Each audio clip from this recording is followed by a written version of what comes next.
Recorded Books Incorporated presents an unabridged recording of Interview with the Vampire by Anne Rice, narrated by Frank Muller.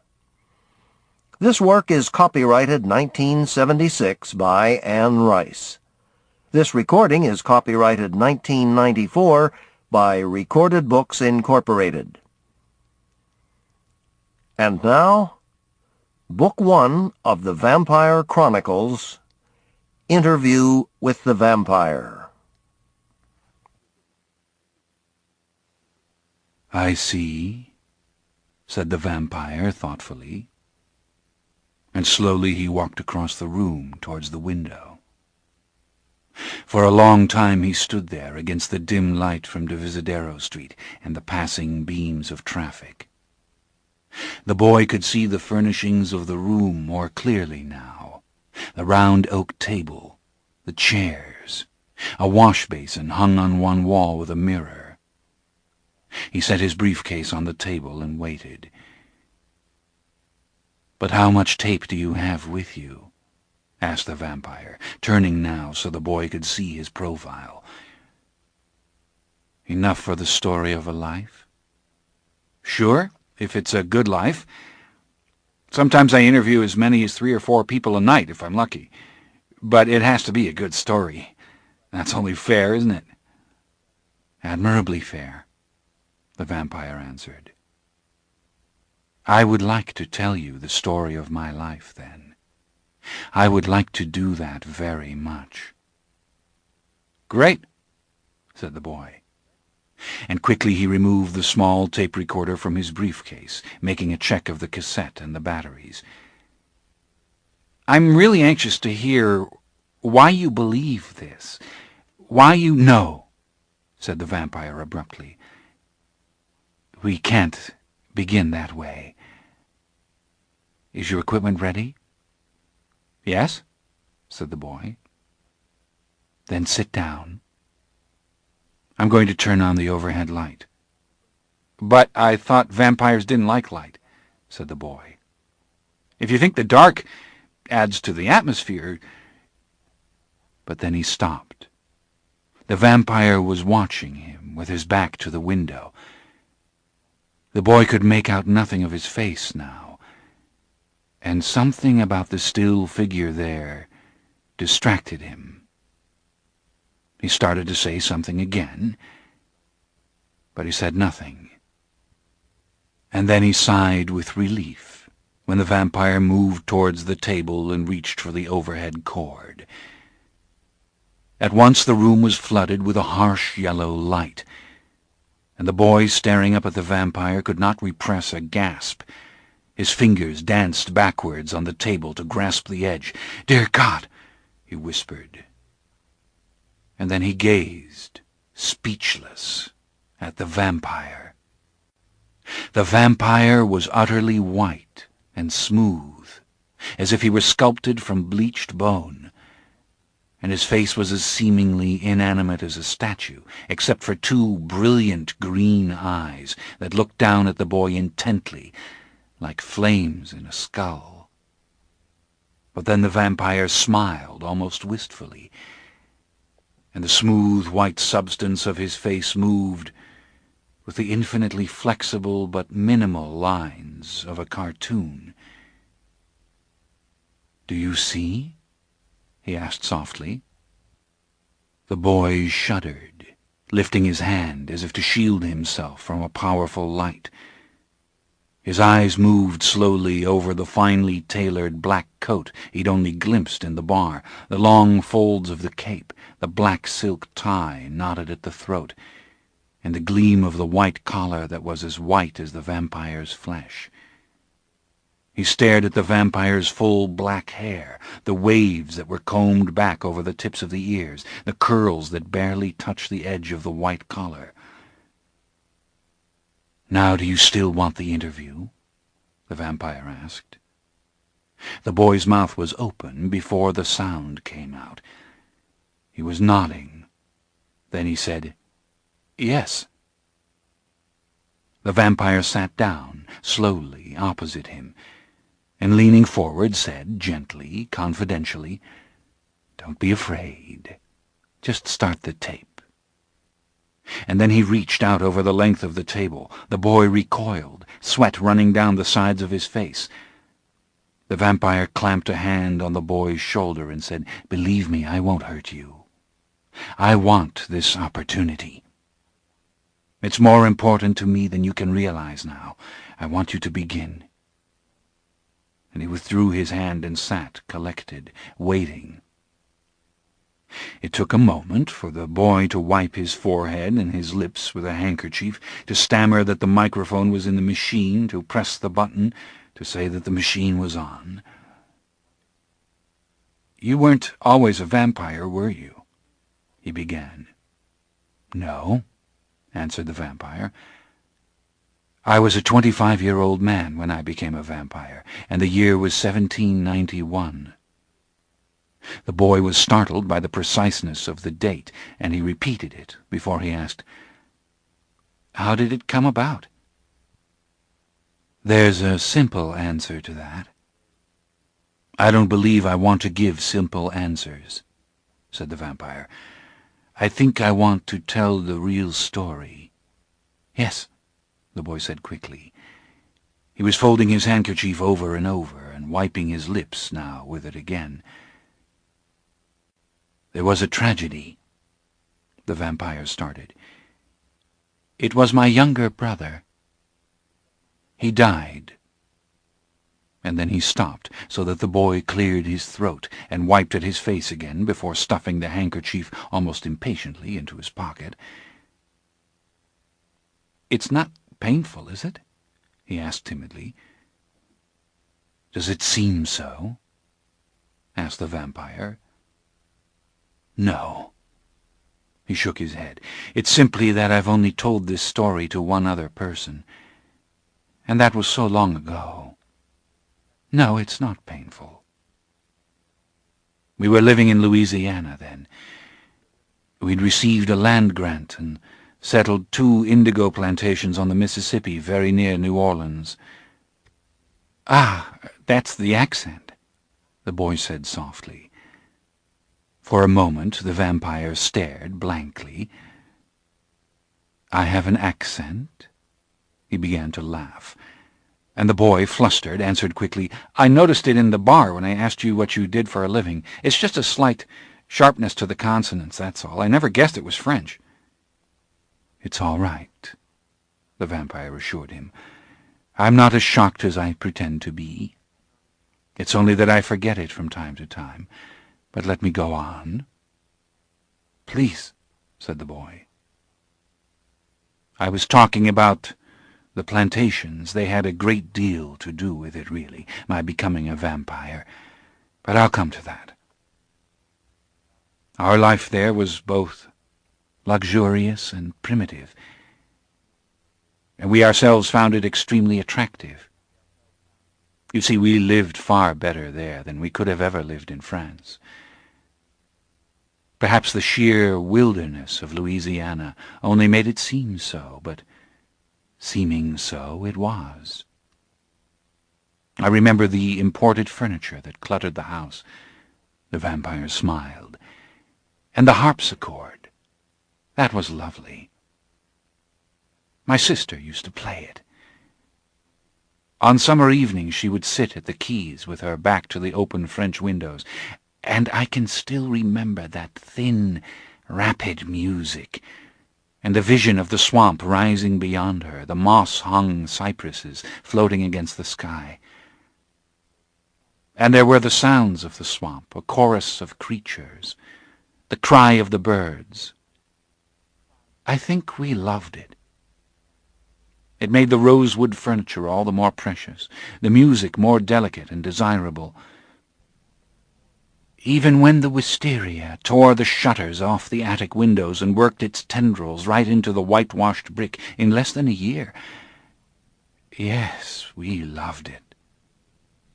All except my brother. I don't think I ever heard him complain of anything, but I knew how he felt. My father was dead then, and I was head of the family, and I had to defend him constantly from my mother and sister. They wanted to take him visiting and to New Orleans for parties, but he hated these things.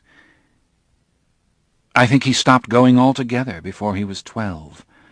Prayer was what mattered to him, prayer and his leather-bound Lives of the Saints. Finally, I built him an oratory removed from the house, and he began to spend most of every day there, and often the early evening. It was ironic, really. He was so different from us, so different from everyone, and I was so regular. There was nothing extraordinary about me whatsoever. The vampire smiled. Sometimes in the evening I would go out to him and find him in the garden near the oratory, sitting absolutely composed on a stone bench there, and I'd tell him my troubles, the difficulties I had with the slaves, how I distrusted the overseer or the weather or my brokers, all the problems that made up the length and breadth of my existence. And he would listen, making only a few comments, always sympathetic, so that when I left him I had the distinct impression he had solved everything for me. I didn't think I could deny him anything, and I vowed that no matter how it would break my heart to lose him, he could enter the priesthood when the time came. Of course I was wrong. The vampire stopped. For a moment the boy only gazed at him, and then he started as if awakened from deep thought, and he floundered as if he could not find the right words. He didn't want to be a priest?" the boy asked. The vampire studied him, as if trying to discern the meaning of his expression. Then he said, "I meant that I was wrong about myself, about my not denying him anything." His eyes moved over the far wall and fixed on the panes of the window. He began to see visions. "Real visions?" the boy asked, but again there was hesitation, as if he were thinking of something else. "I didn't think so," the vampire answered. "It happened when he was 15. He was very handsome then. He had the smoothest skin and the largest blue eyes. He was robust, not thin as I am now, and was then. But his eyes, it was as if when I looked into his eyes I was standing alone on the edge of the world, on a windswept ocean beach. There was nothing but the soft roar of the waves." "Well," he said, his eyes still fixed on the window panes, "he began to see visions. He only hinted at this at first, and he stopped taking his meals altogether. He lived in the oratory. At any hour of the day or night I could find him on the bare flagstones, kneeling before the altar. And the oratory itself was neglected. He stopped tending the candles, or changing the altar cloths, or even sweeping out the leaves. One night I became really alarmed when I stood in the rose arbor watching him for 1 solid hour, during which he never moved from his knees, and never once lowered his arms, which he held outstretched in the form of a cross. The slaves all thought he was mad." The vampire raised his eyebrows in wonder. "I was convinced that he was only overzealous, that in his love for God he had perhaps gone too far. Then he told me about the visions. Both St. Dominic and the Blessed Virgin Mary had come to him in the oratory. They had told him he was to sell all our property in Louisiana, everything we owned, and use the money to do God's work in France. My brother was to be a great religious leader, to return the country to its former fervor, to turn the tide against atheism and the revolution. Of course he had no money of his own. I was to sell the plantations and our townhouses in New Orleans and give the money to him." Again the vampire stopped, and the boy sat motionless, regarding him, astonished. Excuse me," he whispered. "What did you say? Did you sell the plantations?" "No," said the vampire, his face calm as it had been from the start. "I laughed at him, and he became incensed. He insisted his command came from the Virgin herself. Who was I to disregard it?" "Who indeed?" he asked softly, as if he were thinking of this again. "Who indeed?" And the more he tried to convince me, the more I laughed. It was nonsense, I told him, the product of an immature and even morbid mind. The oratory was a mistake, I said to him. I would have it torn down at once. He would go to school in New Orleans and get such inane notions out of his head. I don't remember all that I said, but I remember the feeling. Behind all this contemptuous dismissal on my part was a smoldering anger and a disappointment. I was bitterly disappointed. I didn't believe him at all. "But that's understandable," said the boy quickly when the vampire paused, his expression of astonishment softening. "I mean, would anyone have believed him?" "Is it so understandable?" The vampire looked at the boy. "I think perhaps it was vicious egotism. Let me explain. I loved my brother, as I told you, and at times I believed him to be a living saint. I encouraged him in his prayer and meditations, as I said, and I was willing to give him up to the priesthood. And if someone had told me of a saint in Arles or Lourdes who saw visions, I would have believed it. I was a Catholic. I believed in saints. I lit tapers before their marble statues in churches. I knew their pictures, their symbols, their names. But I couldn't believe my brother. Not only did I not believe he saw visions, I couldn't entertain the notion for a moment. Now, why? Because he was my brother. Holy he might be, peculiar most definitely, but Francis of Assisi, no. Not my brother. No brother of mine could be such. That is egotism. Do you see? The boy thought about it before he answered, and then he nodded and said that yes, he thought that he did. "Perhaps he saw the visions," said the vampire. "Then you don't claim to know now whether he did or not?" "No, but I do know that he never wavered in his conviction for a second. That I know now, and knew then, the night he left my room, crazed and grieved. He never wavered for an instant, and within minutes he was dead." "How?" the boy asked. "He simply walked out of the French doors onto the gallery and stood for a moment at the head of the brick stairs, and then he fell. He was dead when I reached the bottom, his neck broken." The vampire shook his head in consternation, but his face was still serene. "Did you see him fall?" asked the boy. "Did he lose his footing?" "No, but 2 of the servants saw it happen. They said that he had looked up, as if he had just seen something in the air. Then his entire body moved forward, as if being swept by a wind. One of them said he was about to say something when he fell. I thought that he was about to say something too, but it was at that moment I turned away from the window. My back was turned when I heard the noise." He glanced at the tape recorder. "I could not forgive myself. I felt responsible for his death," he said. "And everyone else seemed to think I was responsible also." "But how could they? You said they saw him fall." "It wasn't a direct accusation. They simply knew that something had passed between us that was unpleasant, that we had argued minutes before the fall. The servants had heard us. My mother had heard us. My mother would not stop asking me what had happened, and why my brother, who was so quiet, had been shouting. Then my sister joined in, and of course I refused to say.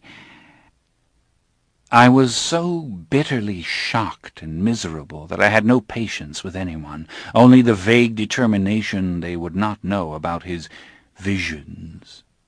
They would not know that he had become finally not a saint, but only a fanatic. My sister went to bed rather than face the funeral, and my mother told everyone in the parish that something horrible had happened in my room which I would not reveal, and even the police questioned me, on the word of my own mother. Finally the priest came to see me and demanded to know what had gone on. I told no one. It was only a discussion, I said. I was not on the gallery when he fell, I protested, and they all stared at me as if I'd killed him. And I felt that I'd killed him. I sat in the parlor beside his coffin for 2 days, thinking I have killed him. I stared at his face until spots appeared before my eyes, and I nearly fainted. The back of his skull had been shattered on the pavement, and his head had the wrong shape on the pillow. I forced myself to stare at it, to study it, simply because I could hardly endure the pain and the smell of decay, and I was tempted over and over to try to open his eyes. All these were mad thoughts, mad impulses.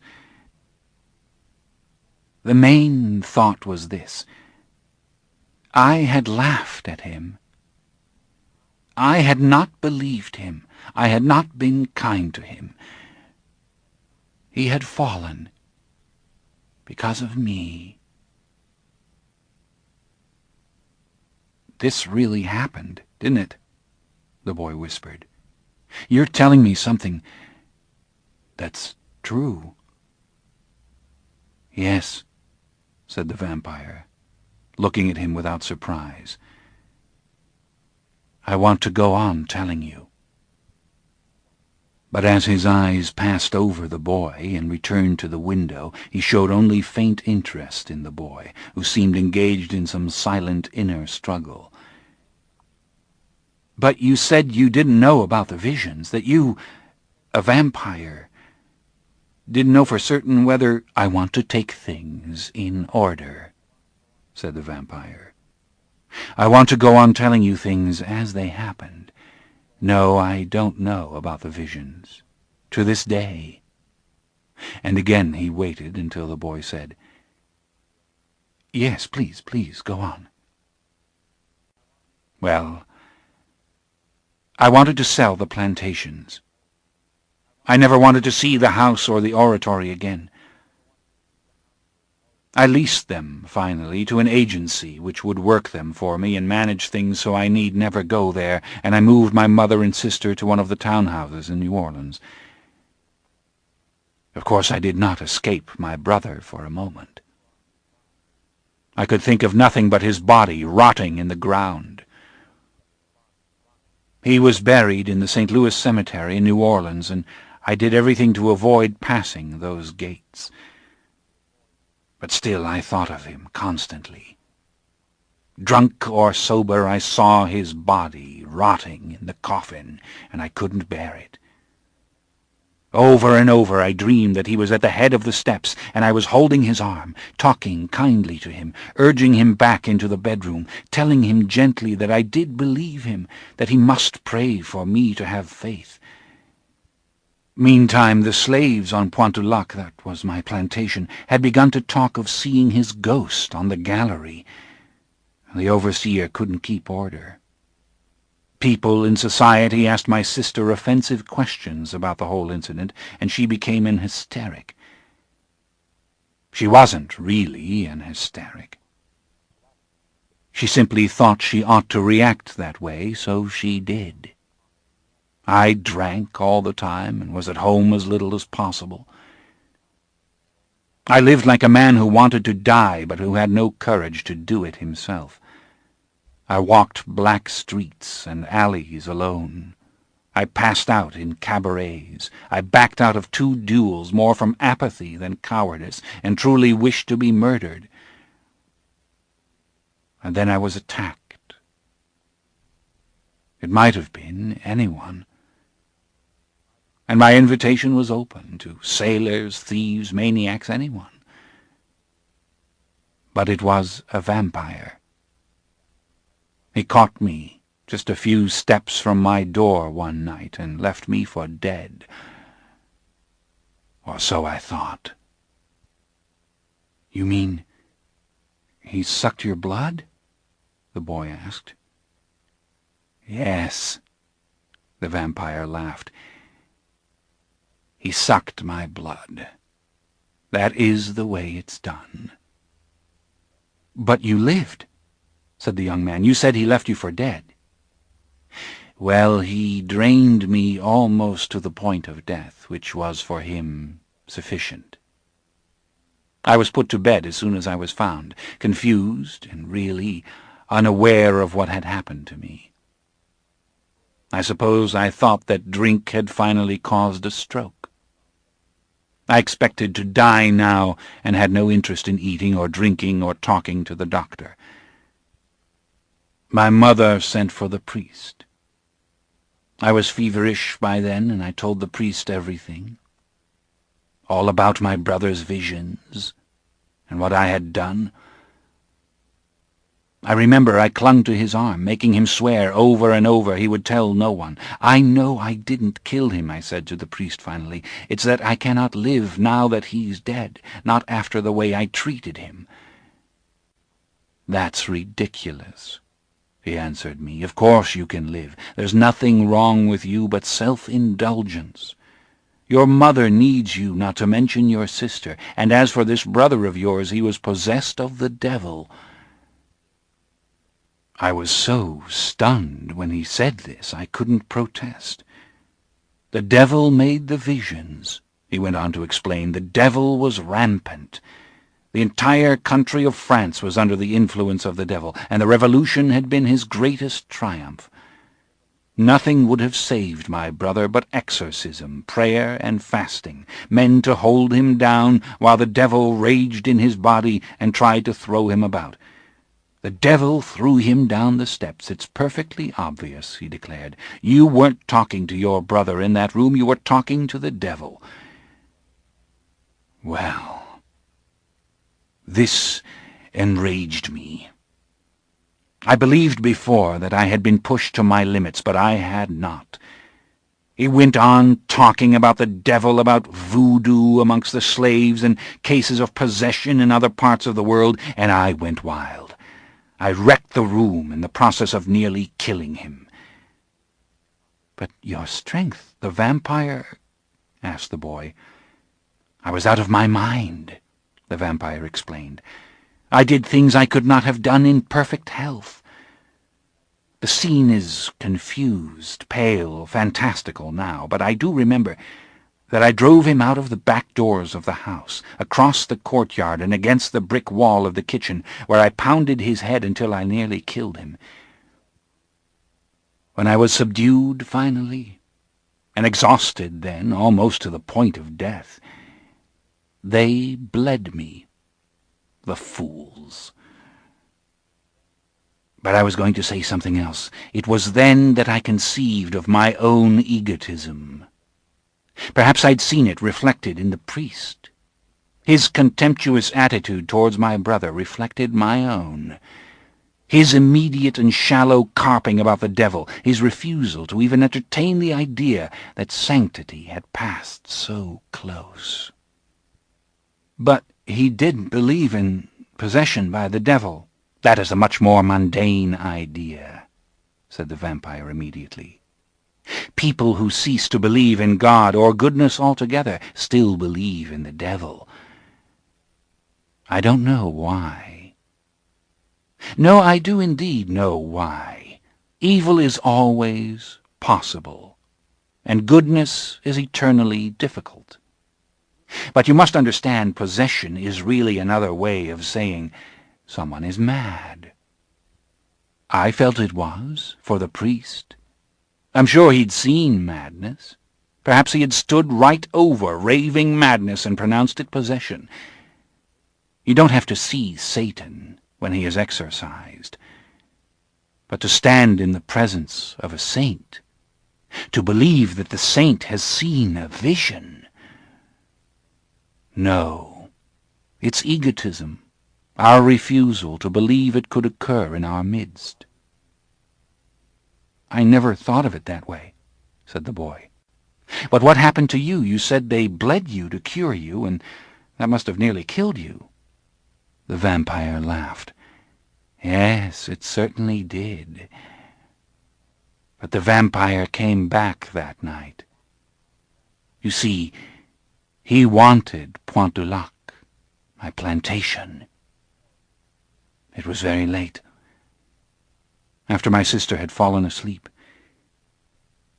I can remember it as if it were yesterday. He came in from the courtyard, opening the French doors without a sound, a tall, fair-skinned man with a mass of blonde hair and a graceful, almost feline quality to his movements. And gently he draped a shawl over my sister's eyes and lowered the wick of the lamp. She dozed there beside the basin and the cloth with which she'd bathed my forehead, and she never once stirred under that shawl until morning. But by that time I was greatly changed. What was this change? Asked the boy. The vampire sighed. He leaned back against the chair and looked at the walls. At first I thought he was another doctor, or someone summoned by the family to try to reason with me. But this suspicion was removed at once. He stepped close to my bed and leaned down so that his face was in the lamplight, and I saw that he was no ordinary man at all. His grey eyes burned with an incandescence, and the long white hands which hung by his sides were not those of a human being. I think I knew everything in that instant, and all that he told me was only aftermath. What I mean is, the moment I saw him, saw his extraordinary aura, and knew him to be no creature I'd ever known, I was reduced to nothing. That ego which could not accept the presence of an extraordinary human being in its midst was crushed. All my conceptions, even my guilt and wish to die, seemed utterly unimportant. I completely forgot myself, he said, now silently touching his breast with his fist. I forgot myself totally. And in the same instant, I knew totally the meaning of possibility. From then on I experienced only increasing wonder. As he talked to me and told me of what I might become, of what his life had been and stood to be, my past shrank to embers. I saw my life as if I stood apart from it. The vanity, the self-serving, the constant fleeing from one petty annoyance after another, the lip service to God and the Virgin, and a host of saints whose names filled my prayer books, none of whom made the slightest difference in a narrow, materialistic and selfish existence. I saw my real gods, the gods of most men.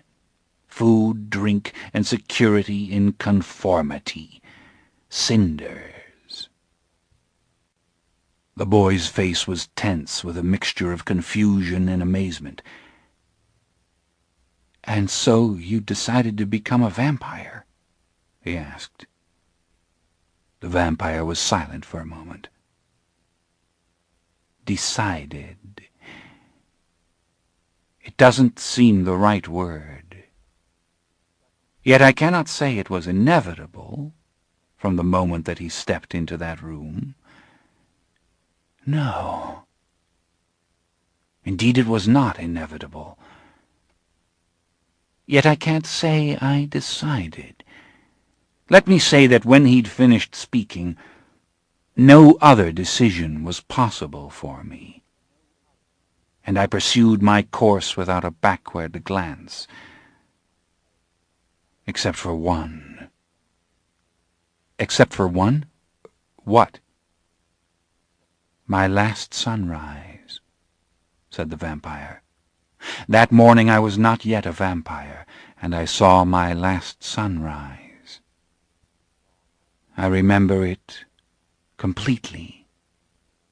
Yet I do not think I remember any other sunrise before it.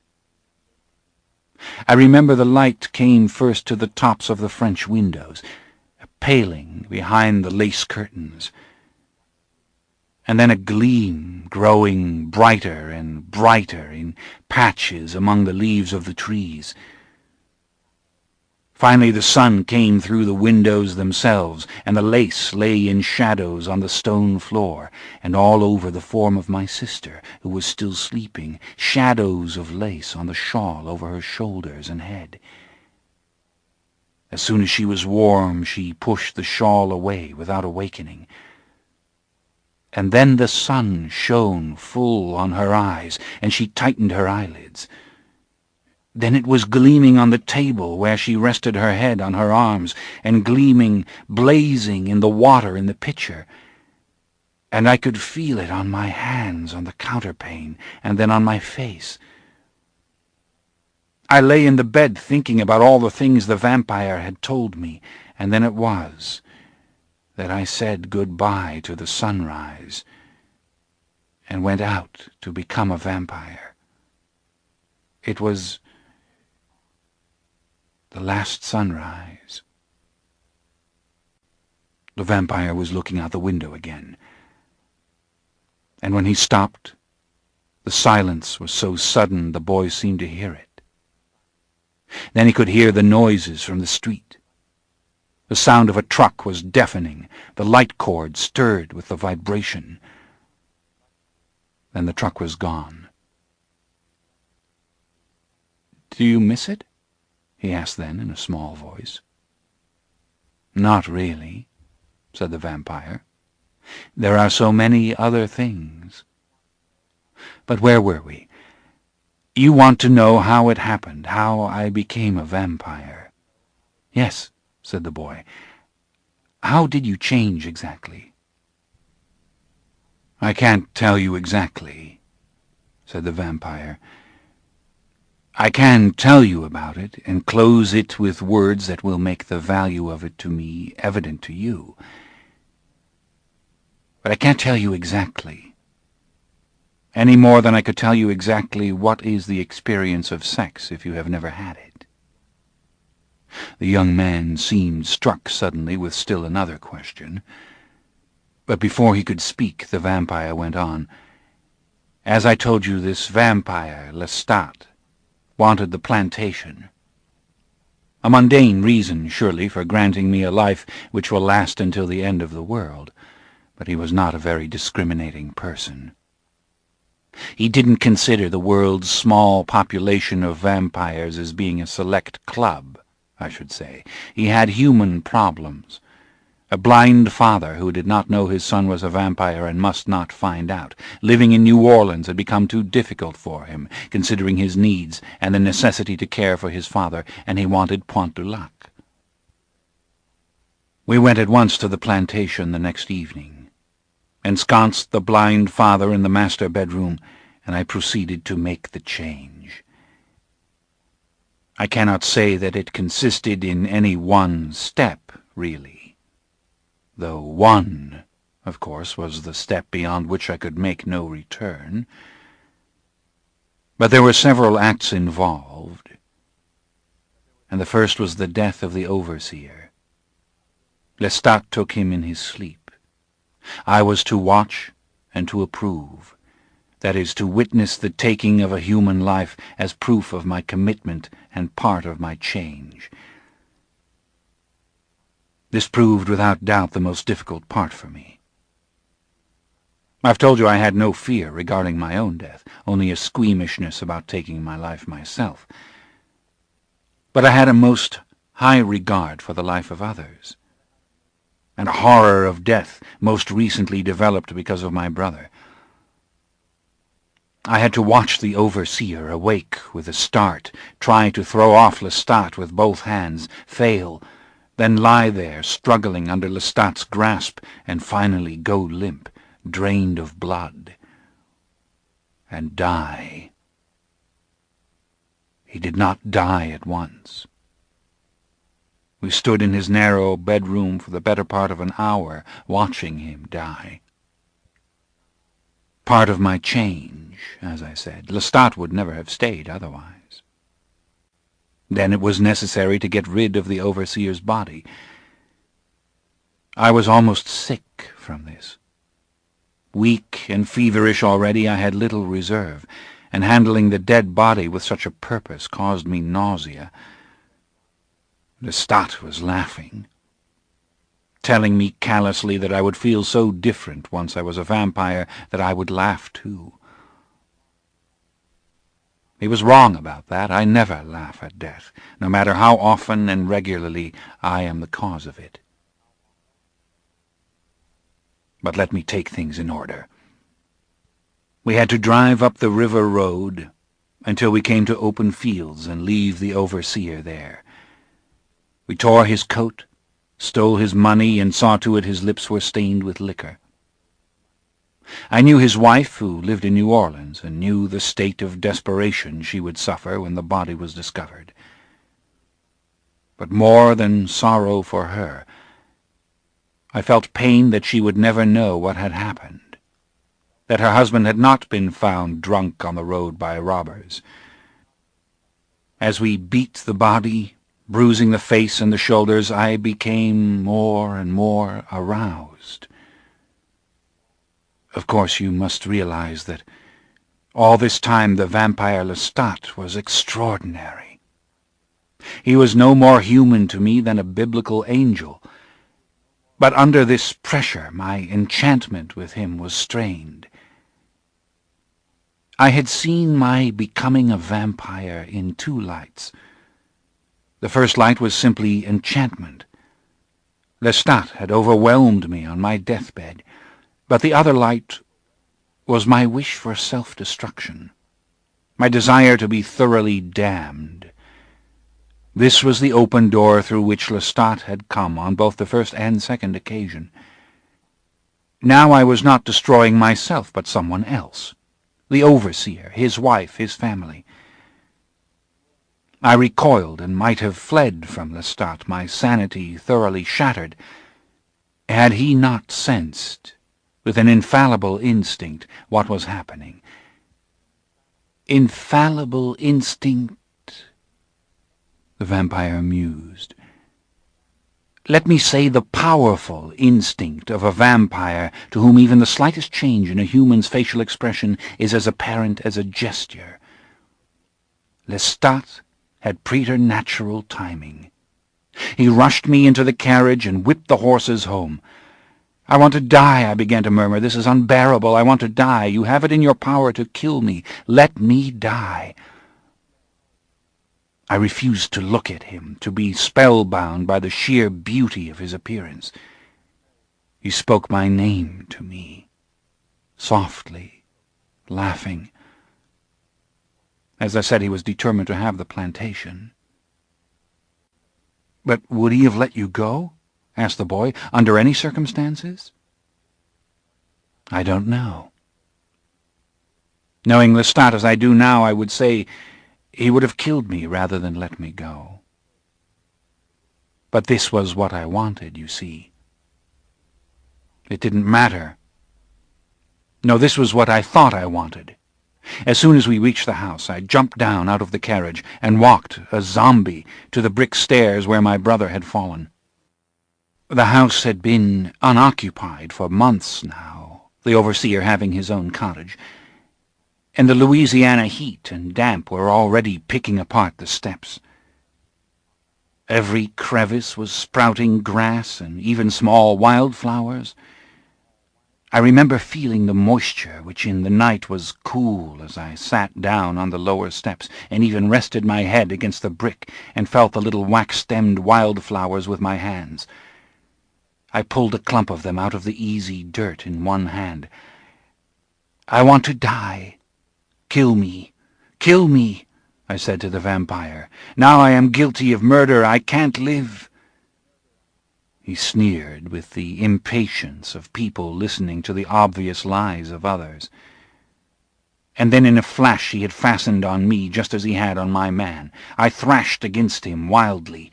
I dug my boot into his chest and kicked him as fiercely as I could, his teeth stinging my throat, the fever pounding in my temples. And with a movement of his entire body, much too fast for me to see, he was suddenly standing disdainfully at the foot of the steps. "I thought you wanted to die, Louis," he said. The boy made a soft, abrupt sound when the vampire said his name, which the vampire acknowledged with the quick statement, "Yes, that is my name," and went on. Well, I lay there, helpless in the face of my own cowardice and fatuousness again, he said. Perhaps so directly confronted with it I might, in time, have gained the courage to truly take my life, not to whine and beg for others to take it.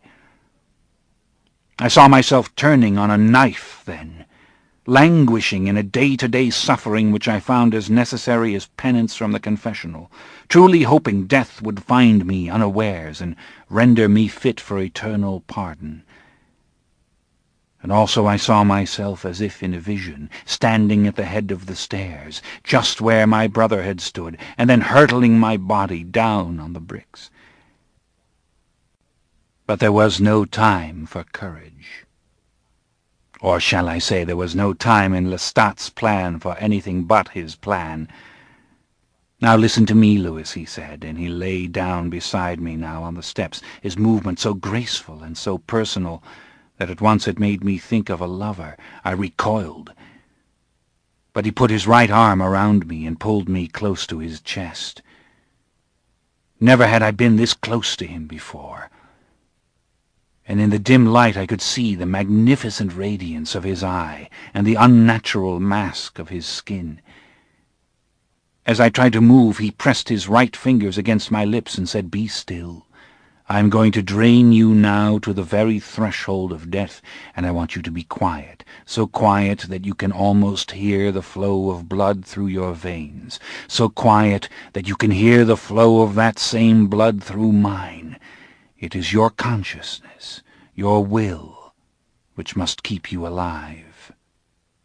I wanted to struggle, but he pressed so hard with his fingers that he held my entire prone body in check. And as soon as I stopped my abortive attempt at rebellion, he sank his teeth into my neck. The boy's eyes grew huge. He had drawn farther and farther back in his chair as the vampire spoke, and now his face was tense, his eyes narrow, as if he were preparing to weather a blow. "Have you ever lost a great amount of blood?" asked the vampire. "Do you know the feeling?" The boy's lips shaped the word "no," but no sound came out. He cleared his throat. "No," he said. Candles burned in the upstairs parlor, where he had planned the death of the overseer. An oil lantern swayed in the breeze on the gallery. All of this light coalesced and began to shimmer, as though a golden presence hovered above me, suspended in the stairwell, softly entangled with the railings, curling and contracting like smoke. "Listen. Keep your eyes wide," Lestat whispered to me, his lips moving against my neck. I remember that the movement of his lips raised the hair all over my body, sent a shock of sensation through my body that was not unlike the pleasure of passion. He mused. His right finger slightly curled beneath his chin, the first finger appearing to lightly stroke it. The result was that within minutes I was weak to paralysis. Panic-stricken, I discovered I could not even will myself to speak. Lestat still held me, of course, and his arm was like the weight of an iron bar. I felt his teeth withdraw with such a keenness that the 2 puncture wounds seemed enormous, lined with pain. And now he bent over my helpless head and, taking his right hand off me, bit his own wrist. The blood flowed down upon my shirt and coat, and he watched it with a narrow, gleaming eye. It seemed an eternity that he watched it, and that shimmer of light now hung behind his head like the backdrop of an apparition. I think that I knew what he meant to do, even before he did it, and I was waiting in my helplessness as if I'd been waiting for years. He pressed his bleeding wrist to my mouth, said firmly, a little impatiently, "Louis, drink." And I did. "Steady, Louis, and hurry," he whispered to me a number of times. I drank, sucking the blood out of the holes, experiencing for the first time since infancy the special pleasure of sucking nourishment, the body focused with the mind upon one vital source. Then something happened. The vampire sat back, a slight frown on his face. "How pathetic it is to describe these things which can't truly be described," he said, his voice low, almost to a whisper. The boy sat as if frozen. I saw nothing but that light, then, as I drew blood. And then this next thing was sound. A dull roar at first, and then a pounding like the pounding of a drum, growing louder and louder, as if some enormous creature were coming up on one slowly through a dark and alien forest, pounding as he came, a huge drum. And then there came the pounding of another drum, as if another giant were coming, yards behind him, and each giant, intent on his own drum, gave no notice to the rhythm of the other. The sound grew louder and louder until it seemed to fill not just my hearing but all my senses, to be throbbing in my lips and fingers, in the flesh of my temples, in my veins. Above all, in my veins. Drum, and then the other drum. And then Lestat pulled his wrist free suddenly, and I opened my eyes and checked myself in a moment of reaching for his wrist, grabbing it, forcing it back to my mouth at all costs.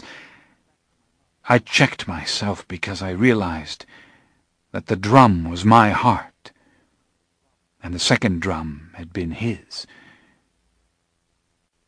The vampire sighed. "Do you understand?" The boy began to speak, and then he shook his head. "No, I mean, I do," he said. "I mean, Of course," said the vampire, looking away. Wait, said the boy in a welter of excitement. "The tape is almost gone. I have to turn it over."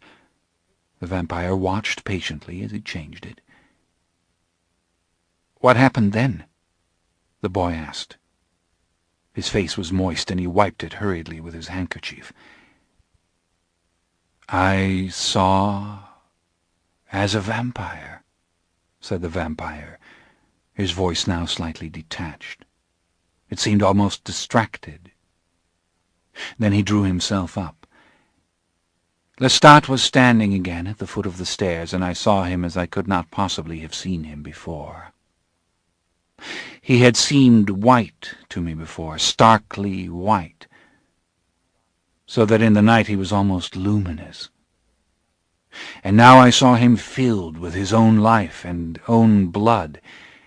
He was radiant, not luminous. And then I saw that not only Lestat had changed, but all things had changed. It was as if I had only just been able to see colors and shapes for the first time. I was so enthralled with the buttons on Lestat's black coat that I looked at nothing else for a long time. Then Lestat began to laugh, and I heard his laughter as I had never heard anything before. His heart I still heard like the beating of a drum, and now came this metallic laughter. It was confusing, each sound running into the next sound, like the mingling reverberations of bells, until I learned to separate the sounds. And then they overlapped, each soft but distinct, increasing but discreet, peals of laughter. The vampire smiled with delight. Peals of bells. "Stop looking at my buttons," Lestat said. "Go out there into the trees. Rid yourself of all the human waste in your body, and don't fall so madly in love with the night that you lose your way." That, of course, was a wise command. When I saw the moon on the flagstones, I became so enamored with it that I must have spent an hour there. I passed my brother's oratory without so much as a thought of him, and standing among the cottonwood and oaks I heard the night as if it were a chorus of whispering women, all beckoning me to their breasts. As for my body, it was not yet totally converted, and as soon as I became the least accustomed to the sounds and sights, it began to ache. All my human fluids were being forced out of me. I was dying as a human, yet completely alive as a vampire. And with my awakened senses, I had to preside over the death of my body with a certain discomfort, and then, finally, fear. I ran back up the steps to the parlor, where Lestat was already at work on the plantation papers, going over the expenses and profits for the last year. "You're a rich man," he said to me when I came in. "Something's happening to me," I shouted. "You're dying, that's all. Don't be a fool. Don't you have any oil lamps? All this money, and you can't afford whale oil except for that lantern. Bring me that lantern." "Dying!" I shouted. "Dying!"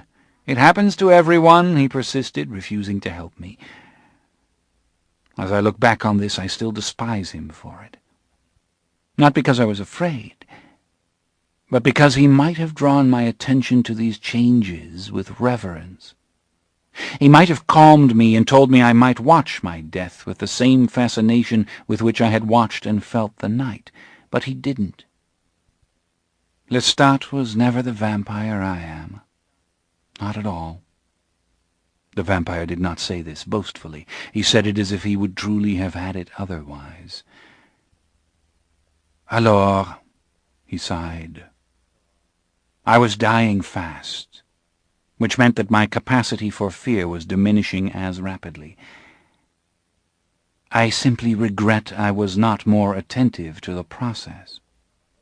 Lestat was being a perfect idiot. "Oh, for the love of hell," he began shouting, "do you realize I've made no provision for you? What a fool I am!"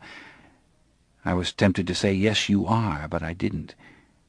"You'll have to bed down with me this morning. I haven't prepared you a coffin." The vampire laughed. The coffin struck such a chord of terror in me, I think it absorbed all the capacity for terror I had left. Then came only my mild alarm at having to share a coffin with Lestat. He was in my father's bedroom, meantime, telling the old man good-bye, that he would return in the morning. "But where do you go? Why must you live by such a schedule?" the old man demanded, and Lestat became impatient. Before this he'd been gracious to the old man, almost to the point of sickening one. But now he became a bully. "I take care of you, don't I? I've put a better roof over your head than you ever put over mine. If I want to sleep all day and drink all night, I'll do it, damn you." The old man started to whine. Only my peculiar state of emotions and most unusual feeling of exhaustion kept me from disapproving. I was watching the scene through the open door, enthralled with the colors of the counterpane and the positive riot of color in the old man's face. His blue veins pulsed beneath his pink and grayish flesh. I found even the yellow of his teeth appealing to me, and became almost hypnotized by the quivering of his lip. Such a son, he said, never suspecting, of course, the true nature of his son. All right, then, go. I know you keep a woman somewhere. You go to see her as soon as her husband leaves in the morning. Give me my rosary. What's happened to my rosary? Lestat said something blasphemous and gave him the rosary. But, the boy started. Yes, said the vampire. I'm afraid I don't allow you to ask enough questions. I was going to ask, rosaries have crosses on them, don't they? Oh, the rumor about crosses, the vampire laughed. You refer to our being afraid of crosses? Unable to look on them, I thought, said the boy.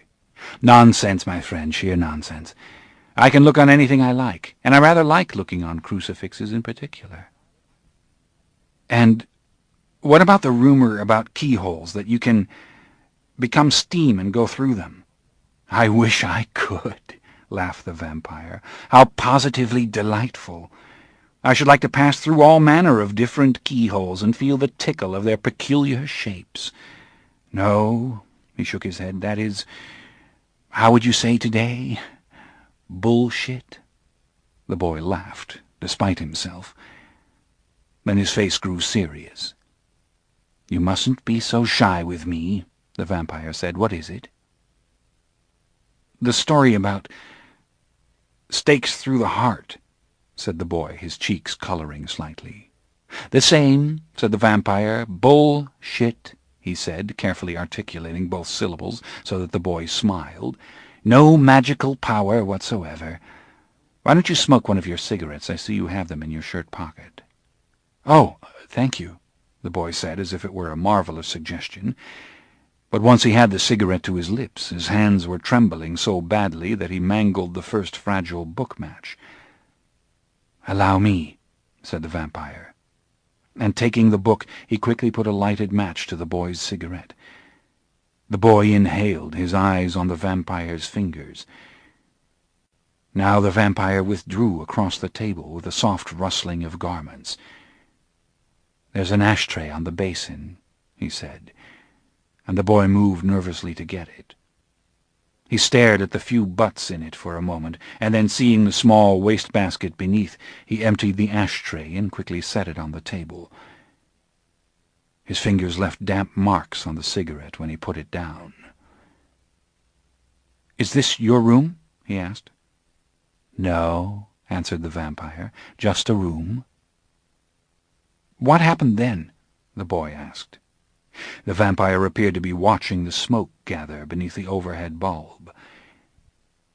Ah, we went back to New Orleans post-haste, he said. Lestat had his coffin in a miserable room near the ramparts. And did you get into the coffin? I had no choice. I begged Lestat to let me stay in the closet, but he laughed, astonished. Don't you know what you are? He asked. But is it magical? Must it have this shape? I pleaded, only to hear him laugh again. I couldn't bear the idea. But as we argued, I realized I had no real fear. It was a strange realization. All my life I'd feared closed places. Born and bred in French houses with lofty ceilings and floor-length windows, I had a dread of being enclosed. I felt uncomfortable even in the confessional in church. It was a normal enough fear. And now I realized, as I protested to Lestat, I did not actually feel this anymore.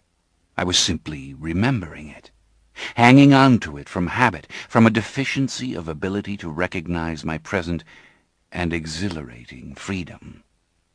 You're carrying on badly, Lestat said, finally, and it's almost dawn. I should let you die. You will die, you know. The sun will destroy the blood I've given you, in every tissue, every vein. But you shouldn't be feeling this fear at all. I think you're like a man who loses an arm or a leg and keeps insisting that he can feel pain where the arm or leg used to be. Well, that was positively the most intelligent and useful thing Lestat ever said in my presence, and it brought me around at once. "Now I'm getting into the coffin," he finally said to me in his most disdainful tone, "and you will get in on top of me if you know what's good for you." And I did. I lay face down on him, utterly confused by my absence of dread and filled with a distaste for being so close to him, handsome and intriguing though he was. And he shut the lid. Then I asked him if I was completely dead. My body was tingling and itching all over. "No, you're not, then," he said. "When you are, you'll only hear and see it changing and feel nothing. You should be dead by tonight. Go to sleep." Was he right? Were you dead when you woke up? Yes. Changed, I should say, as obviously I am alive. My body was dead.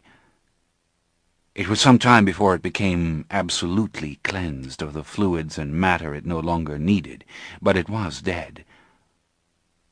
And with the realization of it came another stage in my divorce from human emotions. The first thing which became apparent to me, even while Lestat and I were loading the coffin into a hearse and stealing another coffin from a mortuary, was that I did not like Lestat at all.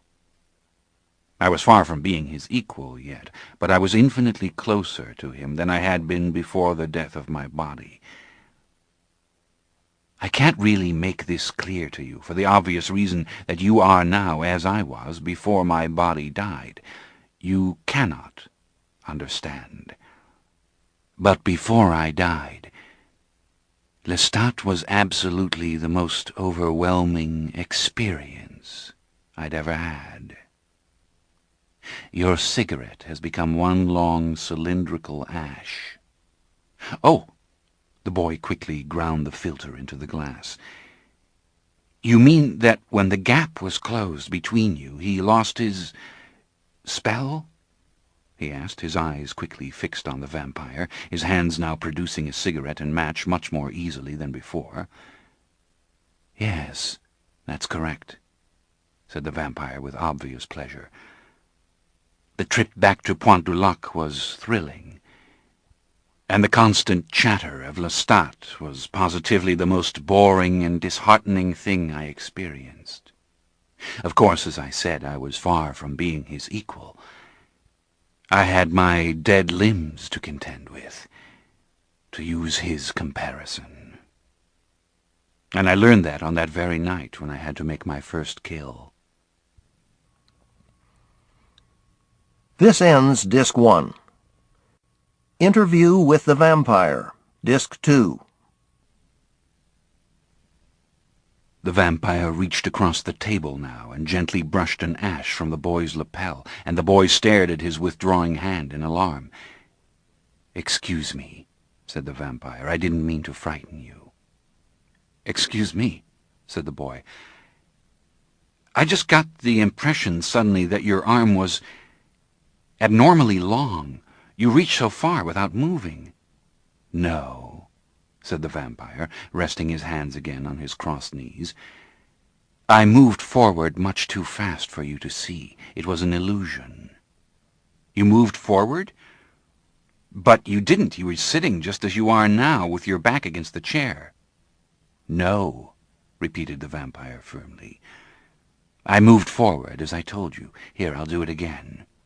And he did it again, and the boy stared with the same mixture of confusion and fear. "You still didn't see it," said the vampire. "But you see, if you look at my outstretched arm now, it's really not remarkably long at all." And he raised his arm, first finger pointing heavenward, as if he were an angel about to give the word of the Lord. "You have experienced a fundamental difference between the way you see and I see. My gesture appeared slow and somewhat languid to me, and the sound of my finger brushing your coat was quite audible. Well, I didn't mean to frighten you, I confess. But perhaps you can see from this that my return to Pointe du Lac was a feast of new experiences, the mere swaying of a tree branch in the wind a delight. "Yes," said the boy, but he was still visibly shaken. The vampire eyed him for a moment, and then he said, "I was telling you about your first kill," said the boy. "Yes. I should say first, however, that the plantation was in a state of pandemonium. The overseer's body had been found, and no one could explain the blind old man's presence. And no one had been able to find me in New Orleans. My sister had contacted the police, and several of them were at Pointe du Lac when I arrived. It was already quite dark, naturally, and Lestat quickly explained to me that I must not let the police see me in even minimal light, especially not with my body in its present remarkable state. So I talked to them in the avenue of oaks before the plantation house, ignoring their requests that we go inside. I explained I'd been to Pointe du Lac the night before, and the blind old man was my guest. As for the overseer, he had not been here, but had gone to New Orleans on business. After that was settled, during which my new detachment served me admirably, I had the problem of the plantation itself. My slaves were in a state of complete confusion, and no work had been done all day. We had a large plant then for the making of indigo dye. The overseer's management had been most important. But I had several extremely intelligent slaves who might have done his job just as well a long time before if I had recognized their intelligence and not feared their African appearance and manner. I studied them clearly now, and gave the management of things over to them. To the best I gave the overseer's house on a promise. 2 of the young women were brought back into the house from the fields to care for Lestat's father, and I told them I wanted as much privacy as possible, and they would all of them be rewarded not only for service, but for leaving me and Lestat absolutely alone. I did not realize at the time that these slaves would be the first, and possibly the only ones, to ever suspect that Lestat and I were not ordinary creatures. I failed to realize that their experience with the supernatural was far greater than that of white men. In my own inexperience, I still thought of them as childlike savages, barely domesticated by slavery. I made a bad mistake. But let me keep to my story. I was going to tell you about my first kill. Lestat bungled it, with his characteristic lack of common sense. "Bungled it?" asked the boy. I should never have started with human beings. But this was something I had to learn by myself. Lestat had us plunge headlong into the swamps right after the police and the slaves were settled. It was very late, and the slave cabins were completely dark. We soon lost sight of the lights of Pointe du Lac altogether, and I became very agitated. It was the same thing again. Remembered fears, confusion. Lestat, had he any native intelligence, might have explained things to me patiently and gently, that I had no need to fear the swamps, that to snakes and insects I was utterly invulnerable, and that I must concentrate on my new ability to see in total darkness. Instead, he harassed me with condemnations. He was concerned only with our victims, with finishing my initiation and getting on with it. And when we finally came upon our victims, he rushed me into action. They were a small camp of runaway slaves. Lestat had visited them before and picked off perhaps a fourth of their number by watching from the dark for one of them to leave the fire, or by taking them in their sleep. They knew absolutely nothing of Lestat's presence. We had to watch for well over an hour before one of the men, they were all men, finally left the clearing and came just a few paces into the trees. He unhooked his pants now and attended to an ordinary physical necessity. and as he turned to go, Lestat shook me and said, "Take him." The vampire smiled at the boy's wide eyes. "I think I was about as horror-struck as you would be," he said. "But I didn't know then that I might kill animals instead of humans. I said quickly I could not possibly take him, and the slave heard me speak. He turned, his back to the distant fire, and peered into the dark. Then quickly and silently he drew a long knife out of his belt. He was naked except for the pants and the belt, a tall, strong-armed, sleek young man. He said something in the French patois, and then he stepped forward. I realized that though I saw him clearly in the dark, he could not see us. Lestat stepped in back of him with a swiftness that baffled me and got a hold around his neck while he pinned his left arm. The slave cried out and tried to throw Lestat off.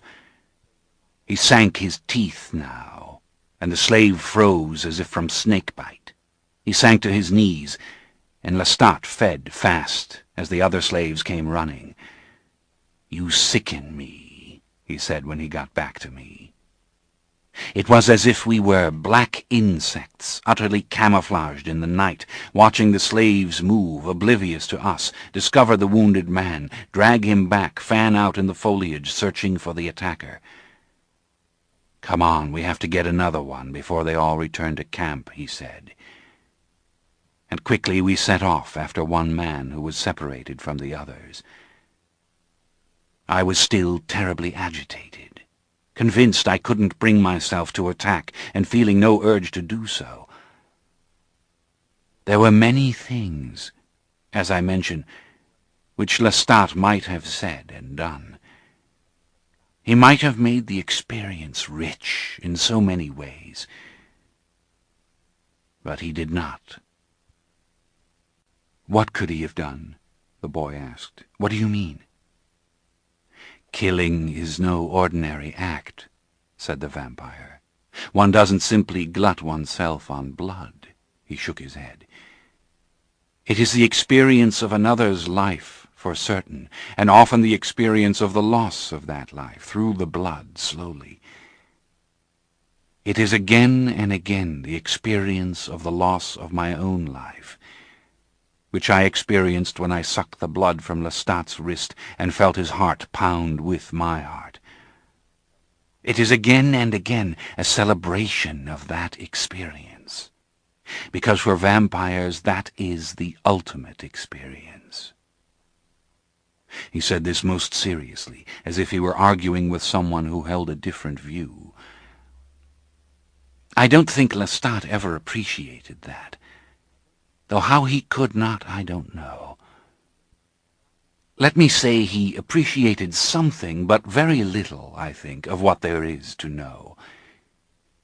In any event, he took no pains to remind me now of what I'd felt when I clamped onto his wrist for life itself and wouldn't let it go, or to pick and choose a place for me where I might experience my first kill with some measure of quiet and dignity. He rushed headlong through the encounter, as if it was something to put behind us as quickly as possible, like so many yards of the road. Once he had caught the slave, he gagged him and held him, baring his neck. "Do it," he said. "You can't turn back now." Overcome with revulsion and weak with frustration, I obeyed. I knelt beside the bent, struggling man, and clamping both my hands on his shoulders, I went into his neck. My teeth had only just begun to change, and I had to tear his flesh, not puncture it. But once the wound was made, the blood flowed. And once that happened, once I was locked onto it, drinking, all else vanished. Lestat and the swamp and the noise of the distant camp meant nothing. Lestat might have been an insect, buzzing, lighting, then vanishing in significance. The sucking mesmerized me. The warm struggling of the man was soothing to the tension of my hands. and there came the beating of the drum again, which was the drum beat of his heart. Only this time it beat in perfect rhythm with the drum beat of my own heart, the two resounding in every fibre of my being, until the beat began to grow slower and slower, so that each was a soft rumble that threatened to go on without end. I was drowsing, falling into weightlessness, and then Lestat pulled me back. "He's dead, you idiot," he said with his characteristic charm and tact. "You don't drink after they're dead, understand that." I was in a frenzy for a moment, not myself, insisting to him that the man's heart still beat, and I was in an agony to clamp onto him again. I ran my hands over his chest, then grabbed at his wrists. I would have cut into his wrist if Lestat hadn't pulled me to my feet and slapped my face. This slap was astonishing. It was not painful in the ordinary way. It was a sensational shock of another sort, a rapping of the senses, so that I spun in confusion and found myself helpless and staring, my back against a cypress, the night pulsing with insects in my ears. "You'll die if you do that," Lestat was saying. "He'll suck you right down into death with him if you cling to him in death.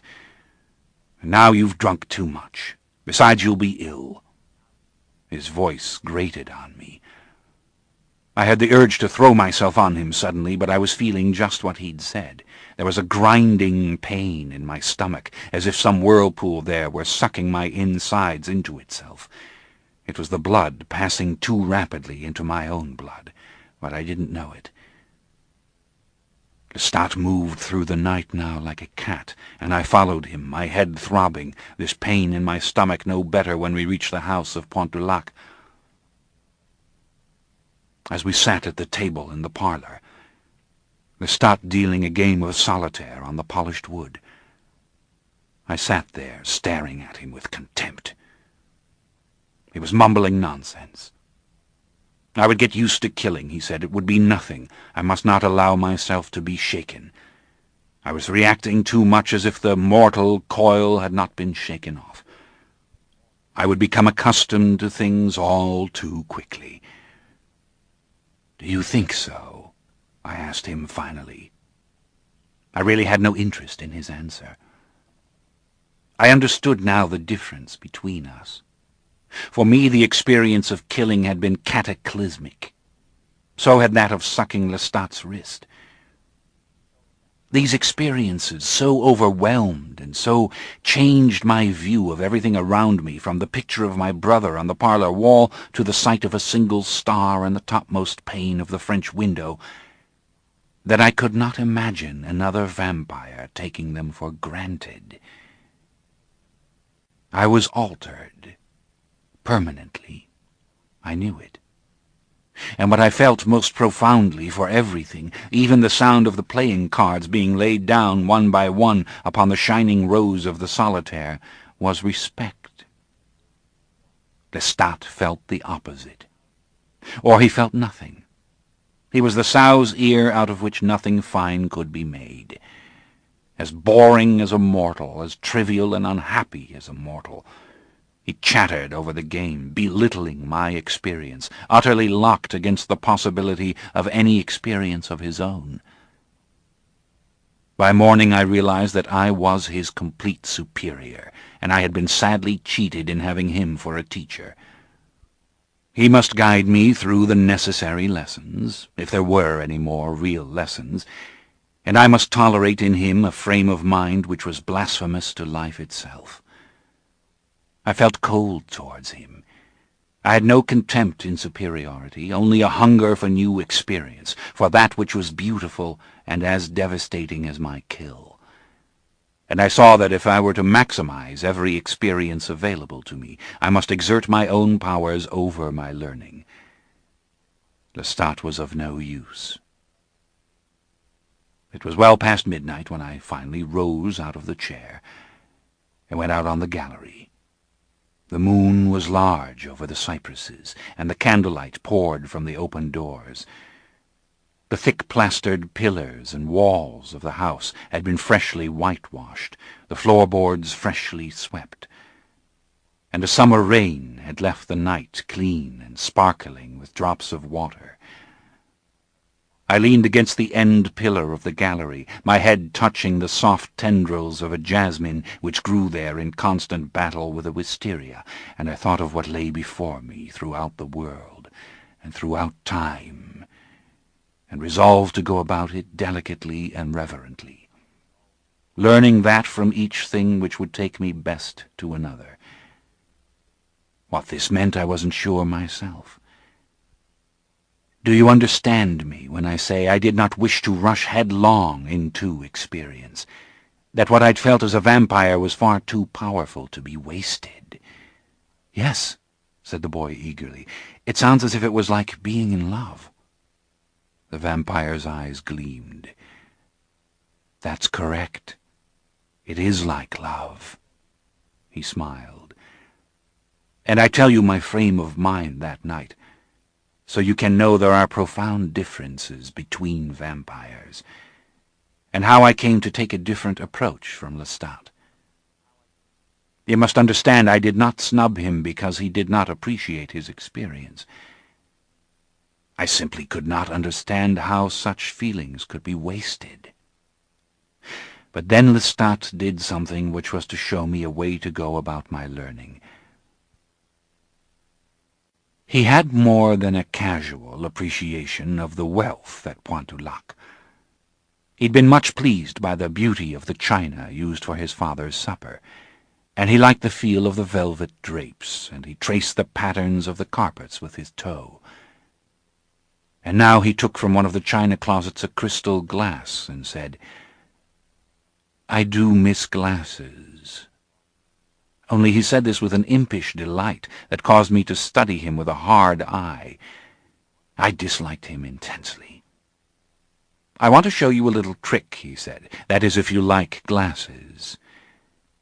And after setting it on the card table, he came out on the gallery where I stood, and changed his manner again into that of a stalking animal, eyes piercing the dark beyond the lights of the house, peering down under the arching branches of the oaks. In an instant he had vaulted the railing and dropped softly on the dirt below, and then lunged into the blackness to catch something in both his hands. When he stood before me with it, I gasped to see it was a rat. "Don't be such a damned idiot," he said. "Haven't you ever seen a rat?" It was a huge, struggling field rat with a long tail. He held its neck so it couldn't bite. "Rats can be quite nice," he said. And he took the rat to the wine-glass, slashed its throat, and filled the glass rapidly with blood. The rat then went hurtling over the gallery railing, and Lestat held the wine-glass to the candle triumphantly. "You may well have to live off rats from time to time, so wipe that expression off your face," he said. "Rats, chicken, cattle. Traveling by ship, you damn well better live off rats if you don't wish to cause such a panic on board that they search your coffin. You damn well better keep the ship clean of rats." And then he sipped the blood as delicately as if it were burgundy. He made a slight face. "It gets cold so fast." "Do you mean, then, we can live from animals?" I asked. "Yes." He drank it all down and then casually threw the glass at the fireplace. I stared at the fragments. "You don't mind, do you?" He gestured to the broken glass with a sarcastic smile. "I surely hope you don't, because there's nothing much you can do about it if you do mind." "I can throw you and your father out of Pointe-du-Lac if I mind," I said. I believe this was my first show of temper. "Why would you do that?" he asked with mock alarm. "You don't know everything yet, do you?" He was laughing then and walking slowly about the room. He ran his fingers over the satin finish of the spinet. "Do you play?" he asked. I said something like, "Don't touch it," and he laughed at me. "I'll touch it if I like," he said. "You don't know, for example, all the ways you can die, and dying now would be such a calamity, wouldn't it?" "There must be someone else in the world to teach me these things," I said. "Certainly you're not the only vampire. And your father, he's perhaps 70. You couldn't have been a vampire long, so someone must have instructed you. And do you think you can find other vampires by yourself? They might see you coming, my friend, but you won't see them. No, I don't think you have much choice about things at this point, friend. I'm your teacher, and you need me, and there isn't much you can do about it either way, and we both have people to provide for. My father needs a doctor, and then there is the matter of your mother and sister. Don't get any mortal notions about telling them you are a vampire. Just provide for them and for my father. Which means that tomorrow night you had better kill fast, and then attend to the business of your plantation. Now to bed. We both sleep in the same room. It makes for far less risk." "No, you secure the bedroom for yourself," I said. "I've no intention of staying in the same room with you." He became furious. "Don't do anything stupid, Louis, I warn you. There's nothing you can do to defend yourself once the sun rises. Nothing. Separate rooms mean separate security, double precautions, and double chance of notice." He then said a score of things to frighten me into complying, but he might as well have been talking to the walls. I watched him intently, but I didn't listen to him. He appeared frail and stupid to me. A man made of dried twigs with a thin, carping voice. "I can sleep alone," I said, and gently put my hand around the candle flames one by one. "It's almost morning," he insisted. "So lock yourself in," I said, embracing my coffin, hoisting it and carrying it down the brick stairs. I could hear the locks snapping on the French doors above, the swoosh of the drapes. The sky was pale, but still sprinkled with stars, and another light rain blew now on the breeze from the river, speckling the flagstones. I opened the door of my brother's oratory, shoving back the roses and thorns which had almost sealed it, and set the coffin on the stone floor before the prie-dieu. I could almost make out the images of the saints on the walls. "Paul," I said softly, addressing my brother, "for the first time in my life I feel nothing for you, nothing for your death. And for the first time I feel everything for you. Feel the sorrow of your loss as if I never before knew feeling. You see—" The vampire turned toward the boy. "For the first time now, I was fully and completely a vampire. I shut the wood blinds flat upon the small barred windows and bolted the door. Then I climbed into the satin-lined coffin, barely able to see the gleam of cloth in the darkness, and locked myself in. That is how I became a vampire." "And there you were," said the boy after a pause, "with another vampire you hated."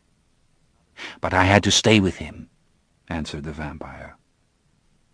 "As I've told you, he had me at a great disadvantage. He hinted there was much I didn't know and must know, and that he alone could tell me. But in fact, the main part of what he did teach me was practical, and not so difficult to figure out for oneself. How we might travel, for instance, by ship, having our coffins transported for us as though they contained the remains of loved ones being sent here or there for burial. How no one would dare to open such a coffin, and we might rise from it at night to clean the ship of rats, things of this nature. And then there were the shops and businessmen he knew who admitted us well after hours to outfit us in the finest Paris fashions, and those agents willing to transact financial matters in restaurants and cabarets. And in all of these mundane matters Lestat was an adequate teacher.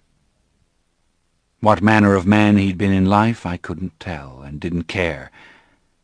But he was, for all appearances, of the same class now as myself, which meant little to me, except that it made our lives run a little more smoothly than they might have otherwise.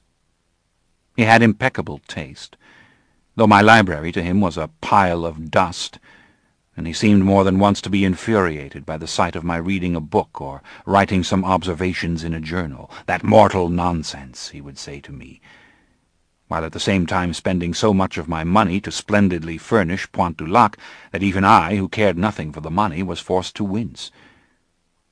And in entertaining visitors at Pointe du Lac, those hapless travellers who came up the river road by horseback or carriage begging accommodations for the night, sporting letters of introduction from other planters or officials in New Orleans, to these he was so gentle and polite that it made things far easier for me, who found myself hopelessly locked to him, and jarred over and over by his viciousness.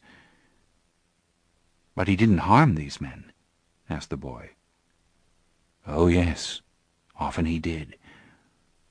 But I'll tell you a little secret, if I may, which applies not only to vampires but to generals, soldiers, and kings. Most of us would much rather see somebody die than be the object of rudeness under our roofs. Strange, yes, but very true, I assure you. That Lestat hunted for mortals every night, I knew. But had he been savage and ugly to my family, my guests, and my slaves, I couldn't have endured it. He was not. He seemed particularly to delight in the visitors, but he said we must spare no expense where our families were concerned. And he seemed to me to push luxury upon his father to an almost ludicrous point. The old blind man must be told constantly how fine and expensive were his bed-jackets and robes, and what imported draperies had just been fixed to his bed, and what French and Spanish wines we had in the cellar, and how much the plantation yielded, even in bad years, when the coast talked of abandoning the indigo production altogether and going into sugar. But then at other times he would bully the old man, as I mentioned. He would erupt into such rage that the old man whimpered like a child. "Don't I take care of you in baronial splendor?" Lestat would shout at him. "Don't I provide for your every want? Stop whining to me about going to church or to old friends. Such nonsense. Your old friends are dead. Why don't you die and leave me and my bankroll in peace?" The old man would cry softly that these things meant so little to him in old age. He would have been content on his little farm forever. I wanted often to ask him later, where was this farm? From where did you come to Louisiana? To get some clue to that place where Lestat might have known another vampire. But I didn't dare to bring these things up, lest the old man start crying and Lestat become enraged. But these fits were no more frequent than periods of near obsequious kindness, when Lestat would bring his father's supper on a tray and feed him patiently, while talking of the weather and the New Orleans news, and the activities of my mother and sister. It was obvious that a great gulf existed between father and son, both in education and refinement. But how it came about I could not quite guess. And from this whole matter I achieved a somewhat consistent detachment. Existence, as I've said, was possible. There was always the promise behind his mocking smile that he knew great things, or terrible things, had commerce with levels of darkness I could not possibly guess at. And all the time he belittled me and attacked me for my love of the senses, my reluctance to kill, and the near swoon which killing could produce in me. He laughed uproariously when I discovered that I could see myself in a mirror and that crosses had no effect upon me, and would taunt me with sealed lips when I asked about God or the devil. "I'd like to meet the devil some night," he said once with a malignant smile. "I'd chase him from here to the wilds of the Pacific. I am the devil." And when I was aghast at this, he went into peals of laughter. But what happened was simply that in my distaste for him I came to ignore and suspect him, and yet to study him with a detached fascination. Sometimes I'd find myself staring at his wrist, from which I'd drawn my vampire life, and I would fall into such a stillness that my mind seemed to leave my body, or rather my body to become my mind. And then he would see me and stare at me with a stubborn ignorance of what I felt and longed to know, and reaching over, shake me roughly out of it. I bore this with an overt detachment unknown to me in mortal life, and came to understand this as a part of vampire nature, that I might sit at home at Pointe du Lac and think for hours of my brother's mortal life, and see it short and rounded in unfathomable darkness, understanding now the vain and senseless wasting passion with which I'd mourned his loss, and turned on other mortals like a maddened animal. All that confusion was then like dancers frenzied in a fog. And now in this strange vampire nature, I felt a profound sadness. But I did not brood over this. Let me not give you that impression, for brooding would have been to me the most terrible waste.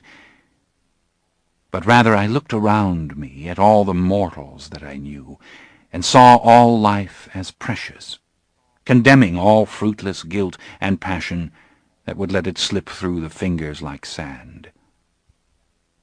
It was only now, as a vampire, that I did come to know my sister, forbidding her the plantation for the city life which she so needed in order to know her own time of life and her own beauty, and come to marry, not brood for our lost brother, or my going away, or become a nursemaid for our mother.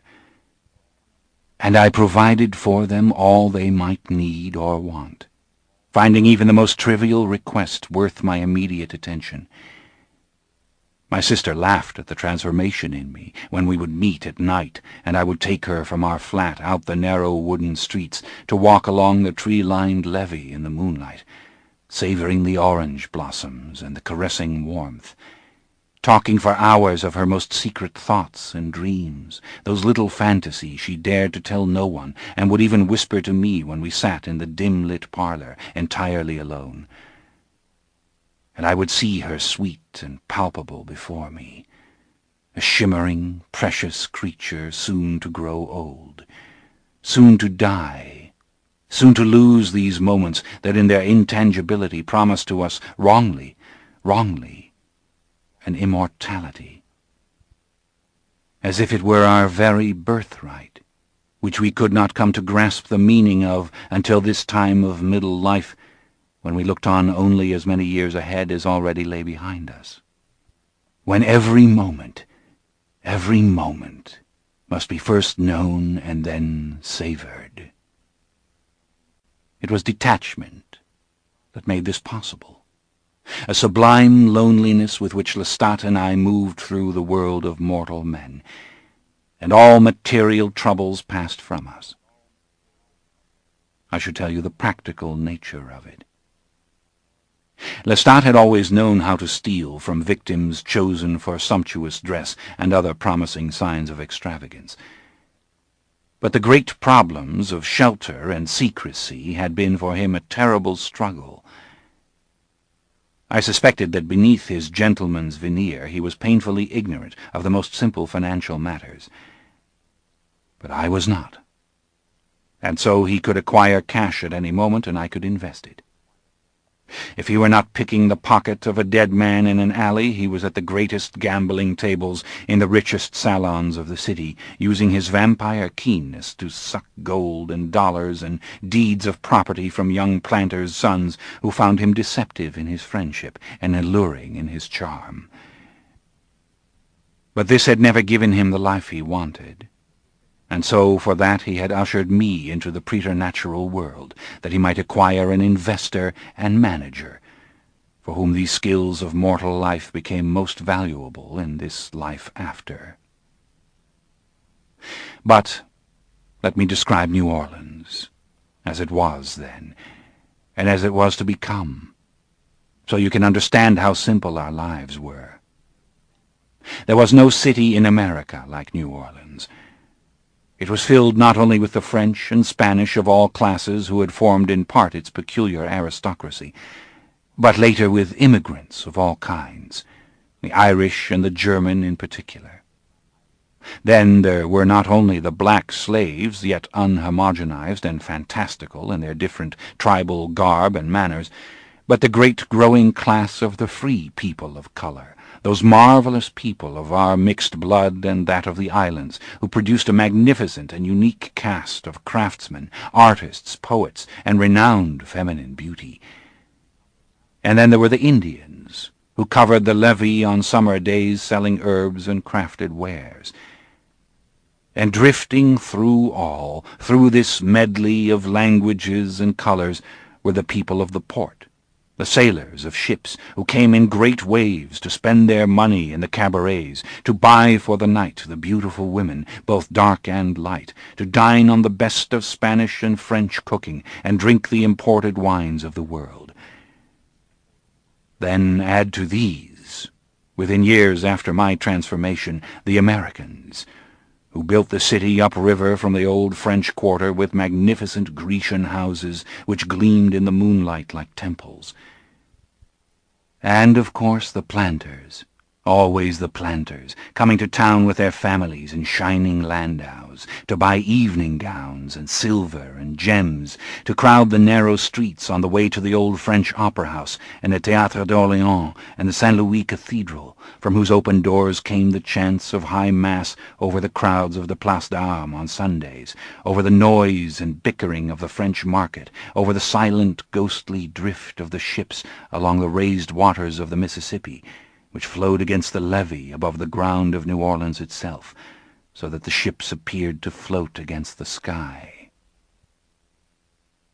This was New Orleans, a magical and magnificent place to live, in which a vampire, richly dressed and gracefully walking through the pools of light of one gas lamp after another, might attract no more notice in the evening than hundreds of other exotic creatures, if he attracted any at all, if anyone stopped to whisper behind a fan, "That man, how pale, how he gleams, how he moves, it's not natural."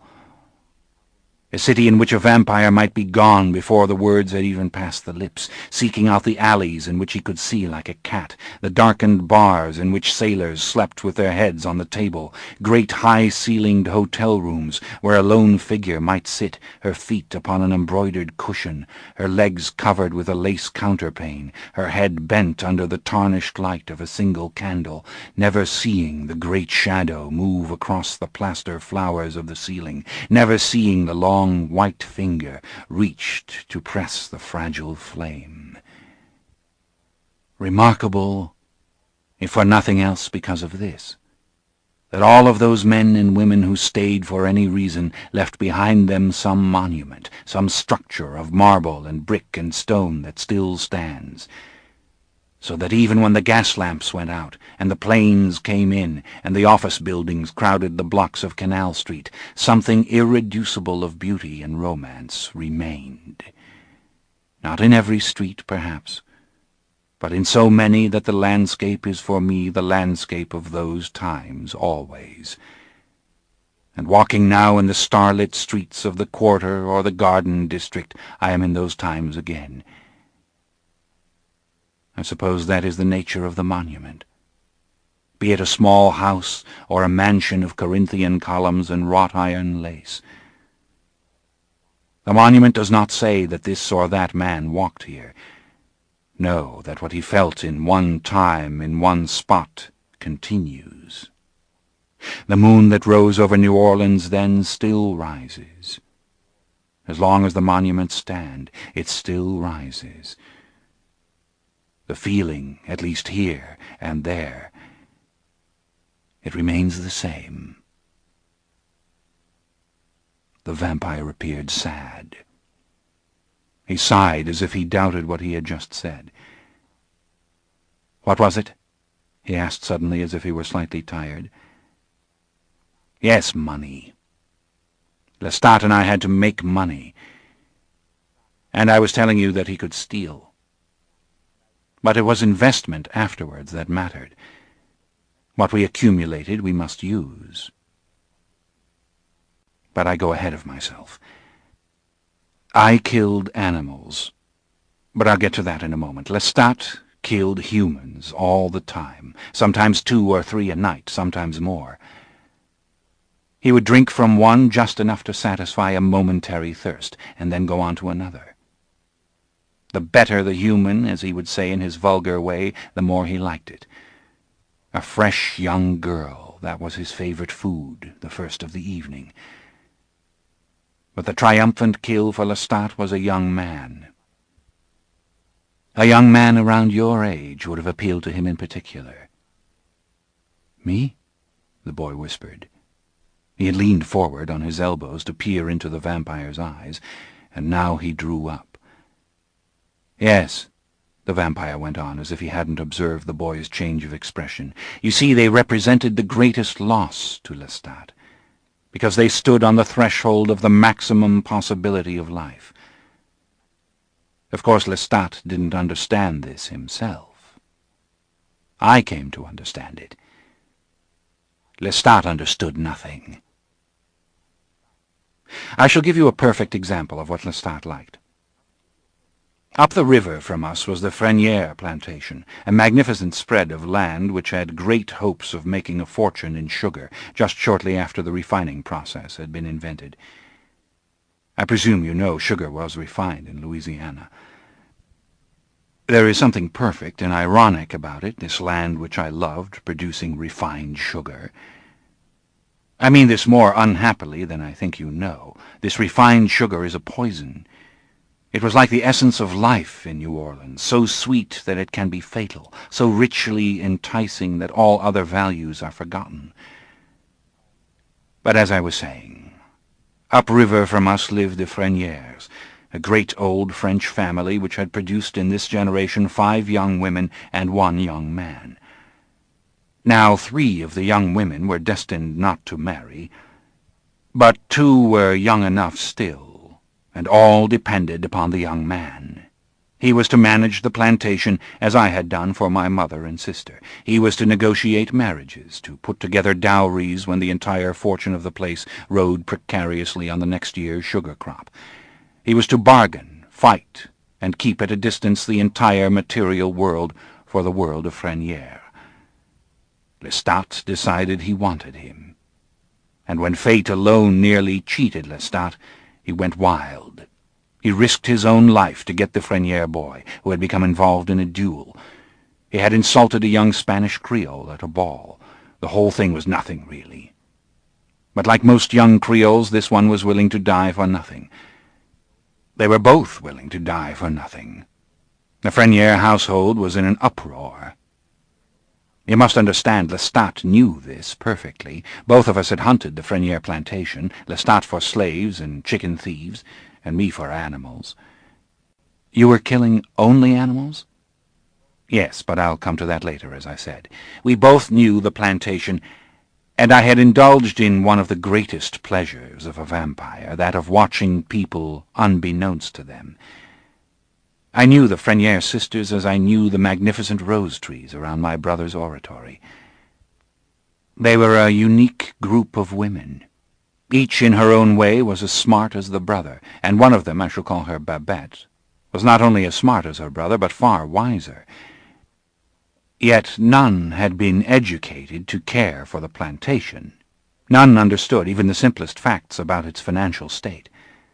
All were totally dependent upon young Frenière, and all knew it.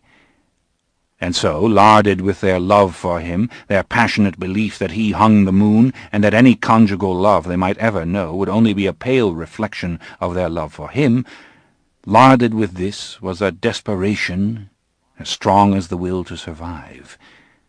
If Frenière died in the duel, the plantation would collapse. Its fragile economy, a life of splendor based on the perennial mortgaging of the next year's crop, was in his hands alone. So you can imagine the panic and misery in the Frenière household the night that the son went to town to fight the appointed duel. And now picture Lestat, gnashing his teeth like a comic opera devil because he was not going to kill the young Frenière. You mean, then, that you felt for the Frenière women? I felt for them totally, said the vampire.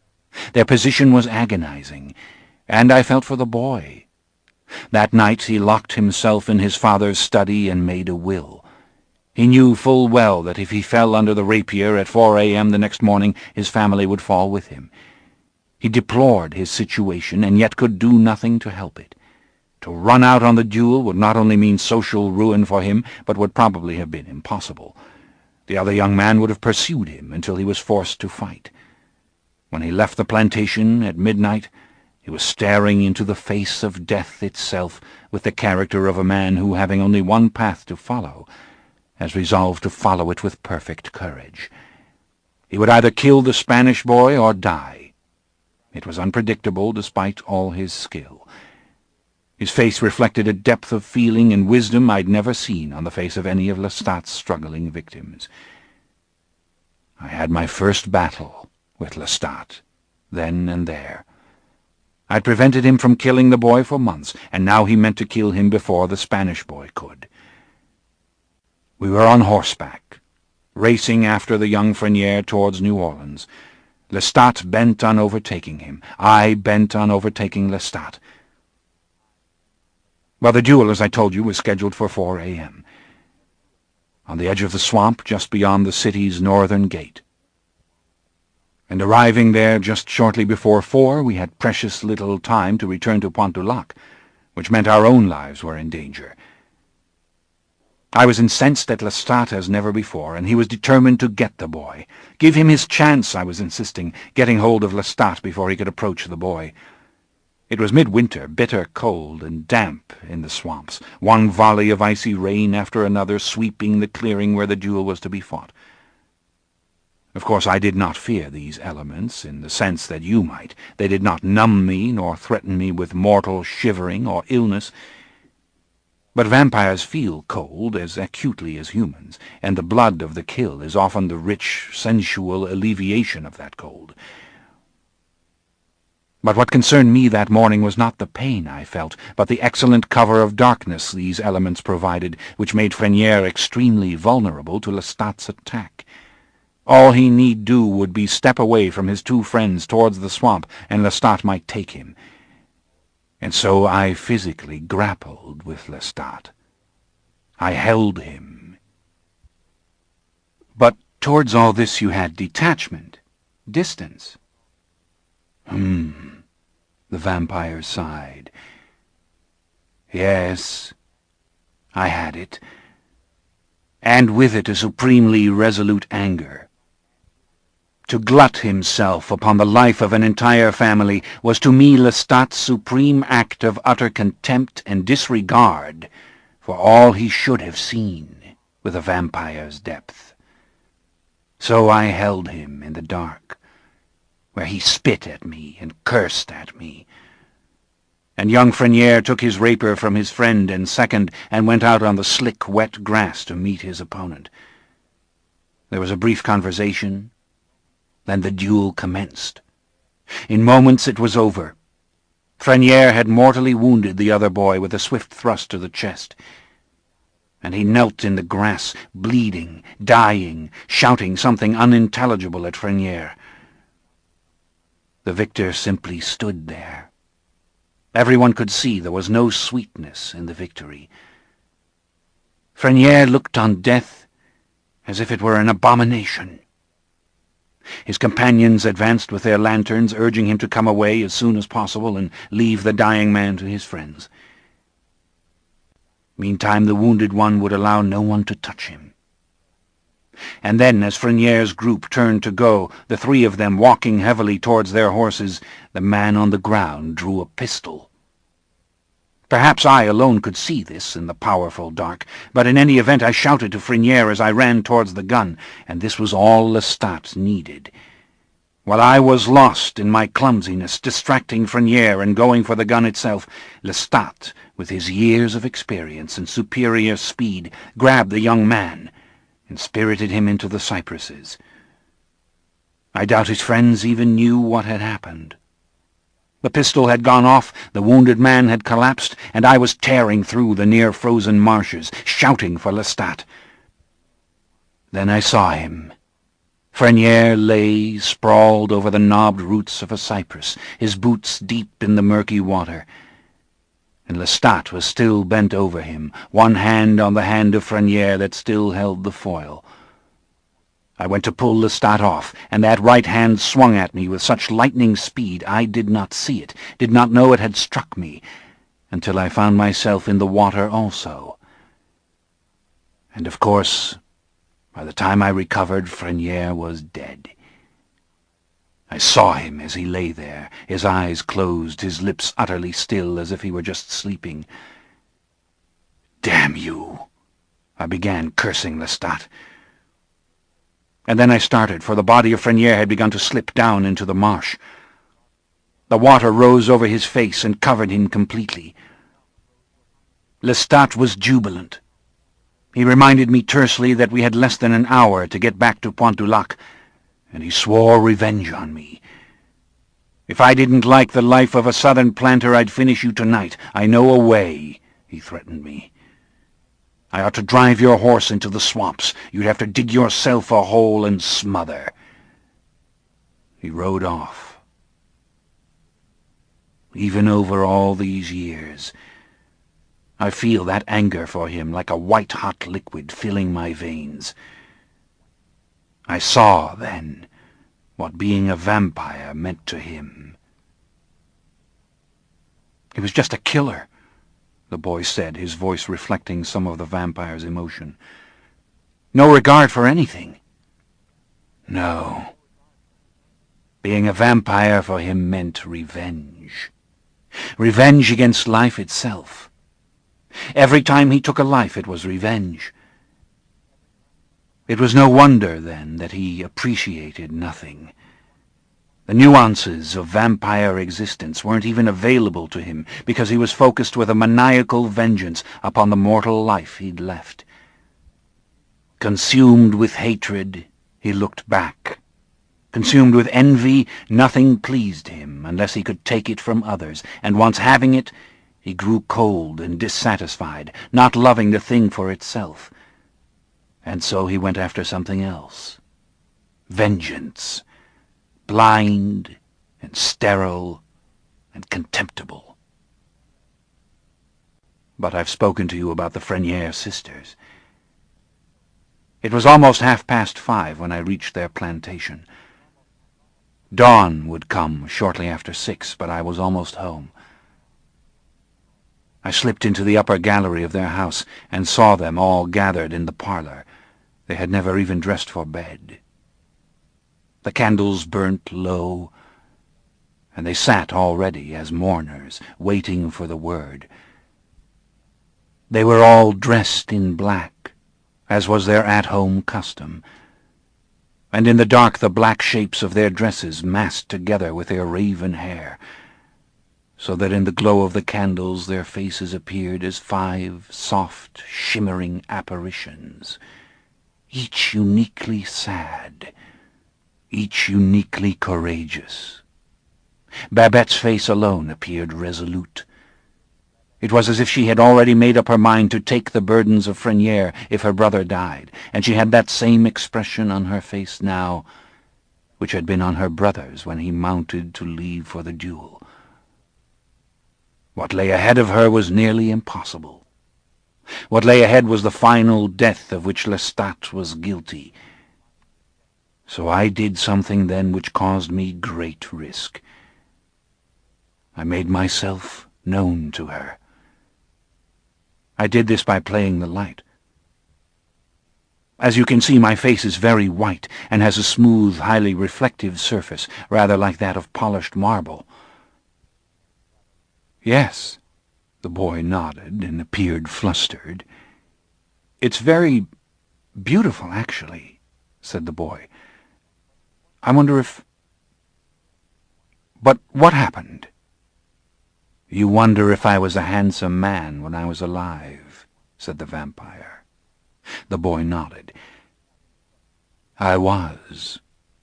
Nothing structurally is changed in me. Only I never knew that I was handsome.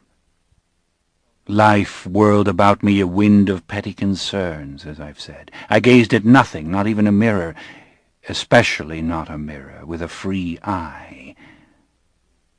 But this is what happened. I stepped near to the pane of glass and let the light touch my face. And this I did at a moment when Babette's eyes were turned towards the panes. Then I appropriately vanished. Within seconds all the sisters knew a strange creature had been seen, a ghost-like creature, and the two slave maids steadfastly refused to investigate. I waited out these moments impatiently for just that which I wanted to happen. Babette finally took a candelabrum from a side table, lit the candles, and, scorning everyone's fear, ventured out into the cold gallery alone to see what was there, her sisters hovering in the door like great black birds, one of them crying that the brother was dead and she had indeed seen his ghost. Of course, you must understand that Babette, being as strong as she was, never once attributed what she saw to imagination or to ghosts. I let her come the length of the dark gallery before I spoke to her, and even then I let her see only the vague outline of my body beside one of the columns. "Tell your sisters to go back," I whispered to her. "I come to tell you of your brother. Do as I say." She was still for an instant, and then she turned to me and strained to see me in the dark. "I have only a little time. I would not harm you for the world," I said. And she obeyed. Saying it was nothing, she told them to shut the door, and they obeyed as people obey who not only need a leader but are desperate for one. Then I stepped into the light of Babette's candles. The boy's eyes were wide. He put his hand to his lips. "Did you look to her as you do to me?" he asked. "You ask that with such innocence," said the vampire. "Yes, I suppose I certainly did. Only by candlelight I always had a less supernatural appearance, and I made no pretense with her of being an ordinary creature. I have only minutes, I told her at once, but what I have to tell you is of the greatest importance. Your brother fought bravely and won the duel, but wait, you must know now. He is dead. Death was proverbial with him, the thief in the night, about which all his goodness or courage could do nothing. But this is not the principal thing which I came to tell you. It is this: you can rule the plantation, and you can save it. All that is required is that you let no one convince you otherwise. You must assume his position, despite any outcry, any talk of convention, any talk of propriety or common sense. You must listen to nothing. The same land is here now that was here yesterday morning when your brother slept above. Nothing is changed. You must take his place. If you do not, the land is lost and the family is lost. You will be 5 women on a small pension, doomed to live but half or less of what life could give you. Learn what you must know. Stop at nothing until you have the answers. And take my visitation to you to be your courage whenever you waver. You must take the reins of your own life. Your brother is dead." I could see by her face that she had heard every word. She would have questioned me had there been time, but she believed me when I said there was not. Then I used all my skill to leave her so swiftly I appeared to vanish. From the garden I saw her face above in the glow of her candles. I saw her search the dark for me, turning around and around.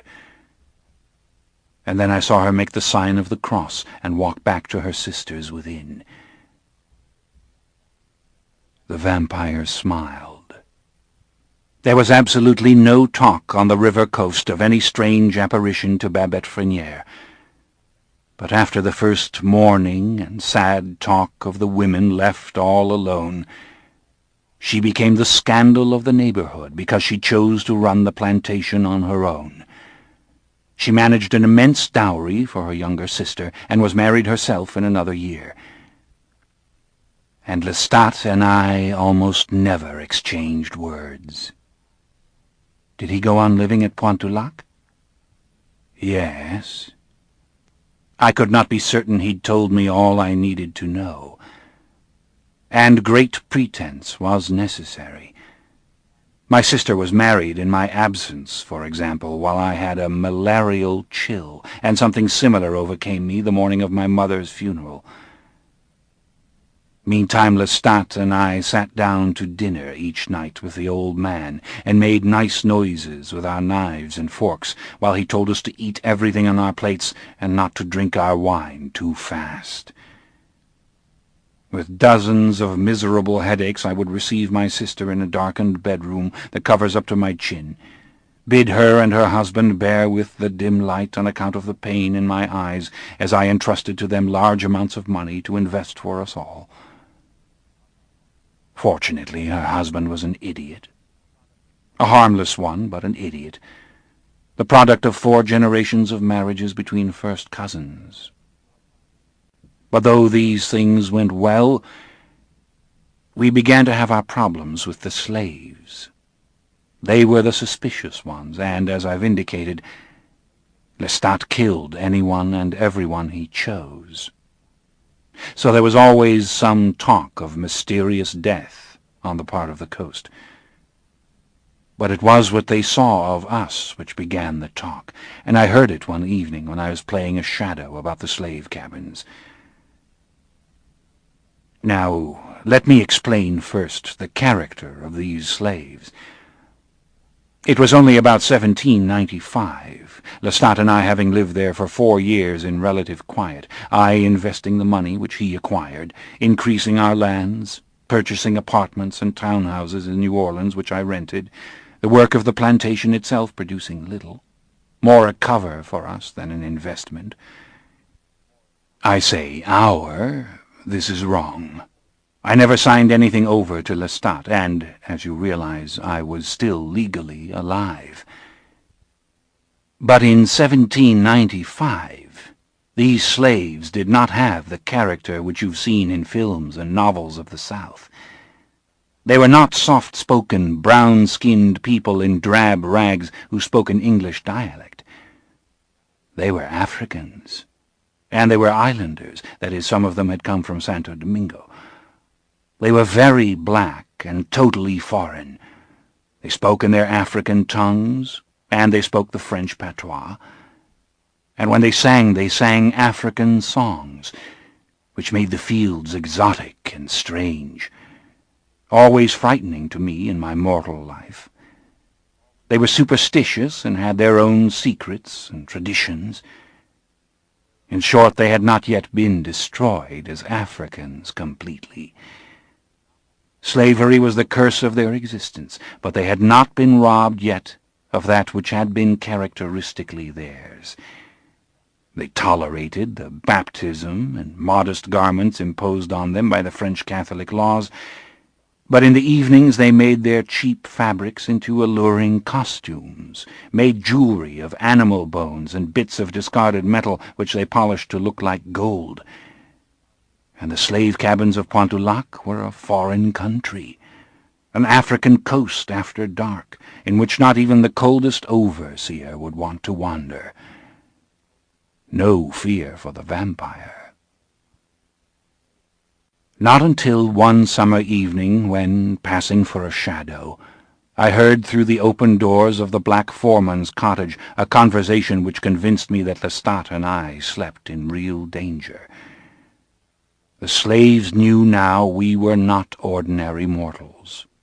In hushed tones, the maids told of how, through a crack in the door, they had seen us dine on empty plates with empty silver, lifting empty glasses to our lips, laughing, our faces bleached and ghostly in the candlelight, the blind man a helpless fool in our power. Through keyholes they had seen Lestat's coffin, and once he had beaten one of them mercilessly for dawdling by the gallery windows of his room. "There is no bed in there," they confided one to the other with nodding heads. "He sleeps in the coffin, I know it." They were convinced, on the best of grounds, of what we were.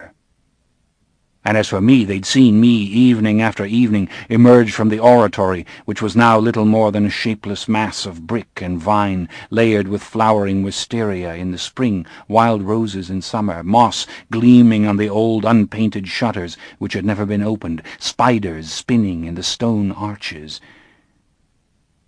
Of course I'd pretended to visit it in memory of Paul, but it was clear by their speech they no longer believed such lies.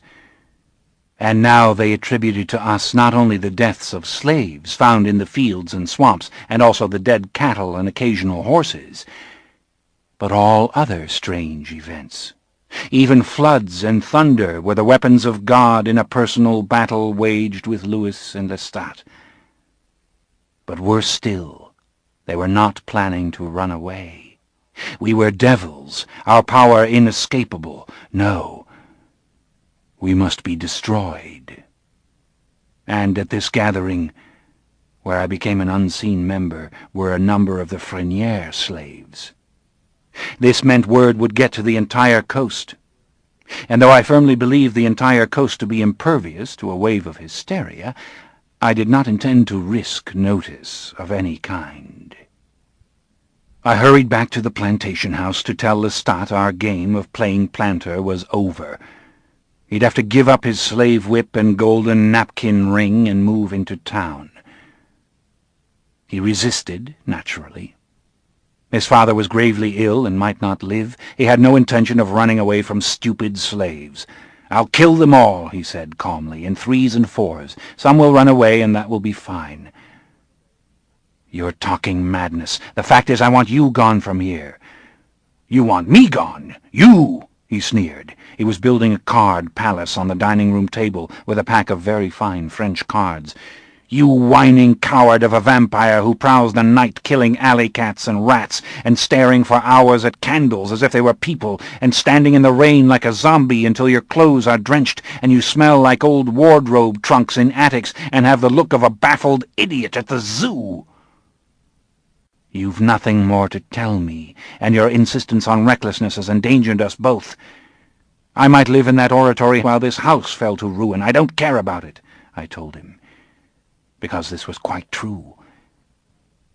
"But you must have all the things you never had of life, and make of immortality a junk shop in which both of us become grotesque. Now, go look at your father and tell me how long he has to live, for that's how long you stay. And only if the slaves don't rise up against us." He told me then to go look at his father myself, since I was the one who was always looking. And I did. The old man was truly dying. I had been spared my mother's death, more or less, because she had died very suddenly on an afternoon. She'd been found with her sewing basket, seated quietly in the courtyard. She had died as one goes to sleep. But now I was seeing a natural death that was too slow with agony and with consciousness. And I'd always liked the old man. He was kindly and simple and made few demands. By day he sat in the sun of the gallery, dozing and listening to the birds. By night any chatter on our part kept him company. He could play chess, carefully feeling each piece and remembering the entire state of the board with remarkable accuracy, and though Lestat would never play with him, I did often. Now he lay gasping for breath, his forehead hot and wet, the pillow around him stained with sweat. And as he moaned and prayed for death, Lestat in the other room began to play the spinet. I slammed it shut, barely missing his fingers. "You won't play while he dies," I said. "The hell I won't," he answered me. "I'll play the drum if I like." And taking a great sterling silver platter from a sideboard, he slipped a finger through one of its handles and beat it with a spoon. I told him to stop it or I would make him stop it.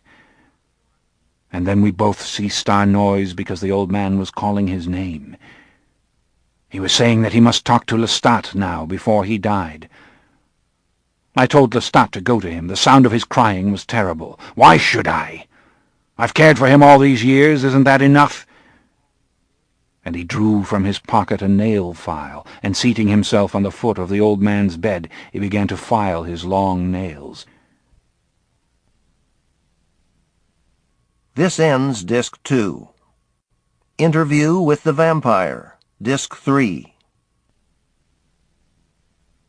Meantime, I should tell you that I was aware of slaves about the house. They were watching and listening. I was truly hoping the old man would die within minutes. Once or twice before I'd dealt with suspicion or doubt on the part of several slaves, but never such a number. I immediately rang for Daniel, the slave to whom I'd given the overseer's house and position. But while I waited for him, I could hear the old man talking to Lestat.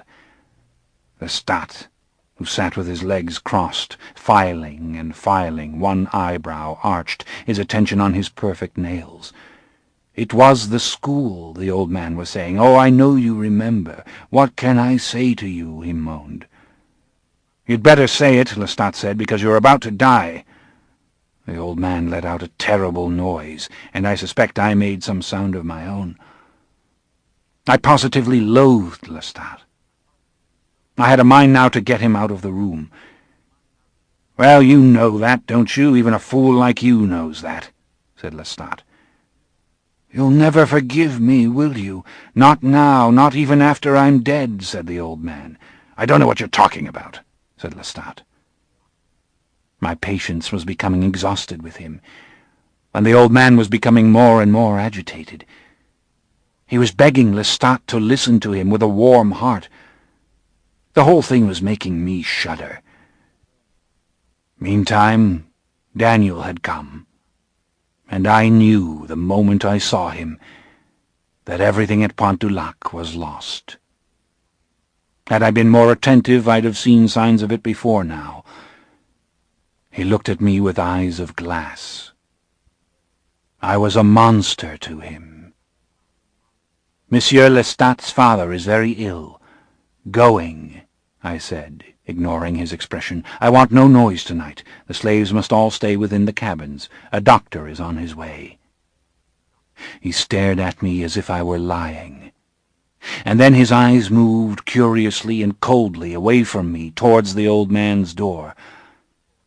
His face underwent such a change that I rose at once and looked in the room. It was Lestat, slouched at the foot of the bed, his back to the bedpost, his nail file working furiously, grimacing in such a way that both his great teeth showed prominently. The vampire stopped, his shoulders shaking with silent laughter. He was looking at the boy, and the boy looked shyly at the table. But he had already looked, and fixedly, at the vampire's mouth. He had seen that the lips were of a different texture from the vampire's skin, that they were silken and delicately lined like any person's lips, only deadly white. And he had glimpsed the white teeth. Only the vampire had such a way of smiling that they were not completely revealed, and the boy had not even thought of such teeth until now. You can imagine, said the vampire, what this meant. I had to kill him. You what? Said the boy. I had to kill him. He started to run. He would have alarmed everyone. Perhaps it might have been handled some other way, but I had no time. So I went after him, overpowering him. But then, finding myself in the act of doing what I had not done for 4 years, I stopped. This was a man. He had his bone-handle knife in his hand to defend himself, and I took it from him easily and slipped it into his heart. He sank to his knees at once, his fingers tightening on the blade, bleeding on it. And the sight of the blood, the aroma of it, maddened me. I believe I moaned aloud. But I did not reach for him. I would not. Then I remember seeing Lestat's figure emerge in the mirror over the sideboard. "Why did you do this?" he demanded. I turned to face him, determined he would not see me in this weakened state. "The old man was delirious," he went on. He could not understand what the old man was saying. "The slaves, they know. You must go to the cabins and keep watch," I managed to say to him. "I'll care for the old man." "Kill him," Lestat said. "Are you mad?" I answered. "He's your father." "I know he's my father," said Lestat. "That's why you have to kill him. I can't kill him. If I could, I would have done it a long time ago. Damn him!" He wrung his hands. "We've got to get out of here. And look what you've done, killing this one. There's no time to lose. His wife will be wailing up here in minutes, or she'll send someone worse." The vampire sighed. This was all true. Lestat was right. I could hear the slaves gathering around Daniel's cottage, waiting for him. Daniel had been brave enough to come into the haunted house alone. When he didn't return, the slaves would panic, become a mob. I told Lestat to calm them, to use all his power as a white master over them, and not to alarm them with horror. And then I went into the bedroom and shut the door. I had then another shock in a night of shocks, because I'd never seen Lestat's father as he was then. He was sitting up now, leaning forward, talking to Lestat, begging Lestat to answer him, telling him he understood his bitterness better than Lestat did himself. And he was a living corpse. Nothing animated his sunken body but a fierce will. Hence his eyes, for their gleam, were all the more sunken in his skull, and his lips in their trembling made his old yellowed mouth more horrible. I sat at the foot of the bed, and suffering to see him so, I gave him my hand. I cannot tell you how much his appearance had shaken me. For when I bring death, it is swift and conscienceless, leaving the victim as if in enchanted sleep. But this was the slow decay, the body refusing to surrender to the vampire of time which had sucked upon it for years on end. "Lestat," he said, "just for once don't be hard with me. Just for once be for me the boy you were, my son." He said this over and over, the words, my son, and then he said something I could not hear about innocence and innocence destroyed. But I could see that he was not out of his mind, as Lestat thought, but in some terrible state of lucidity. The burden of the past was on him with full force, and the present, which was only death, which he fought with all his will, could do nothing to soften that burden. But I knew I might deceive him if I used all my skill, and bending close to him now, I whispered the word, "Father." It was not Lestat's voice, it was mine, a soft whisper, but he calmed at once, and I thought then he might die. But he held my hand, as if he were being pulled under by dark ocean waves, and I alone could save him. He talked now of some country teacher, a name garbled, who found in Lestat a brilliant pupil and begged to take him to a monastery for an education. He cursed himself for bringing Lestat home, for burning his books. "You must forgive me, Lestat," he cried. I pressed his hand tightly, hoping this might do for some answer, but he repeated this again. "You have it all to live for, but you are as cold and brutal as I was then, with the work always there, and the cold and hunger. Lestat, you must remember, you were the gentlest of them all. God will forgive me if you forgive me."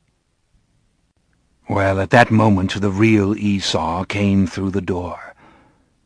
I gestured for quiet, but he wouldn't see that, so I had to get up quickly so the father wouldn't hear his voice from a distance. The slaves had run from him.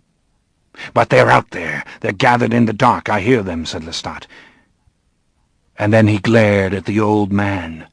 "Kill him, Louis," he said to me, his voice touched with the first pleading I'd ever heard in it. Then he bit down in rage.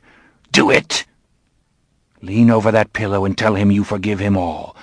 Forgive him for taking you out of school when you were a boy. Tell him that now." "For what?" Lestat grimaced, so that his face looked like a skull. "Taking me out of school?" He threw up his hands and let out a terrible roar of desperation. "Damn him! Kill him!" he said. "No," I said. "You forgive him, or you kill him yourself. Go on, kill your own father." The old man begged to be told what we were saying. He called out, "Son! Son!" and Lestat danced like the maddened Rumpelstiltskin about to put his foot through the floor. I went to the lace curtains. I could see and hear the slaves surrounding the house of Pointulac, forms woven in the shadows, drawing near. "You were Joseph among your brothers," the old man said, "the best of them. But how was I to know? It was when you were gone I knew, when all those years passed, and they could offer me no comfort, no solace. And then you came back to me and took me from the farm. But it wasn't you. It wasn't the same boy." I turned on Lestat now and veritably dragged him towards the bed. Never had I seen him so weak and at the same time enraged. He shook me off and then knelt down near the pillow, glowering at me. I stood resolute and whispered, "Forgive." "It's all right, Father. You must rest easy. I hold nothing against you," he said, his voice thin and strained over his anger.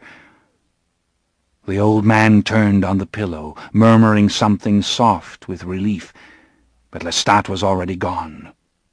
He stopped short in the doorway, his hands over his ears. "They're coming," he whispered, and then, turning just so he could see me, he said, "Take him, for God's sake." The old man never even knew what happened. He never awoke from his stupor. I bled him just enough, opening the gash so he would then die without feeding my dark passion. That thought I couldn't bear.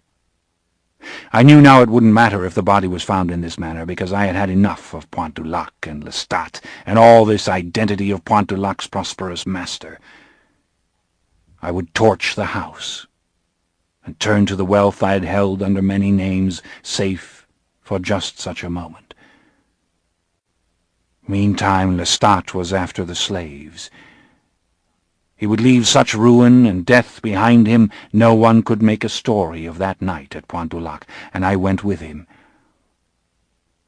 As before, his ferocity was mysterious, but now I bared my fangs on the humans who fled from me, my steady advance overcoming their clumsy, pathetic speed, as the veil of death descended, or the veil of madness. The power and the proof of the vampire was incontestable, so that the slaves scattered in all directions. And it was I who ran back up the steps to put the torch to Pointulac. Lestat came bounding after me. "What are you doing?" he shouted. "Are you mad?" But there was no way to put out the flames. "They're gone, and you're destroying it, all of it!" He turned round and round in the magnificent parlor amid his fragile splendor. "Get your coffin out. You have 3 hours till dawn," I said. The house was a funeral pyre. "Could the fire have hurt you?" asked the boy. "Most definitely," said the vampire. "Did you go back to the oratory? Was it safe?" "No, not at all. Some 55 slaves were scattered around the grounds. Many of them would not have desired the life of a runaway, and would most certainly go right to Frenières or south to the Beljardin plantation downriver. I had no intention of staying there that night, but there was little time to go anywhere else." "The woman, Babette?" said the boy. The vampire smiled. "Yes, I went to Babette. She lived now at Frenières with her young husband. I had enough time to load my coffin into the carriage and go to her. But what about Lestat? The vampire sighed. Lestat went with me. It was his intention to go on to New Orleans, and he was trying to persuade me to do just that. But when he saw I meant to hide at Frenier, he opted for that also. We might not have ever made it to New Orleans. It was growing light. Not so that mortal eyes would have seen it, but Lestat and I could see it. Now as for Babette, I had visited her once again. As I told you, she had scandalized the coast by remaining alone on the plantation without a man in the house, without even an older woman. Babette's greatest problem was that she might succeed financially, only to suffer the isolation of social ostracism. She had such a sensibility that wealth itself meant nothing to her. Family, a line, this meant something to Babette. Though she was able to hold the plantation together, the scandal was wearing on her. She was giving up inside. I came to her one night in the garden. Not permitting her to look on me, I told her in a most gentle voice that I was the same person she'd seen before, that I knew of her life and her suffering. "Don't expect people to understand it," I told her. "They are fools. They want you to retire because of your brother's death. They would use your life as if it were merely oil for a proper lamp. You must defy them, but you must defy them with purity and confidence." She was listening all the while in silence. I told her she was to give a ball for a cause, and the cause to be religious. She might pick a convent in New Orleans, anyone, and plan for a philanthropic ball. She would invite her deceased mother's dearest friends to be chaperones, and she would do all of this with perfect confidence. Above all, perfect confidence. It was confidence and purity which were all important. Well, Babette thought this to be a stroke of genius. "I don't know what you are, and you will not tell me," she said. This was true, I would not. "But I can only think that you are an angel." And she begged to see my face. That is, she begged in the manner of such people as Babette, who are not given to truly begging anyone for anything. Not that Babette was proud, she was simply strong and honest, which in most cases makes begging... "I see. You want to ask me a question." The vampire stopped. "Oh, no," said the boy, who had meant to hide it.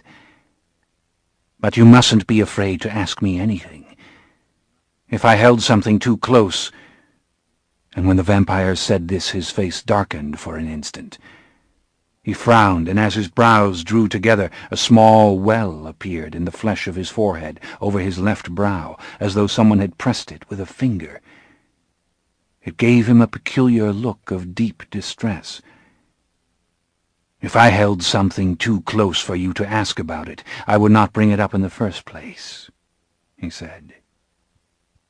The boy found himself staring at the vampire's eyes, at the eyelashes, which were fine black wires in the tender flesh of the lids. "Ask me," he said to the boy. "Babette, the way you speak of her," said the boy, "as if your feeling was special." "Did I give you the impression I could not feel?" asked the vampire. "No, not at all. Obviously you felt for the old man. You stayed to comfort him when you were in danger. And what you felt for young Frenier when Lestat wanted to kill him, all this you explained.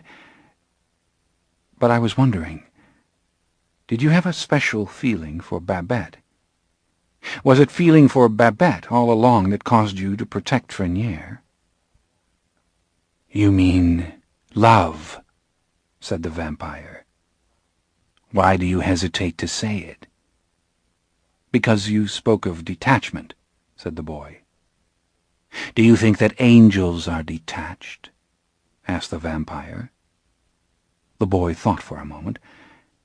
"Yes," he said. "But aren't angels capable of love?"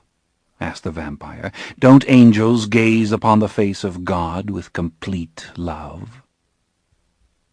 The boy thought for a moment. "Love or adoration," he said. "What is the difference?" asked the vampire thoughtfully. "What is the difference?" It was clearly not a riddle for the boy. He was asking himself. "Angels feel love, and pride, the pride of the fall, and hatred, the strong, overpowering emotions of detached persons in whom emotion and will are one," he said finally. He stared at the table now, as though he were thinking this over, was not entirely satisfied with it. "I had for Babette a strong feeling. It is not the strongest I've ever known for a human being." He looked up at the boy. "But it was very strong. Babette was to me in her own way an ideal human being." He shifted in his chair, the cape moving softly about him, and turned his face to the windows. The boy bent forward and checked the tape. Then he took another cassette from his briefcase and, begging the vampire's pardon, fitted it into place. "I'm afraid I did ask something too personal. I didn't mean," he said anxiously to the vampire. "You asked nothing of the sort," said the vampire, looking at him suddenly. "It is a question right to the point. I feel love, and I felt some measure of love for Babette, though not the greatest love I've ever felt. It was foreshadowed in Babette. To return to my story, Babette's charity ball was a success, and her re-entry in social life assured by it. Her money generously underwrote any doubts in the minds of her suitors' families, and she married. On summer nights I used to visit her, never letting her see me or know that I was there. I came to see that she was happy, and seeing her happy, I felt a happiness as the result. And to Babette I came now with Lestat. He would have killed the Frenières long ago if I hadn't stopped him, and he thought now that was what I meant to do. "And what peace would that bring?" I asked. "You call me the idiot, and you've been the idiot all along. Do you think I don't know why you made me a vampire? You couldn't live by yourself. You couldn't manage even the simplest things. For years now I've managed everything while you sat about making a pretense of superiority. There's nothing left for you to tell me about life. I have no need of you and no use for you. It's you who need me.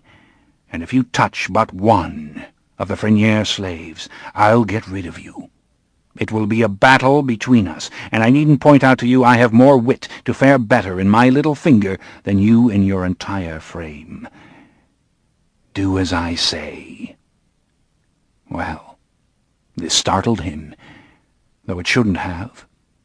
And he protested he had much to tell me, of things and types of people I might kill who would cause sudden death, and places in the world I must never go, and so forth and so on. Nonsense that I could hardly endure. But I had no time for him. The overseer's lights were lit at Frenière. He was trying to quell the excitement of the runaway slaves and his own. And the fire of Pointe-du-Lac could be seen still against the sky. Babette was dressed and attending to business, having sent carriages to Pointe-du-Lac and slaves to help fight the blaze. The frightened runaways were kept away from the others, and at that point no one regarded their stories as any more than slave foolishness. Babette knew something dreadful had happened and suspected murder, never the supernatural. She was in the study making a note of the fire in the plantation diary when I found her. It was almost morning. I had only a few minutes to convince her she must help. I spoke to her at first, refusing to let her turn around, and calmly she listened. I told her I must have a room for the night, to rest. I've never brought you harm. I ask you now for a key, and your promise that no one will try to enter that room until tonight. Then I'll tell you all." I was nearly desperate now. The sky was paling. Lestat was yards off in the orchard with the coffins. "But why have you come to me tonight?" she asked. "And why not to you?" I replied. "Did I not help you at the very moment when you most needed guidance, when you alone stood strong among those who are dependent and weak? Did I not twice offer you good counsel? And haven't I watched over your happiness ever since?" I could see the figure of Lestat at the window. He was in a panic. "Give me the key to a room. Let no one come near it till nightfall. I swear to you I would never bring you harm." "And if I don't? If I believe you come from the devil," she said now, and meant to turn her head. I reached for the candle and put it out. She saw me standing with my back to the graying windows. "If you don't, and if you believe me to be the devil, I shall die," I said. "Give me the key. I could kill you now if I chose, do you see?" And now I moved close to her and showed myself to her more completely, so that she gasped and drew back, holding to the arm of her chair. "But I would not. I would die rather than kill you. I will die if you don't give me such a key as I ask." It was accomplished. What she thought, I don't know. But she gave me one of the ground-floor storage rooms where wine was aged, and I am sure she saw Lestat and me bringing the coffins. I not only locked the door, but barricaded it. Lestat was up the next evening when I awoke. Then she kept her word. Yes, only she had gone a step further. She had not only respected our locked door, she had locked it again from without. And the stories of the slaves, she'd heard them. Yes, she had. Lestat was the first to discover we were locked in, however. He became furious. He had planned to get to New Orleans as fast as possible. He was now completely suspicious of me. "I only needed you as long as my father lived," he said, desperately trying to find some opening somewhere. The place was a dungeon. "Now I won't put up with anything from you, I warn you." He didn't even wish to turn his back on me. I sat there, straining to hear voices in the rooms above, wishing that he would shut up, not wishing to confide for a moment my feeling for Babette or my hopes. I was also thinking something else. You ask me about feeling and detachment. One of its aspects, detachment with feeling, I should say, is that you can think of two things at the same time.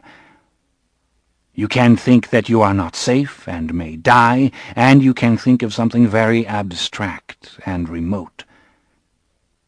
And this was definitely so with me. I was thinking at that moment, wordlessly and rather deeply, how sublime friendship between Lestat and me might have been, how few impediments to it there would have been, and how much to be shared. Perhaps it was the closeness of Babette which caused me to feel it. For how could I truly ever come to know Babette, except, of course, through the one final way, to take her life, to become one with her in an embrace of death, when my soul would become one with my heart and nourished with it. But my soul wanted to know Babette without my need to kill, without robbing her of every breath of life, every drop of blood.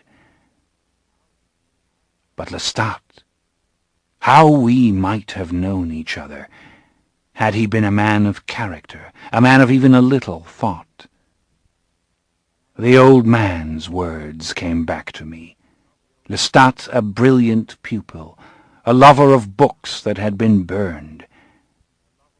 I knew only the Lestat who sneered at my library, called it a pile of dust, ridiculed relentlessly my reading, my meditations. I became aware now that the house over our heads was quieting. Now and then feet moved, and the boards creaked, and the light in the cracks of the boards gave a faint, uneven illumination. I could see Lestat feeling along the brick walls, his hard, enduring vampire face a twisted mask of human frustration. I was confident we must part ways at once, that I must, if necessary, put an ocean between us. And I realized that I'd tolerated him this long because of self-doubt. I'd fooled myself into believing I stayed for the old man, and for my sister and her husband. But I stayed with Lestat because I was afraid he did know essential secrets as a vampire, which I could not discover alone, and, more important, because he was the only one of my kind whom I knew. He had never told me how he had become a vampire, or where I might find a single other member of our kind. This troubled me greatly then, as much as it had for 4 years. I hated him and wanted to leave him, yet could I leave him? Meantime, as all this passed through my thoughts, Lestat continued his diatribe. He didn't need me. He wasn't going to put up with anything, especially not any threat from the Freniers. We had to be ready when that door opened. "Remember," he said to me finally, "speed and strength. They cannot match us in that. And fear. Remember always to strike fear. Don't be sentimental now. You'll cost us everything." "You wish to be on your own after this?" I asked him. I wanted him to say it. I did not have the courage. Or rather, I did not know my own feelings. "I want to get to New Orleans," he said. "I was simply warning you I don't need you. But to get out of here, we need each other. You don't begin to know how to use your powers. You have no innate sense of what you are. Use your persuasive powers with this woman if she comes.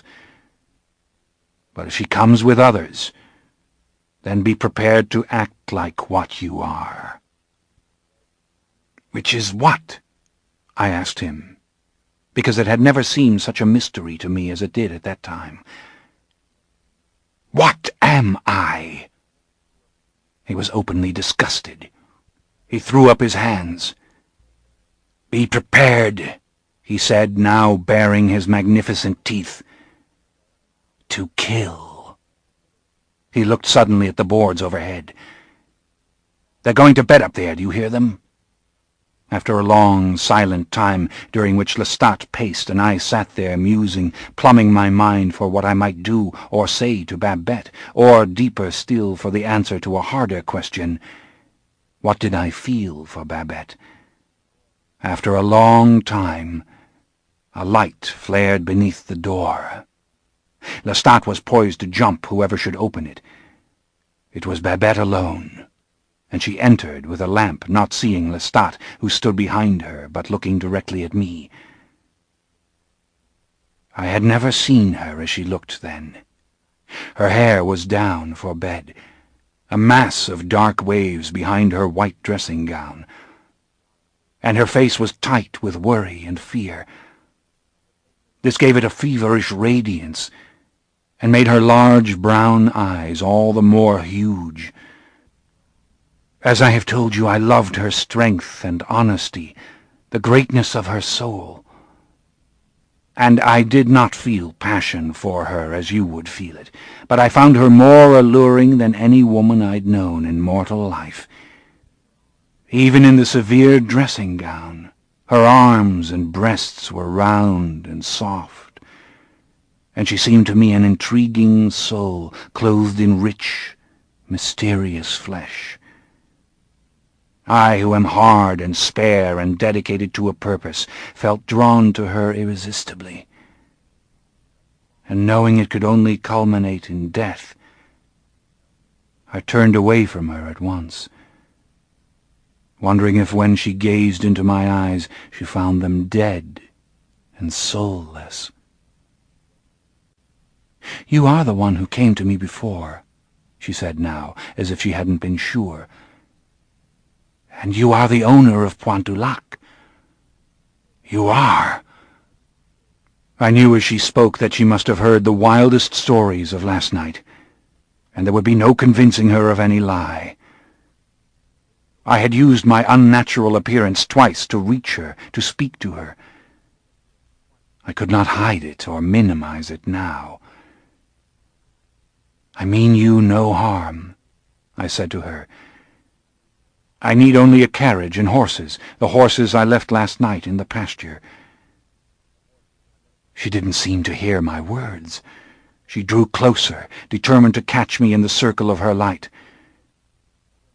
And then I saw Lestat behind her, his shadow merging with her shadow on the brick wall. He was anxious and dangerous. "You will give me the carriage?" I insisted.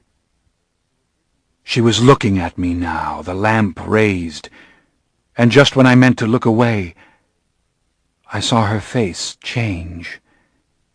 It went still, blank, as if her soul were losing its consciousness. She closed her eyes and shook her head. It occurred to me that I had somehow caused her to go into a trance without any effort on my part. "What are you?" she whispered. "You're from the devil.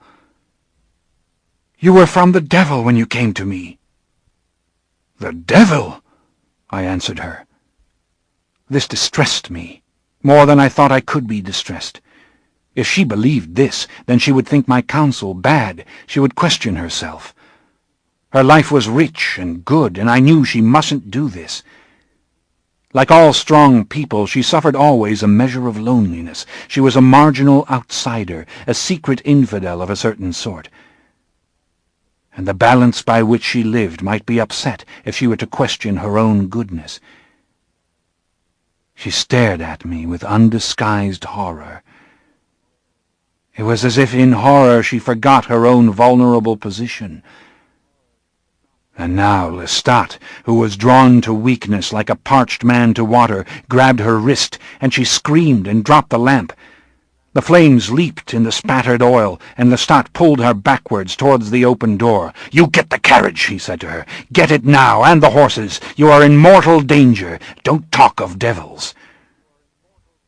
I stomped on the flames and went for Lestat, shouting at him to leave her. He had her by both wrists, and she was furious. "You'll rouse the house if you don't shut up," he said to me, "and I'll kill her. Get the carriage. Lead us. Talk to the stable boy," he said to her, pushing her into the open air. We moved slowly across the dark court, my distress almost unbearable. Lestat ahead of me, and before us both Babette, who moved backwards, her eyes peering at us in the dark. Suddenly she stopped. One dim light burned in the house above. "I'll get you nothing," she said. I reached for Lestat's arm and told him I must handle this. "She'll reveal us to everyone unless you let me talk to her," I whispered to him. "Then get yourself in check," he said disgustedly. "Be strong. Don't quibble with her." "You go as I talk. Go to the stables and get the carriage and the horses, but don't kill." Whether he'd obey me or not, I didn't know, but he darted away just as I stepped up to Babette. Her face was a mixture of fury and resolution. She said, "Get thee behind me, Satan." And I stood there before her then, speechless, just holding her in my glance as surely as she held me. If she could hear Lestat in the night, she gave no indication. Her hatred for me burned like fire. "Why do you say this to me?" I asked. "Was the counsel I gave you bad? Did I do you harm? I came to help you, to give you strength. I thought only of you when I had no need to think of you at all." She shook her head. "But why? Why do you talk to me like this?" she asked. "I know what you've done at Pointe du Lac. You've lived there like a devil. The slaves are wild with stories. All day men have been on the river road on the way to Pointe du Lac. My husband was there. He saw the house in ruins, the bodies of slaves throughout the orchards, the fields. What are you? Why do you speak to me gently? What do you want of me?" She clung now to the pillars of the porch and was backing slowly to the staircase. Something moved above in the lighted window. "I cannot give you such answers now," I said to her. "Believe me when I tell you I came to you only to do you good, and would not have brought worry and care to you last night for anything had I the choice." The vampire stopped. The boy sat forward, his eyes wide. The vampire was frozen, staring off, lost in his thoughts, his memory. And the boy looked down suddenly, as if this were the respectful thing to do. He glanced again at the vampire, and then away, his own face as distressed as the vampire's. And then he started to say something, but he stopped. The vampire turned towards him and studied him, so that the boy flushed and looked away again anxiously. But then he raised his eyes and looked into the vampire's eyes. He swallowed, but he held the vampire's gaze. "Is this what you want?" the vampire whispered. "Is this what you wanted to hear?" He moved the chair back soundlessly and walked to the window. The boy sat as if stunned, looking at his broad shoulders and the long mass of the cape. The vampire turned his head slightly. "You don't answer me. I'm not giving you what you want, am I? You wanted an interview, something to broadcast on the radio. That doesn't matter. I'll throw the tapes away if you want." The boy rose. "I can't say I understand all you're telling me. You'd know I was lying if I said I did. So how can I ask you to go on except to say what I do understand? What I do understand is like nothing I've ever understood before." He took a step towards the vampire. The vampire appeared to be looking down into Divisadero Street. Then he turned his head slowly and looked at the boy and smiled. His face was serene and almost affectionate, and the boy suddenly felt uncomfortable. He shoved his hands into his pockets and turned towards the table. Then he looked at the vampire tentatively and said, "Will you please go on?"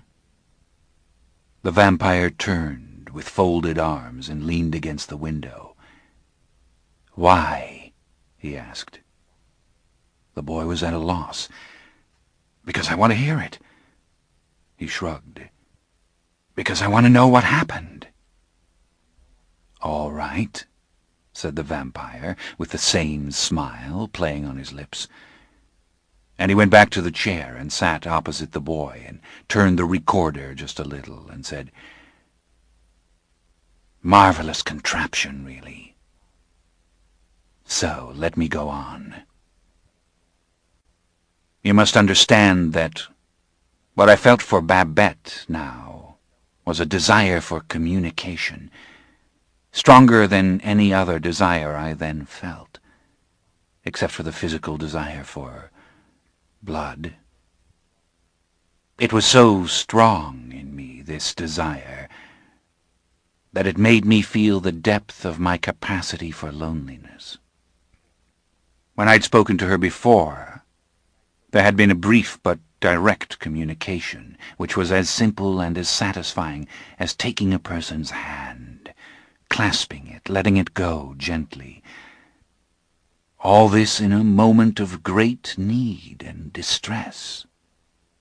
But now we were at odds. To Babette I was a monster, and I found it horrible to myself, and would have done anything to overcome her feeling.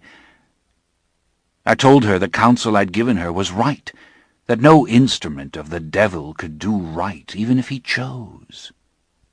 "I know," she answered me, but by this she meant that she could no more trust me than the devil himself. I approached her, and she moved back. I raised my hand, and she shrank, clutching for the railing. "All right, then," I said, feeling a terrible exasperation. "Why did you protect me last night? Why have you come to me alone?" What I saw in her face was cunning. She had a reason, but she would by no means reveal it to me. It was impossible for her to speak to me freely, openly, to give me the communication I desired. I felt weary looking at her. The night was already late, and I could see and hear that Lestat had stolen into the wine cellar and taken our caskets, and I had a need to get away, and other needs besides. The need to kill and drink.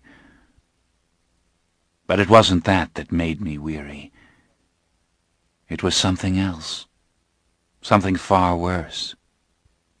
It was as if this night were only one of thousands of nights, world without end, night curving into night, to make a great arching line of which I couldn't see the end, a night in which I roamed alone under cold, mindless stars.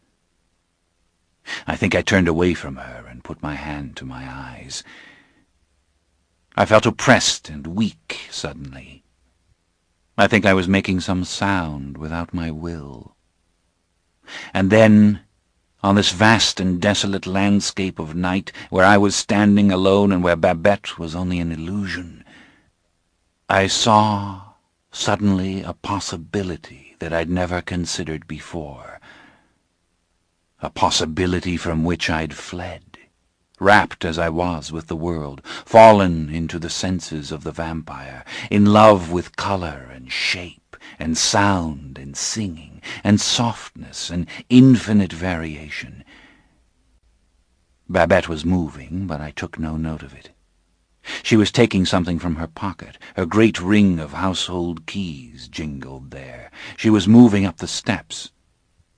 Let her go away, I was thinking. Creature of the devil, I whispered. Get thee behind me, Satan, I repeated. I turned to look at her now. She was frozen on the steps, with wide, suspicious eyes. She'd reached the lantern which hung on the wall, and she held it in her hands, just staring at me, holding it tight, like a valuable purse.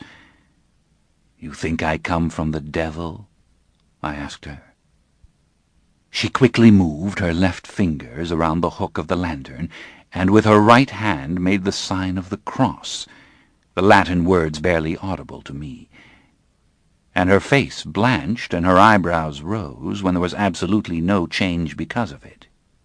Did you expect me to go up in a puff of smoke? I asked her. I drew closer now, for I had gained detachment from her by virtue of my thoughts. And where would I go? I asked her. And where would I go? To hell, from whence I came? To the devil, from whom I came? I stood at the foot of the steps. Suppose I told you I know nothing of the devil. Suppose I told you that I do not even know if he exists. It was the devil I'd seen upon the landscape of my thoughts. It was the devil about whom I thought now. I turned away from her. She wasn't hearing me as you are now. She wasn't listening. I looked up at the stars. Lestat was ready. I knew it. It was as if he'd been ready there with the carriage for years, and she had stood upon the step for years.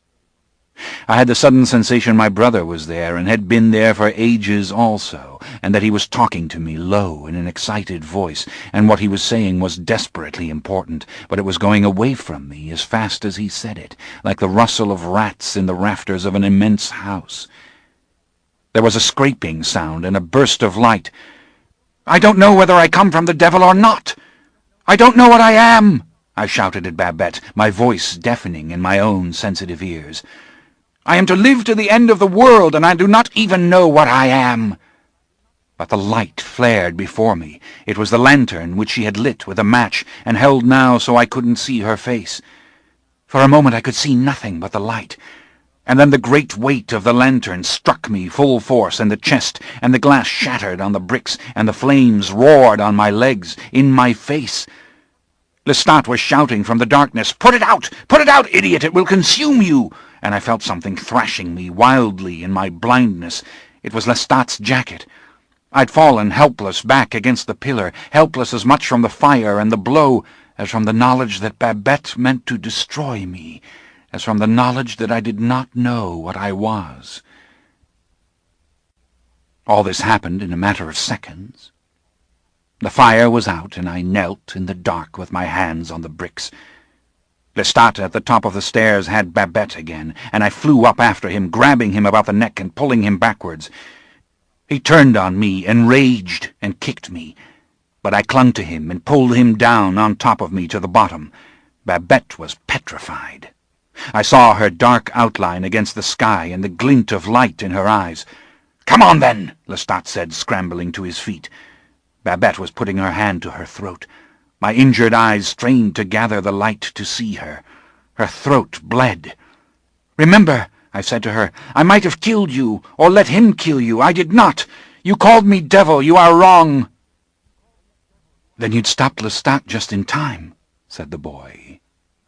"Yes. Lestat could kill and drink like a bolt of lightning. But I had saved only Babette's physical life. I was not to know that until later. In an hour and a half, Lestat and I were in New Orleans. The horses nearly dead from exhaustion, the carriage parked on a side street a block from a new Spanish hotel. Lestat had an old man by the arm and was putting $50 into his hand. "Get us a suite," he directed him, "and order some champagne. Say it is for 2 gentlemen and pay in advance, and when you come back I'll have another 50 for you. And I'll be watching for you, I wager." His gleaming eyes held the man in thrall. I knew he'd kill him as soon as he returned with the hotel room keys, and he did. I sat in the carriage, watching wearily as the man grew weaker and weaker, and finally died, his body collapsing like a sack of rocks in a doorway as Lestat let him go. "Good night, sweet prince," said Lestat, "and here's your $50, and he shoved the money into his pocket as if it were a capital joke. Now we slipped in the courtyard doors of the hotel and went up to the lavish parlor of our suite. Champagne glistened in a frosted bucket. 2 glasses stood on the silver tray. I knew Lestat would fill 1 glass and sit there staring at the pale yellow color. And I, a man in a trance, lay on the settee staring at him as if nothing he could do mattered. I have to leave him or die, I thought. It would be sweet to die, I thought. Yes, die. I wanted to die before. Now I wish to die. I saw it with such sweet clarity, such dead calm. "You're being morbid," Lestat said suddenly. "It's almost dawn." He pulled the lace curtains back, and I could see the rooftops under the dark blue sky, and above the great constellation Orion. "Go kill," said Lestat, sliding up the glass. He stepped out of the sill, and I heard his feet land softly on the rooftop beside the hotel. He was going for the coffins, or at least one. My thirst rose in me like fever, and I followed him. My desire to die was constant, like a pure thought in the mind, devoid of emotion. Yet I needed to feed. I've indicated to you I would not then kill people. I moved along the rooftop in search of rats.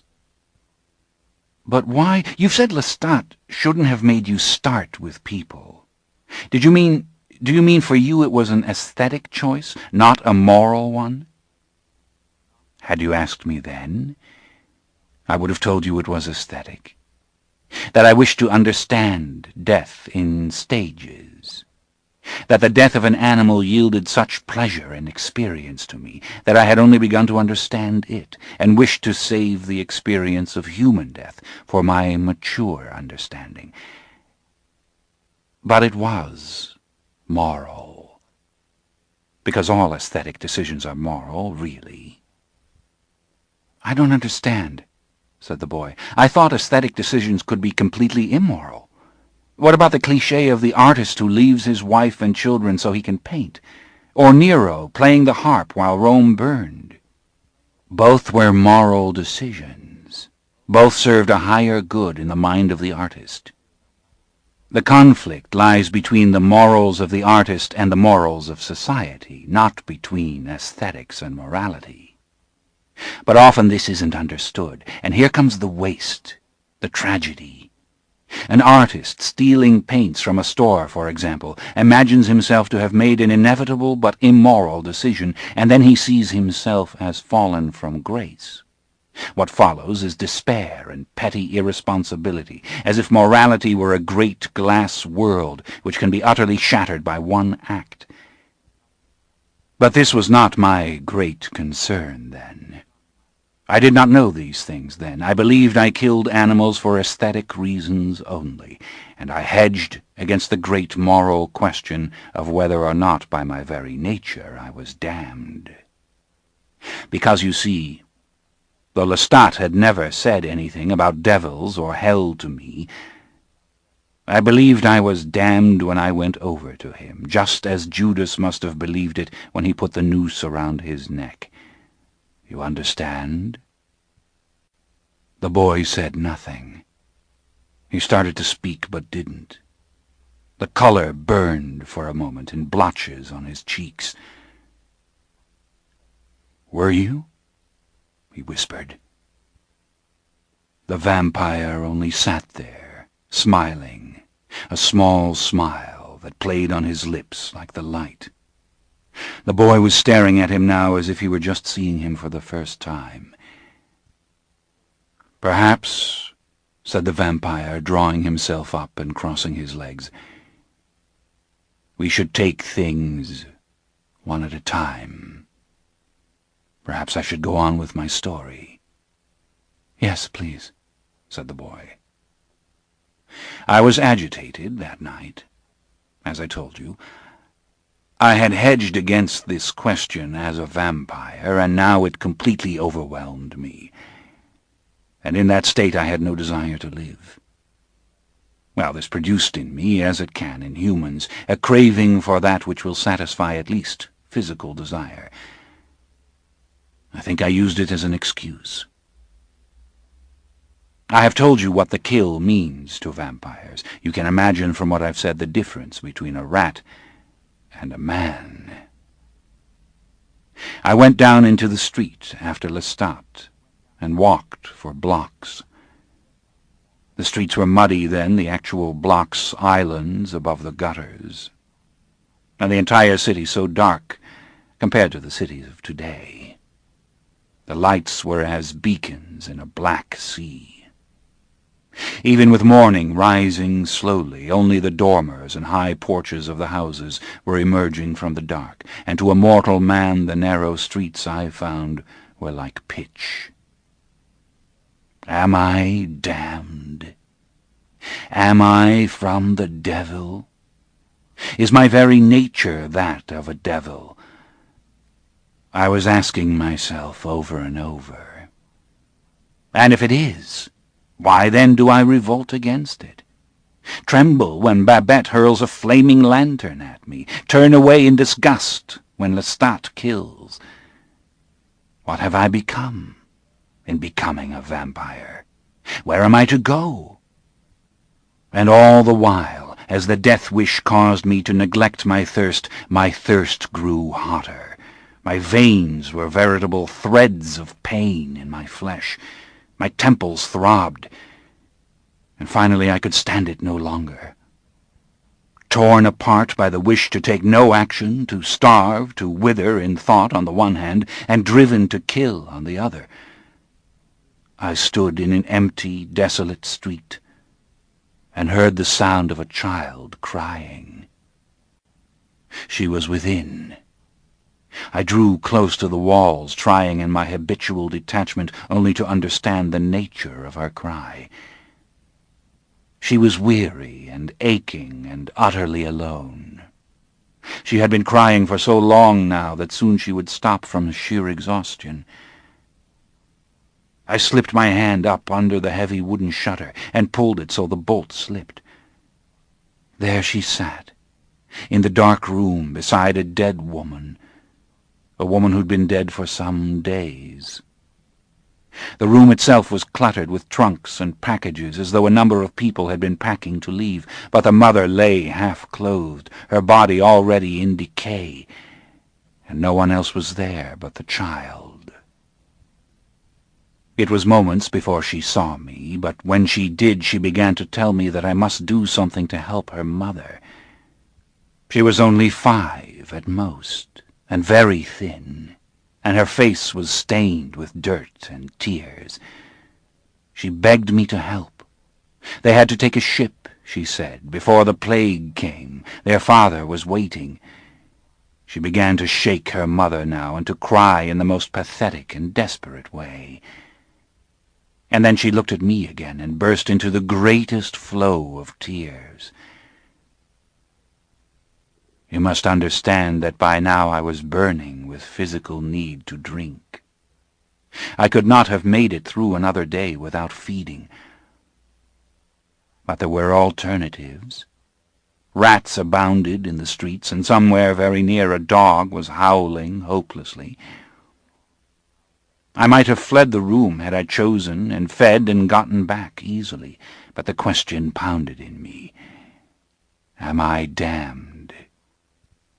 If so, why do I feel such pity for her gaunt face? Why do I wish to touch her tiny, soft arms, hold her now on my knee as I am doing, feel her bend her head to my chest as I gently touch the satin hair? Why do I do this? If I am damned, I must want to kill her. I must want to make her nothing but food for a cursed existence, because being damned, I must hate her. And when I thought of this, I saw Babette's face contorted with hatred when she had held the lantern waiting to light it, and I saw Lestat in my mind and hated him. And I felt, yes, damned, and this is hell. And in that moment I had bent down and driven hard into her soft, small neck, and hearing her tiny cry whispered, even as I felt the hot blood on my lips, "It's only for a moment, and there'll be no more pain." But she was locked to me, and I was soon incapable of saying anything. For 4 years I had not savored a human. For 4 years I hadn't really known. And now I heard her heart in that terrible rhythm. And such a heart. Not the heart of a man or an animal, but the rapid, tenacious heart of the child, beating harder and harder, refusing to die, beating like a tiny fist, beating on a door, crying, "I will not die, I will not die, I cannot die, I cannot die." I think I rose to my feet, still locked to her, the heart pulling my heart faster with no hope of cease, the rich blood rushing too fast for me, the room reeling. And then, despite myself, I was staring over her bent head, her open mouth, down through the gloom at the mother's face, and through the half-masked lids her eyes gleamed at me as if they were alive. I threw the child down. She lay like a jointless doll, and turning in blind horror of the mother to flee, I saw the window filled with a familiar shape. It was Lestat, who backed away from it now, laughing, his body bent as he danced in the mud street. "Louis, Louis," he taunted me and pointed a long, bone-thin finger at me, as if to say he'd caught me in the act. And now he bounded over the sill, brushing me aside, and grabbed the mother's stinking body from the bed and made to dance with her. "Good God," whispered the boy. "Yes, I might have said the same," said the vampire. He stumbled over the child as he pulled the mother along in widening circles, singing as he danced, her matted hair falling in her face as her head snapped back and a black fluid poured out of her mouth. He threw her down. I was out of the window and running down the street, and he was running after me. "Are you afraid of me, Louis?" he shouted. "Are you afraid? The child's alive, Louis. You left her breathing. Shall I go back and make her a vampire? We could use her, Louis. And think of all the pretty dresses we could buy for her. Louis, wait! Louis, I'll go back for her if you say." And so he ran after me, all the way back to the hotel, all the way across the rooftops where I hoped to lose him, until I leaped in the window of the parlor and turned in rage and slammed the window shut. He hit it, arms outstretched like a bird who seeks to fly through glass, and shook the frame. I was utterly out of my mind. I went round and round in the room looking for some way to kill him. I pictured his body burned to a crisp on the roof below.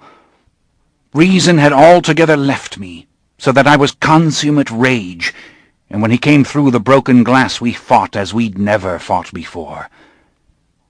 It was hell that stopped me.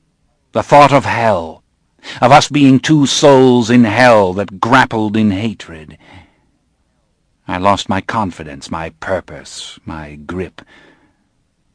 I was down on the floor then, and he was standing over me, his eyes cold, though his chest heaved. "You're a fool, Louis," he said. His voice was calm. It was so calm it brought me around. "The sun's coming up," he said, his chest heaving slightly from the struggle, his eyes narrow as he looked at the window. I'd never seen him quite like this. The fight had got the better of him in some way, or something had. "Get in your coffin," he said to me without even the slightest anger. "But tomorrow night we talk." Well, I was more than slightly amazed. Lestat talk! I couldn't imagine this. Never had Lestat and I really talked. I think I have described to you with accuracy our sparring matches, our angry go-rounds. "He was desperate for the money, for your houses," said the boy. "Or was it that he was as afraid to be alone as you were?" These questions occurred to me. It even occurred to me that Lestat meant to kill me, some way that I didn't know. You see, I wasn't sure then why I awoke each evening when I did, whether it was automatic, when the death-like sleep left me, and why it happened sometimes earlier than at other times. It was one of the things Lestat would not explain. And he was often up before me. He was my superior in all the mechanics, as I've indicated. And I shut the coffin that morning with a kind of despair. I should explain now, though, that the shutting of the coffin is always disturbing. It is rather like going under a modern anesthetic on an operating table. Even a casual mistake on the part of an intruder might mean death. But how could he have killed you? He couldn't have exposed you to the light. He couldn't have stood it himself. This is true, but rising before me he might have nailed my coffin shut, or set it afire. The principal thing was, I didn't know what he might do, what he might know that I still did not know. But there was nothing to be done about it then.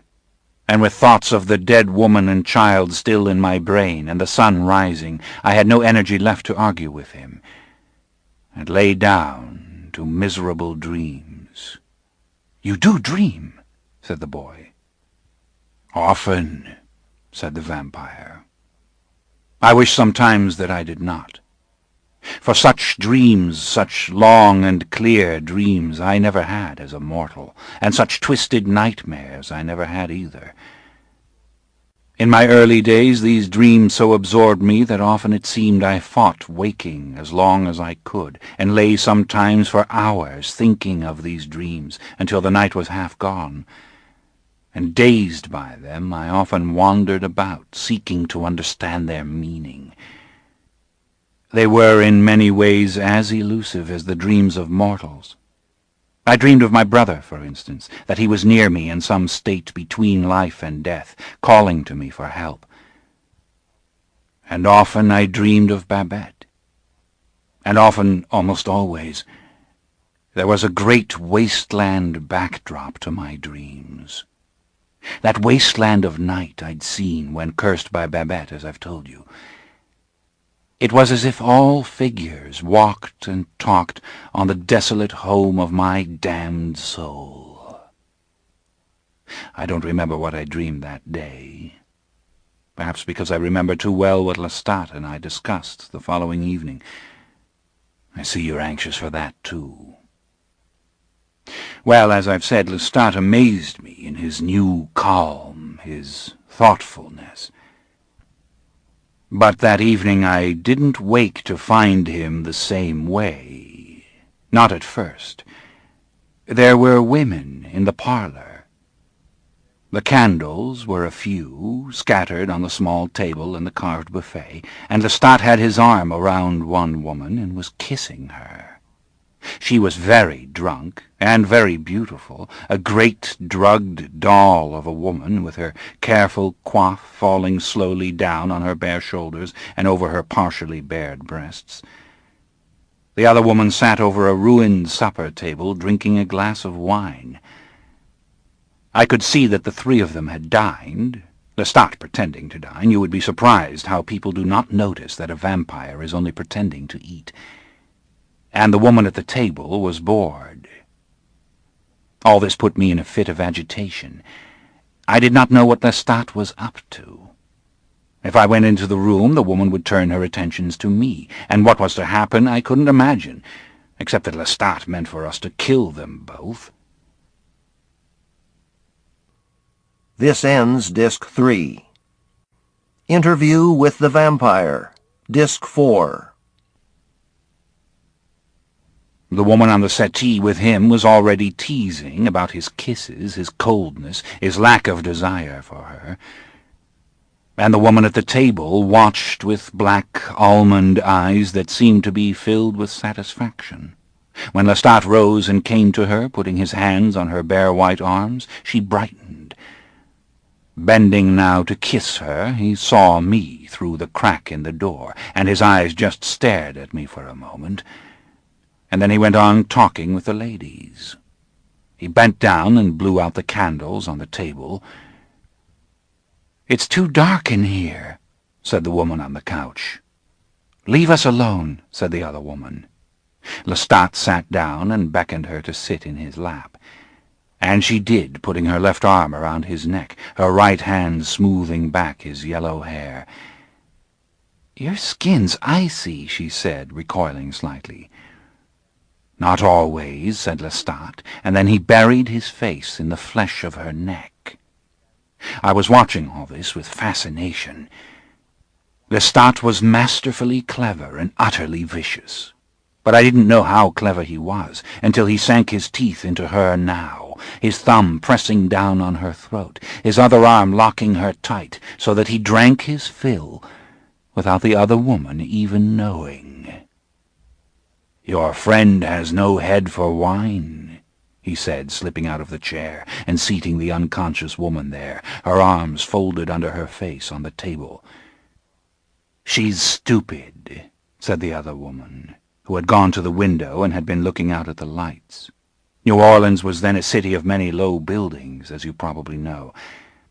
And on such clear nights as this the lamp-lit streets were beautiful from the high windows of this new Spanish hotel. And the stars of those days hung low over such dim light as they do at sea. "I can warm that cold skin of yours better than she can." She turned to Lestat, and I must confess I was feeling some relief that he would now take care of her as well. But he planned nothing so simple. "Do you think so?" he said to her. He took her hand, and she said, "Why, you're warm." "You mean the blood had warmed him?" said the boy. "Oh, yes," said the vampire.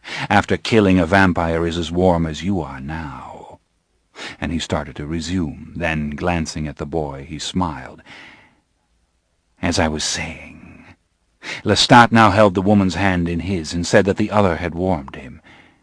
His face, of course, was flushed, much altered.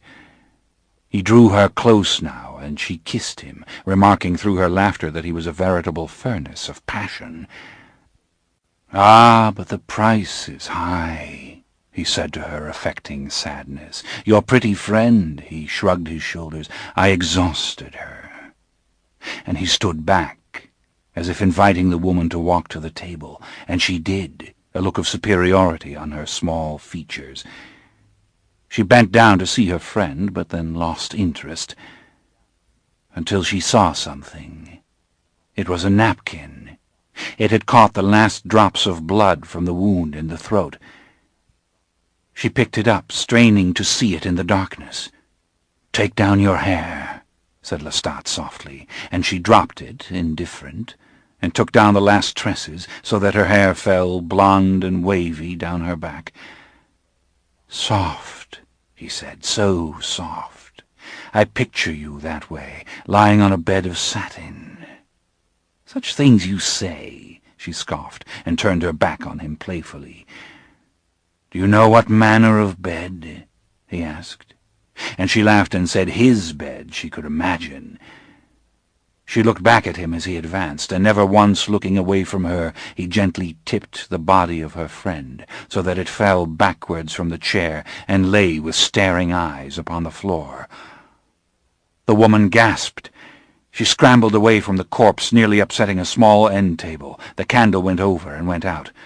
"Put out the light, and then put out the light," Lestat said softly. And then he took her into his arms like a struggling moth and sank his teeth into her. "But what were you thinking as you watched?" asked the boy. "Did you want to stop him the way you wanted to stop him from killing Frenier?" "No," said the vampire. "I could not have stopped him. And you must understand I knew that he killed humans every night. Animals gave him no satisfaction whatsoever. Animals were to be banked on when all else failed, but never to be chosen. If I felt any sympathy for the women, it was buried deep in my own turmoil. I still felt in my chest the little hammer heart of that starving child. I still burned with the questions of my own divided nature. I was angry that Lestat had staged this show for me, waiting till I woke to kill the women, and I wondered again if I might somehow break loose from him, and felt both hatred and my own weakness more than ever. Meantime he propped their lovely corpses at the table, and went about the room lighting all the candles until it blazed as if for a wedding. "Come in, Louis," he said. "I would have arranged an escort for you, but I know what a man you are about choosing your own. Pity Mademoiselle Frenier likes to hurl flaming lanterns. It makes a party unwieldy, don't you think, especially for a hotel?" He seated the blonde-haired girl so that her head lay to one side against the damask back of the chair, and the darker woman lay with her chin resting just above her breasts. This one had blanched, and her features had a rigid look to them already, as though she was one of those women in whom the fire of personality makes beauty. But the other looked only as if she slept, and I was not sure that she was even dead. Lestat had made 2 gashes, one in her throat and one above her left breast, and both still bled freely.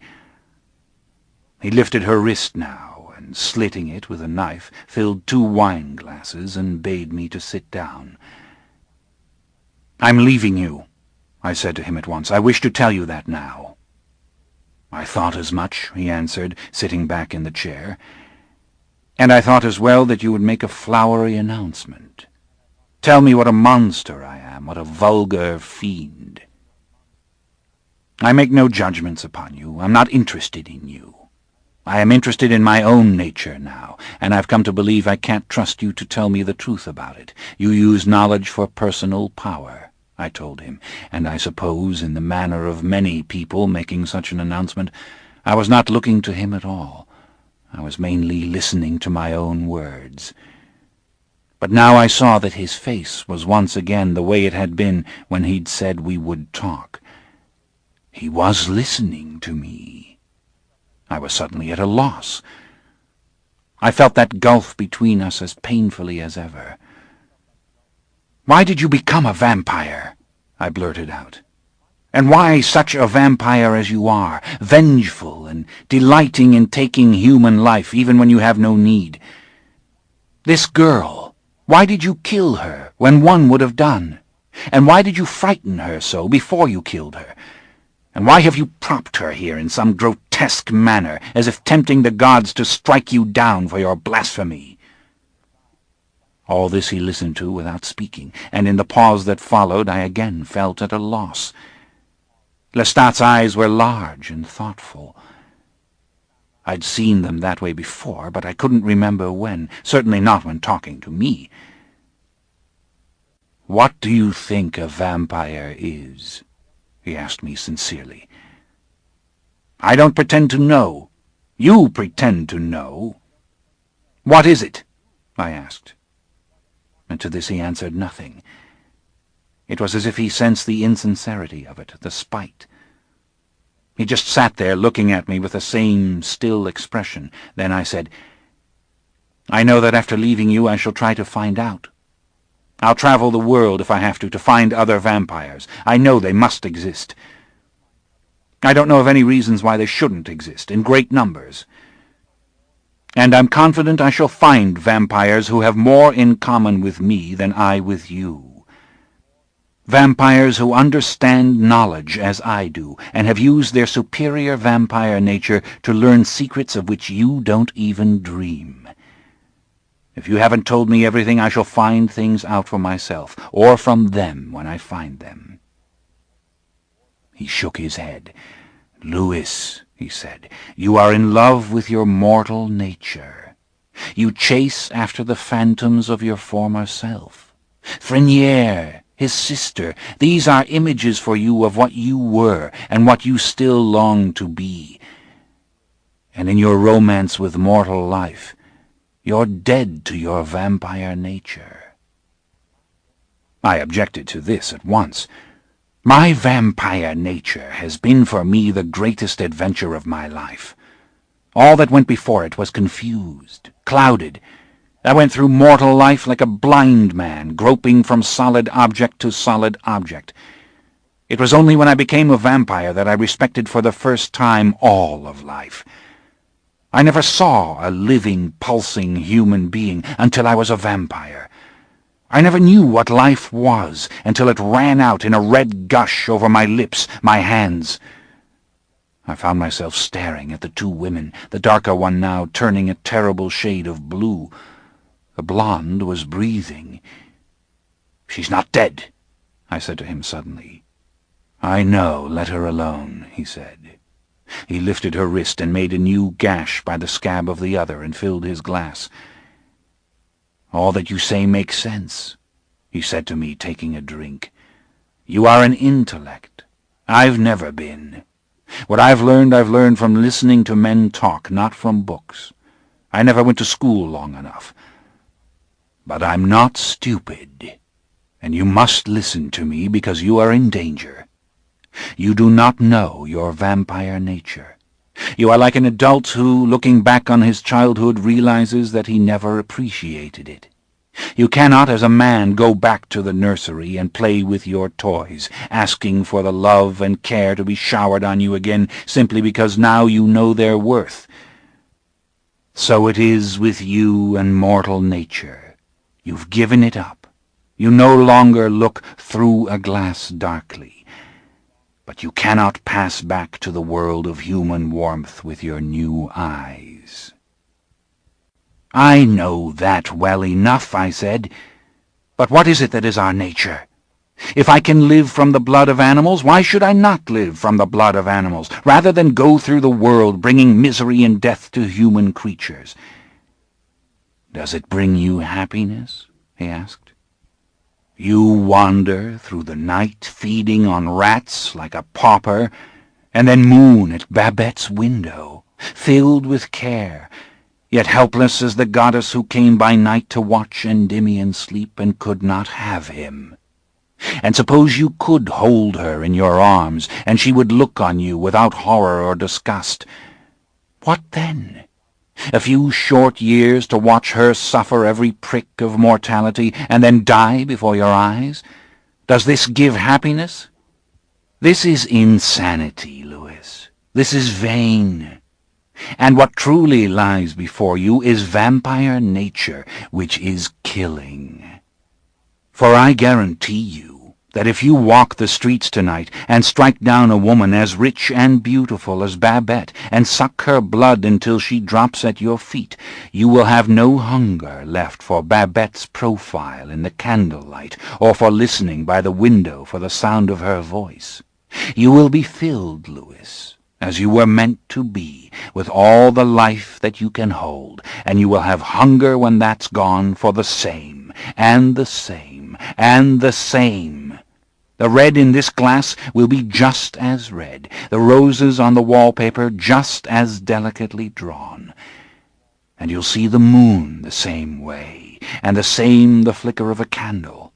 And with that same sensibility that you cherish, you will see death in all its beauty, life as it is only known on the very point of death. Don't you understand that, Louis? You alone of all creatures can see death that way with impunity. You alone, under the rising moon, can strike like the hand of God. He sat back now and drained the glass, and his eyes moved over the unconscious woman. Her breasts heaved, and her eyebrows knit as if she were coming around. A moan escaped her lips. He'd never spoken such words to me before, and I had not thought him capable of it. Vampires are killers, he said now. Predators, whose all-seeing eyes were meant to give them detachment. The ability to see a human life in its entirety, not with any mawkish sorrow, but with a thrilling satisfaction in being the end of that life, in having a hand in the divine plan. That is how you see it, I protested. The girl moaned again. Her face was very white. Her head rolled against the back of the chair. That is the way it is, he answered. You talk of finding other vampires. Vampires are killers. They don't want you or your sensibility. They'll see you coming long before you see them, and they'll see your flaw, and distrusting you, they'll seek to kill you. They'd seek to kill you even if you were like me, because they are lone predators and seek for companionship no more than cats in the jungle. They're jealous of their secret and of their territory, and if you find one or more of them together, it will be for safety only, and one will be the slave of the other, the way you are of me. I'm not your slave, I said to him, but even as he spoke, I realized I'd been his slave all along. That's how vampires increase, through slavery. How else? He asked. He took the girl's wrist again, and she cried out as the knife cut. She opened her eyes slowly as he held her wrist over the glass. She blinked and strained to keep them open. It was as if a veil covered her eyes. "You're tired, aren't you?" he asked her. She gazed at him as if she couldn't really see him. "Tired," he said, now leaning close and staring into her eyes. "You want to sleep." "Yes," she moaned softly, and he picked her up and took her into the bedroom. Our coffins rested on the carpet and against the wall. There was a velvet-draped bed. Lestat did not put her on the bed. He lowered her slowly into his coffin. "What are you doing?" I asked him, coming to the door-sill. The girl was looking around like a terrified child. "No," she was moaning, and then as he closed the lid she screamed. She continued to scream within the coffin. "Why do you do this, Lestat?" I asked. "I like to do it," he said. "I enjoy it." He looked at me. "I don't say that you have to enjoy it. Take your taste to purer things. Kill them swiftly if you will, but do it. Learn that you're a killer." "Ah!" He threw up his hands in disgust. The girl had stopped screaming. Now he drew up a little curved-legged chair beside the coffin, and crossing his legs he looked at the coffin lid. His was a black, varnished coffin, not a pure rectangular box as they are now, but tapered at both ends, and widest where the corpse might lay his hands upon his chest. It suggested the human form. It opened, and the girl sat up, astonished, wild-eyed, her lips blue and trembling. "Lie down, love," he said to her, and pushed her back, and she lay, near hysterical, staring up at him. "You're dead, love," he said to her, and she screamed and turned desperately in the coffin like a fish, as if her body could escape through the sides, through the bottom. "It's a coffin, she cried. "Let me out!" "But we all must lie in coffins eventually," he said to her. "Lie still, love. This is your coffin. Most of us never get to know what it feels like. You know what it feels like," he said to her. I couldn't tell whether she was listening or not, or just going wild. But she saw me in the doorway, and then she lay still, looking at Lestat, and then at me. "Help me," she said to me. Lestat looked at me. "I expected you to feel these things instinctually, as I did," he said. "When I gave you that first kill, I thought you would hunger for the next, and the next, that you would go to each human life as if to a full cup, the way I had. But you didn't. And all this time I suppose I kept from straightening you out because you were best weaker. I'd watch you playing shadow in the night, staring at the falling rain, and I'd think, he's easy to manage, he's simple. But you're weak, Louis. You're a mark. For vampires, and now for humans alike. This thing with Babette has exposed us both. It's as if you want us both to be destroyed." "I can't stand to watch what you're doing," I said, turning my back. The girl's eyes were burning into my flesh. She lay all the time he spoke, staring at me. "You can stand it," he said. "I saw you last night with that child. You're a vampire the same as I am." He stood up and came towards me, but the girl rose again, and he turned to shove her down. "Do you think we should make her a vampire? Share our lives with her?" he asked. Instantly I said, "No." "Why, because she's nothing but a whore?" he asked. "A damned expensive whore, at that," he said. "Can she live now? Or has she lost too much?" I asked him. "Touching," he said. "She can't live." "Then kill her." She began to scream. He just sat there. I turned around. He was smiling, and the girl had turned her face to the satin and was sobbing. Her reason had almost entirely left her. She was crying and praying. She was praying to the Virgin to save her, her hands over her face now over her head, the wrist smearing blood in her hair and on the satin. I bent over the coffin. She was dying, it was true. Her eyes were burning, but the tissue around them was already bluish, and now she smiled. "You won't let me die, will you?" she whispered. "You'll save me." Lestat reached over and took her wrist. "But it's too late, love," he said. "Look at your wrist, your breast." And then he touched the wound in her throat. She put her hands to her throat and gasped, her mouth open, the scream strangled. I stared at Lestat. I could not understand why he did this. His face was as smooth as mine is now, more animated for the blood, but cold and without emotion. He did not leer like a stage villain or hunger for her suffering as if the cruelty fed him. He simply watched her. "I never meant to be bad," she was crying. "I only did what I had to do.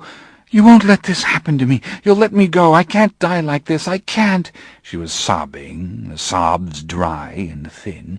"You'll let me go. I have to go to the priest. You'll let me go." "But my friend is a priest," said Lestat, smiling, as if he just thought of it as a joke. This is your funeral, dear. You see, you were at a dinner party and you died. But God has given you another chance to be absolved. Don't you see? Tell him your sins." She shook her head at first, and then she looked at me again with those pleading eyes. "Is it true?" she whispered. "Well," said Lestat, "I suppose you're not contrite, dear. I shall have to shut the lid." "Stop this, Lestat!" I shouted at him. The girl was screaming again, and I could not stand the sight of it any longer. I bent down to her and took her hand. "I can't remember my sins," she said, just as I was looking at her wrist, resolved to kill her. "You mustn't try. Tell God only that you are sorry," I said, "and then you'll die and it will be over." She lay back, and her eyes shut. I sank my teeth into her wrist and began to suck her dry. She stirred once, as if dreaming, and said a name. And then, when I felt her heartbeat reach that hypnotic slowness, I drew back from her, dizzy, confused for the moment, my hands reaching for the door frame. I saw her as if in a dream. The candles glared in the corner of my eye. I saw her lying utterly still, and Lestat sat composed beside her like a mourner. His face was still. "Louis," he said to me, "don't you understand? Peace will only come to you when you can do this every night of your life. There is nothing else. But this is everything." His voice was almost tender as he spoke, and he rose and put both his hands on my shoulders. I walked into the parlor, shying away from his touch, but not resolute enough to push him off. "Come with me, out into the streets. It's late. You haven't drunk enough. Let me show you what you are, really. Forgive me if I bungled it, left too much to nature. Come." "I can't bear it, Lestat," I said to him. "You chose your companion badly." "But, Louis," he said, "you haven't tried." The vampire stopped. He was studying the boy, and the boy, astonished, said nothing. It was true what he'd said. I had not drunk enough. And shaken by the girl's fear, I let him lead me out of the hotel, down the back stairs. People were coming now from the Conde Street ballroom, and the narrow street was jammed. There were supper parties in the hotels, and the planter families were lodged in town in great numbers, and we passed through them like a nightmare. My agony was unbearable. Never since I was a human being had I felt such mental pain. It was because all of Lestat's words had made sense to me. I knew peace only when I killed, only for that minute. And there was no question in my mind that the killing of anything less than a human being brought nothing but a vague longing, the discontent which had brought me close to humans, to watch their lives through glass. I was no vampire. And in my pain I asked, irrationally, like a child, could I not return? Could I not be human again? Even as the blood of that girl was warm in me, and I felt that physical thrill and strength, I asked that question. The faces of humans passed me like candle flames in the night, dancing on dark waves. I was sinking into the darkness. I was weary of longing. I was turning around and around in the street, looking at the stars and thinking, yes, it's true.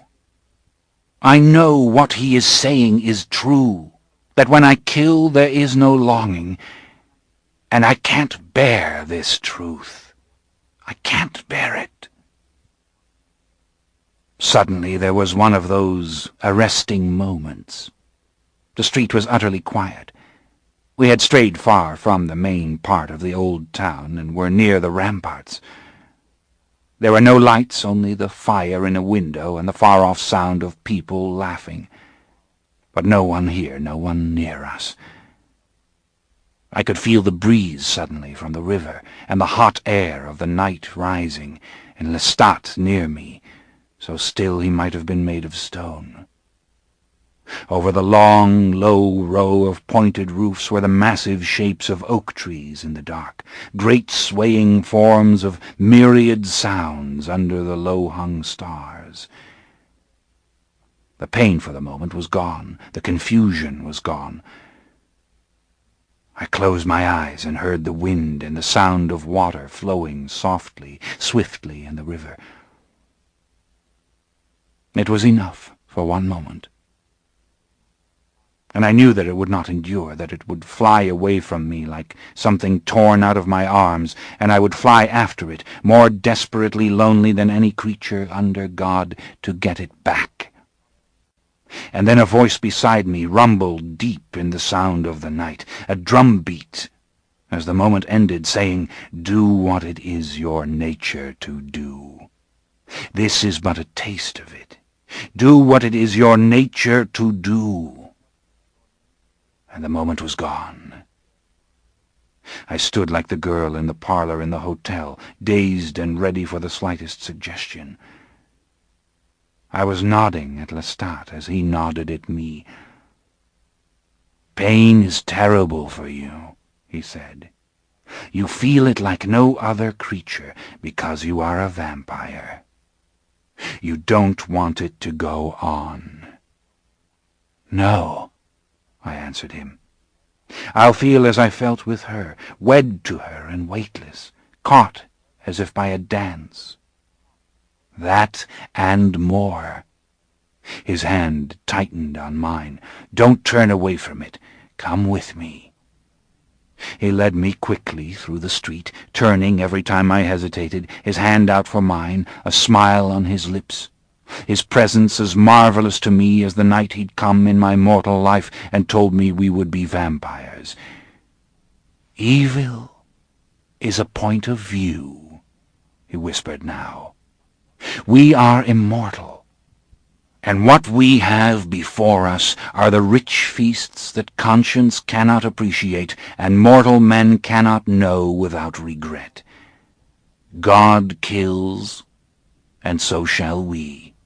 Indiscriminately he takes the richest and the poorest, and so shall we. For no creatures under God are as we are, none so like him as ourselves, dark angels not confined to the stinking limits of hell, but wandering his earth and all its kingdoms. I want a child tonight. I am like a mother. I want a child." I should have known what he meant. I did not. He had me mesmerized, enchanted. He was playing to me as he had when I was mortal. He was leading me. He was saying, "Your pain will end." We'd come to a street of lighted windows. It was a place of rooming houses, sailors, flatboatmen. We entered a narrow door, and then, in a hollow stone passage in which I could hear my own breath like the wind, he crept along the wall until his shadow leapt out in the light of a doorway beside the shadow of another man, their heads bent together, their whispers like the rustling of dry leaves. "What is it?" I drew near him as he came back, afraid suddenly this exhilaration in me would die. I saw again that nightmare landscape I'd seen when I spoke with Babette. I felt the chill of loneliness, the chill of guilt. "She's there," he said, "your wounded one, your daughter." "What do you say? What are you talking about?" "You've saved her," he whispered. "I knew it. You left the window wide on her and her dead mother, and people passing in the street brought her here." "The child! The little girl!" I gasped. But he was already leading me through the door to stand at the end of the long ward of wooden beds, each with a child beneath a narrow white blanket, one candle at the end of the ward, where a nurse bent over a small desk. We walked down the aisle between the rows. "Starving children, orphans," he said. "Children of plague and fever." He stopped. I saw the little girl lying in the bed. And then the man was coming, and he was whispering with Lestat, "Such care for the sleeping little ones." Someone in another room was crying. The nurse rose and hurried away. And now the doctor bent and wrapped the child in the blanket. Lestat had taken money from his pocket and set it on the foot of the bed. The doctor was saying how glad he was we'd come for her, how most of them were orphans. They came in on the ships, sometimes orphans too young even to tell which body was that of their mother. He thought Lestat was the father. And in moments Lestat was running through the streets with her, the white of the blanket gleaming against his dark coat and cape. And even to my expert vision as I ran after him, it seemed sometimes as if the blanket flew through the night with no one holding it, a shifting shape, travelling on the wind like a leaf stood upright and sent scurrying along a passage, trying to gain the wind all the while and truly take flight. I caught him finally as we approached the lamps near the Place d'Armes. The child lay, pale, on his shoulder, her cheeks still full like plums, though she was drained and near death. She opened her eyes, or rather the lids slid back, and beneath the long, curling lashes I saw a streak of white. "Lestat, what are you doing? Where are you taking her?" I demanded. But I knew too well. He was heading for the hotel and meant to take her into our room. The corpses were as we left them, one neatly set in the coffin as if an undertaker had already attended her, the other in her chair at the table. Lestat brushed past them as if he didn't see them, while I watched him in fascination. The candles had all burned down, and the only light was that of the moon and the street. I could see his iced and gleaming profile as he set the child down on the pillow. "Come here, Louis. You haven't fed enough, I know you haven't," he said, with the same calm, convincing voice he had used skillfully all evening. He held my hand in his own warm and tight. "See her, Louis. How plump and sweet she looks, as if even death can't take her freshness. The will to live is too strong. He might make a sculpture of her tiny lips and rounded hands, but he cannot make her fade. You remember the way you wanted her when you saw her in that room." I resisted him. I didn't want to kill her. I hadn't wanted to last night. And then suddenly I remembered two conflicting things and was torn in agony. I remembered the powerful beating of her heart against mine, and I hungered for it so badly I turned my back on her in the bed and would have rushed out of the room had not Lestat held me fast. And I remembered her mother's face, and that moment of horror when I'd dropped the child and he'd come into the room. But he wasn't mocking me now, he was confusing me. "You want her, Louis. Don't you see once you've taken her, then you can take whomever you wish? You wanted her last night, but you weakened, and that's why she's not dead." I could feel it was true, what he said. I could feel again that ecstasy of being pressed to her, her little heart going and going. "She's too strong for me. Her heart, it wouldn't give up," I said to him. "Is she so strong?" He smiled. He drew me close to him. "Take her, Louis. I know you want her." And I did. I drew close to the bed now and just watched her. Her chest barely moved with her breath, and one small hand was tangled in her long gold hair.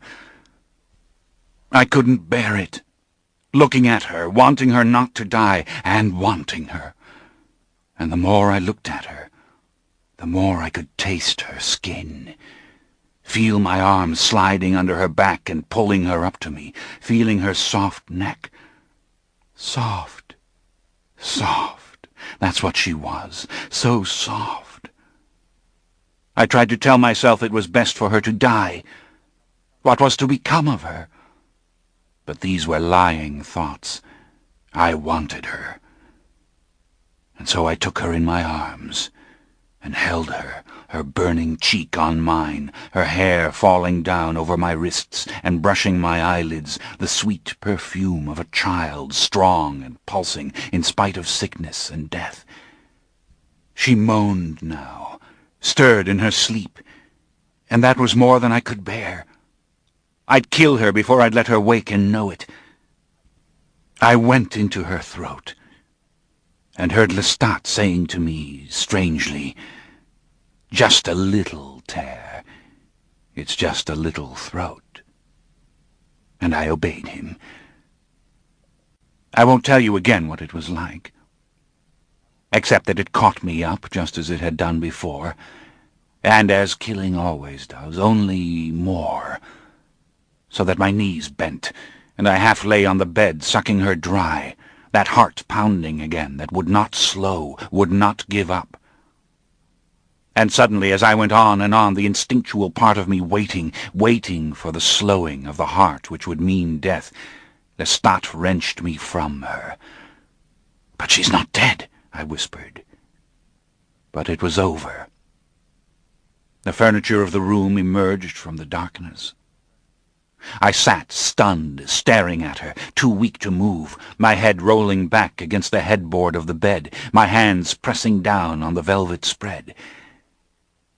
Lestat was snatching her up, talking to her, saying a name. "Claudia, Claudia, listen to me. Come round, Claudia." He was carrying her now, out of the bedroom into the parlor, and his voice was so soft I barely heard him. "You're ill. Do you hear me? You must do as I tell you to get well." And then, in the pause that followed, I came to my senses. I realized what he was doing, that he had cut his wrist and given it to her, and she was drinking. "That's it, dear. More," he was saying to her. "You must drink it to get well." "Damn you!" I shouted, and he hissed at me with blazing eyes. He sat on the settee with her locked to his wrist. I saw her white hand clutching at his sleeve, and I could see his chest heaving for breath and his face contorted the way I'd never seen it. He let out a moan and whispered again to her to go on, and when I moved from the threshold he glared at me again as if to say, "I'll kill you." "But why, Lestat?" I whispered to him. He was trying now to push her off, and she wouldn't let go. With her fingers locked around his fingers and arm, she held the wrist to her mouth, a growl coming out of her. "Stop, stop," he said to her. He was clearly in pain. He pulled back from her and held her shoulders with both hands. She tried desperately to reach his wrist with her teeth, but she couldn't. And then she looked at him with the most innocent astonishment. He stood back, his hand out lest she move. Then he clapped a handkerchief on his wrist and backed away from her toward the bell rope. He pulled it sharply, his eyes still fixed on her. "What have you done, Lestat?" I asked him. "What have you done?" I stared at her. She sat, composed, revived, filled with life. No sign of pallor or weakness in her. Her legs stretched out straight on the damask, her white gown soft and thin like an angel's gown around her small form. She was looking at Lestat. "Not me," he said to her, "ever again. Do you understand? But I'll show you what to do." When I tried to make him look at me and answer me as to what he was doing, he shook me off. He gave me such a blow with his arm that I hit the wall. Someone was knocking now. I knew what he meant to do. Once more I tried to reach out for him, but he spun so fast I didn't even see him hit me. When I did see him, I was sprawled in the chair, and he was opening the door. "Yes, come in, please. There's been an accident," he said to the young slave boy. And then, shutting the door, he took him from behind, so that the boy never knew what happened. And even as he knelt over the body, drinking, he beckoned for the child, who slid from the couch and went down on her knees and took the wrist offered her, quickly pushing back the cuff of the shirt. She gnawed first, as if she meant to devour his flesh, and then Lestat showed her what to do. He sat back and let her have the rest, his eye on the boy's chest, so that when the time came he bent forward and said, "No more. He's dying. You must never drink after the heart stops, or you'll be sick again, sick to death. Do you understand?" But she'd had enough, and she sat next to him, their backs against the legs of the settee, their legs stretched out on the floor. The boy died in seconds. I felt weary and sickened, as if the night had lasted 1,000 years. I sat there watching them, the child drawing close to Lestat now, snuggling near him as he slipped his arm around her, though his indifferent eyes remained fixed on the corpse. Then he looked up at me. "Where is Mamma?" asked the child softly. She had a voice equal to her physical beauty, clear, like a little silver bell. It was sensual. She was sensual. Her eyes were as wide and clear as Babette's. You understand that I was barely aware of what all this meant. I knew what it might mean, but I was aghast. Now Lestat stood up and scooped her from the floor and came towards me. "She's our daughter," he said. "You're going to live with us now."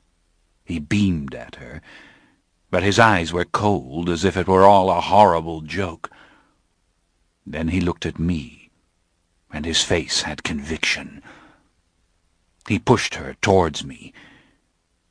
I found her on my lap, my arms around her, feeling again how soft she was, how plump her skin was, like the skin of warm fruit, plums warmed by sunlight. Her huge luminescent eyes were fixed on me with trusting curiosity.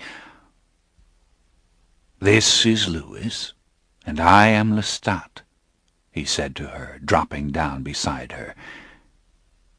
She looked about and said that it was a pretty room, very pretty, but she wanted her mamma. He had his comb out and was running it through her hair, holding the locks so as not to pull with the comb. Her hair was untangling and becoming like satin. She was the most beautiful child I had ever seen, and now she glowed with the cold fire of a vampire. Her eyes were a woman's eyes. I could see it already. She would become white and spare like us, but not lose her shape. I understood now what Lestat had said about death, what he meant. I touched her neck, where the 2 red puncture wounds were bleeding just a little. I took Lestat's handkerchief from the floor and touched it to her neck. "Your mamma's left you with us. She wants you to be happy," he was saying with that same immeasurable confidence. "She knows we can make you very happy." "I want some more," she said, turning to the corpse on the floor. "No, not tonight. Tomorrow night," said Lestat. And he went to take the lady out of his coffin. The child slid off my lap, and I followed her. She stood watching as Lestat put the 2 ladies and the slave boy into the bed. He brought the covers up to their chin. "Are they sick?" asked the child. Yes, Claudia, he said. They're sick and they're dead. You see, they die when we drink from them. He came towards her and swung her up into his arms again. We stood there with her between us. I was mesmerized by her transformed, by her every gesture. She was not a child any longer. She was a vampire child. Now, Louis was going to leave us, said Lestat, his eyes moving from my face to hers. He was going to go away. But now he's not, because he wants to stay and take care of you and make you happy. He looked at me. You're not going, are you, Louis? You bastard, I whispered to him. You fiend. Such language in front of your daughter, he said. I'm not your daughter, she said with a silvery voice. I'm my mamma's daughter. No, dear, not any more, he said to her. He glanced at the window, and then he shut the bedroom door behind us and turned the key in the lock. You're our daughter, Louis's daughter and my daughter, do you see? Now, whom should you sleep with, Louis or me? And then looking at me, he said, Perhaps you should sleep with Louis. After all, when I'm tired, I'm not so kind. The vampire stopped. The boy said nothing. A child vampire, he whispered finally. The vampire glanced up suddenly, as though startled, though his body made no movement. He glared at the tape recorder as if it were something monstrous. The boy saw that the tape was almost out. Quickly he opened his briefcase and drew out a new cassette, clumsily fitting it into place. He looked at the vampire as he pressed the record button. The vampire's face looked weary, drawn, his cheekbones more prominent and his brilliant green eyes enormous. They had begun at dark, which had come early on this San Francisco winter night, and now it was just before 10 p.m. The vampire straightened and smiled and said calmly, We are ready to go on. He'd done this to the little girl, just to keep you with him? Asked the boy. Well, that is difficult to say. It was a statement. I'm convinced that Lestat was a person who believed not to think or talk about his motives or beliefs, even to himself. One of those people who must act. Such a person must be pushed considerably before he will open up and confess that there is method and thought to the way he lives. That is what had happened that night with Lestat. He'd been pushed to where he had to discover even for himself why he lived as he did. Keeping me with him, that was undoubtedly part of what pushed him, but I think in retrospect that he himself wanted to know his own reasons for killing, wanted to examine his own life. He was discovering, when he spoke, what he did believe, but he did indeed want me to remain. He lived with me in a way he could never have lived alone. And as I've told you, I was careful never to sign any property over to him, which maddened him. That he could not persuade me to do. The vampire laughed suddenly. Look at all the other things he persuaded me to do. How strange. He could persuade me to kill a child, but not to part with my money. He shook his head. But, he said, it wasn't greed, really, as you can see. It was fear of him that made me tight with him. You speak of him as if he were dead. You say Lestat was this, or was that. Is he dead? Asked the boy. I don't know, said the vampire. I think perhaps he is. But I'll come to that. We were talking of Claudia, weren't we? There was something else I wanted to say about Lestat's motives that night. Lestat trusted no one, as you see. He was like a cat, by his own admission a lone predator. Yet he had communicated with me that night. He had to some extent exposed himself simply by telling the truth. He had dropped his mockery, his condescension. He had forgotten his perpetual anger for just a little while, and this for Lestat was exposure. When we stood alone in that dark street, I felt in him a communion with another I hadn't felt since I died. I rather think that he ushered Claudia into vampirism for revenge. Revenge not only on you, but on the world, suggested the boy. Yes. As I said, Lestat's motives for everything revolved around revenge. Was it all started with the father? With the school? I don't know. I doubt it, said the vampire. But I want to go on. Oh, please go on. You have to go on. I mean, it's only 10 o'clock. The boy showed his watch. The vampire looked at it, and then he smiled at the boy. The boy's face changed. It was blank, as if from some sort of shock. "Are you still afraid of me?" asked the vampire. The boy said nothing, but he shrank slightly from the edge of the table. His body elongated, his feet moved out over the bare boards and then contracted. "I should think you'd be very foolish if you weren't," said the vampire. "But don't be. Shall we go on?" "Please," said the boy. He gestured towards the machine. "Well," the vampire began, "our life was much changed with Mademoiselle Claudia, as you can imagine. Her body died, yet her senses awakened much as mine had. And I treasured in her the signs of this.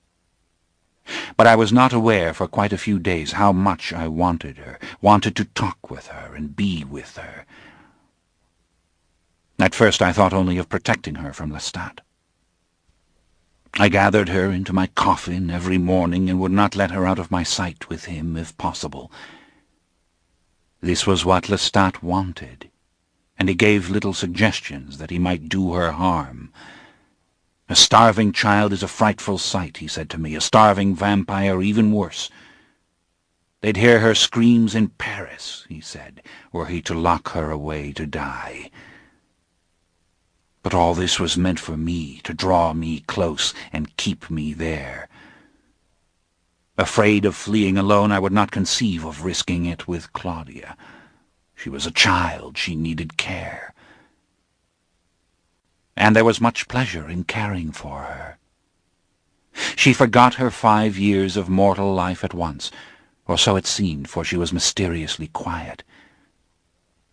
And from time to time I even feared that she had lost all sense, that the illness of her mortal life, combined with the great vampire shock, might have robbed her of reason.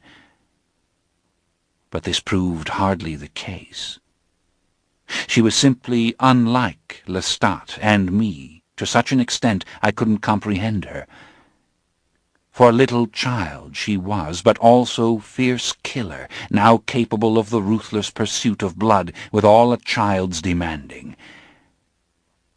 And though Lestat still threatened me with danger to her, he did not threaten her at all, but was loving to her, proud of her beauty, anxious to teach her that we must kill to live, and that we ourselves could never die. The plague raged in the city then, as I've indicated. And he took her to the stinking cemeteries where the yellow fever and plague victims lay in heaps, while the sounds of shovels never ceased, all through the day and night. "This is death," he told her, pointing to the decaying corpse of a woman, "which we cannot suffer.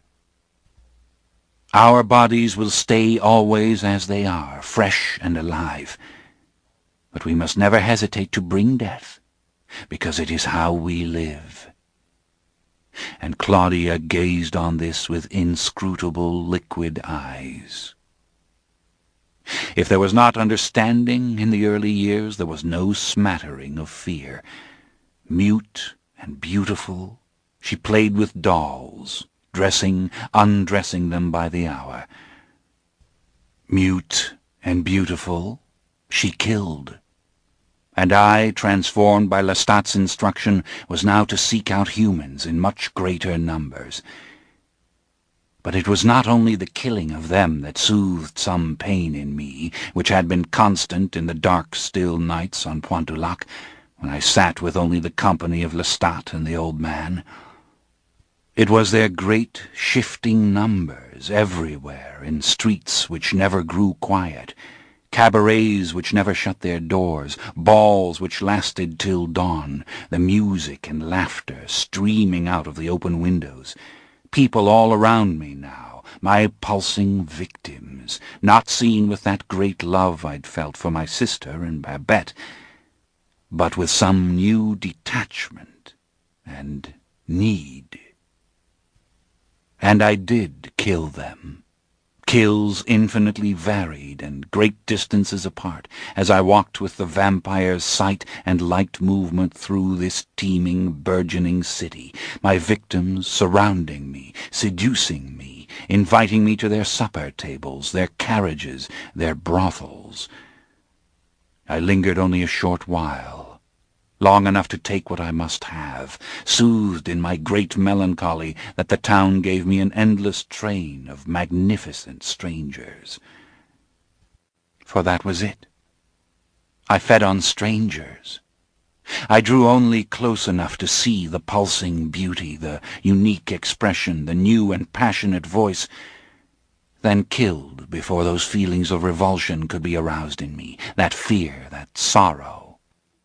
Claudia and Lestat might hunt and seduce, stay long in the company of the doomed victim, enjoying the splendid humor in his unwitting friendship with death. But I still could not bear it. And so to me, the swelling population was a mercy, a forest in which I was lost, unable to stop myself, whirling too fast for thought or pain, accepting again and again the invitation to death rather than extending it. We lived, meantime, in one of my new Spanish townhouses in the Rue Royale, a long lavish upstairs flat above a shop I rented to a tailor, a hidden garden court behind us, well secure against the street, with fitted wooden shutters and a barred carriage door, a place of far greater luxury and security than Pointe du Lac. Our servants were free people of color who left us to solitude before dawn for their own homes, and Lestat bought the very latest imports from France and Spain, crystal chandeliers and oriental carpets, silk screens with painted birds of paradise, canaries singing in great domed golden cages, and delicate marble Grecian gods, and beautifully painted Chinese vases. I did not need the luxury any more than I had needed it before, but I found myself enthralled with the new flood of art and craft and design, could stare at the intricate pattern of the carpets for hours, or watch the gleam of the lamplight change the sombre colors of a Dutch painting. All this Claudia found wondrous, with the quiet awe of an unspoiled child, and marveled when Lestat hired a painter to make the walls of her room a magical forest of unicorns and golden birds and laden fruit trees over sparkling streams. An endless train of dressmakers and shoemakers and tailors came to our flat to outfit Claudia in the best of children's fashions, so that she was always a vision, not just of child beauty with her curling lashes and her glorious yellow hair, but of the taste of finely trimmed bonnets and tiny lace gloves, flaring velvet coats and capes, and sheer white puffed-sleeve gowns with gleaming blue sashes. Lestat played with her as if she were a magnificent doll, and I played with her as if she were a magnificent doll. and it was her pleading that forced me to give up my rusty black for dandy jackets and silk ties and soft grey coats and gloves and black capes. Lestat thought the best colour at all times for vampires was black, possibly the only aesthetic principle he steadfastly maintained. But he wasn't opposed to anything which smacked of style and excess. He loved the great figure we cut, the three of us in our box at the new French Opera House or the Théâtre d'Orléans, to which we went as often as possible, Lestat having a passion for Shakespeare which surprised me, though he often dozed through the operas and woke just in time to invite some lovely lady to midnight supper, where he would use all his skill to make her love him totally, then dispatch her violently to heaven or hell, and come home with her diamond ring to give to Claudia. And all this time I was educating Claudia, whispering in her tiny seashell ear that our eternal life was useless to us if we did not see the beauty around us, the creation of mortals everywhere. I was constantly sounding the depth of her still gaze as she took the books I gave her, whispered the poetry I taught her, and played with a light but confident touch her own strange, coherent songs on the piano.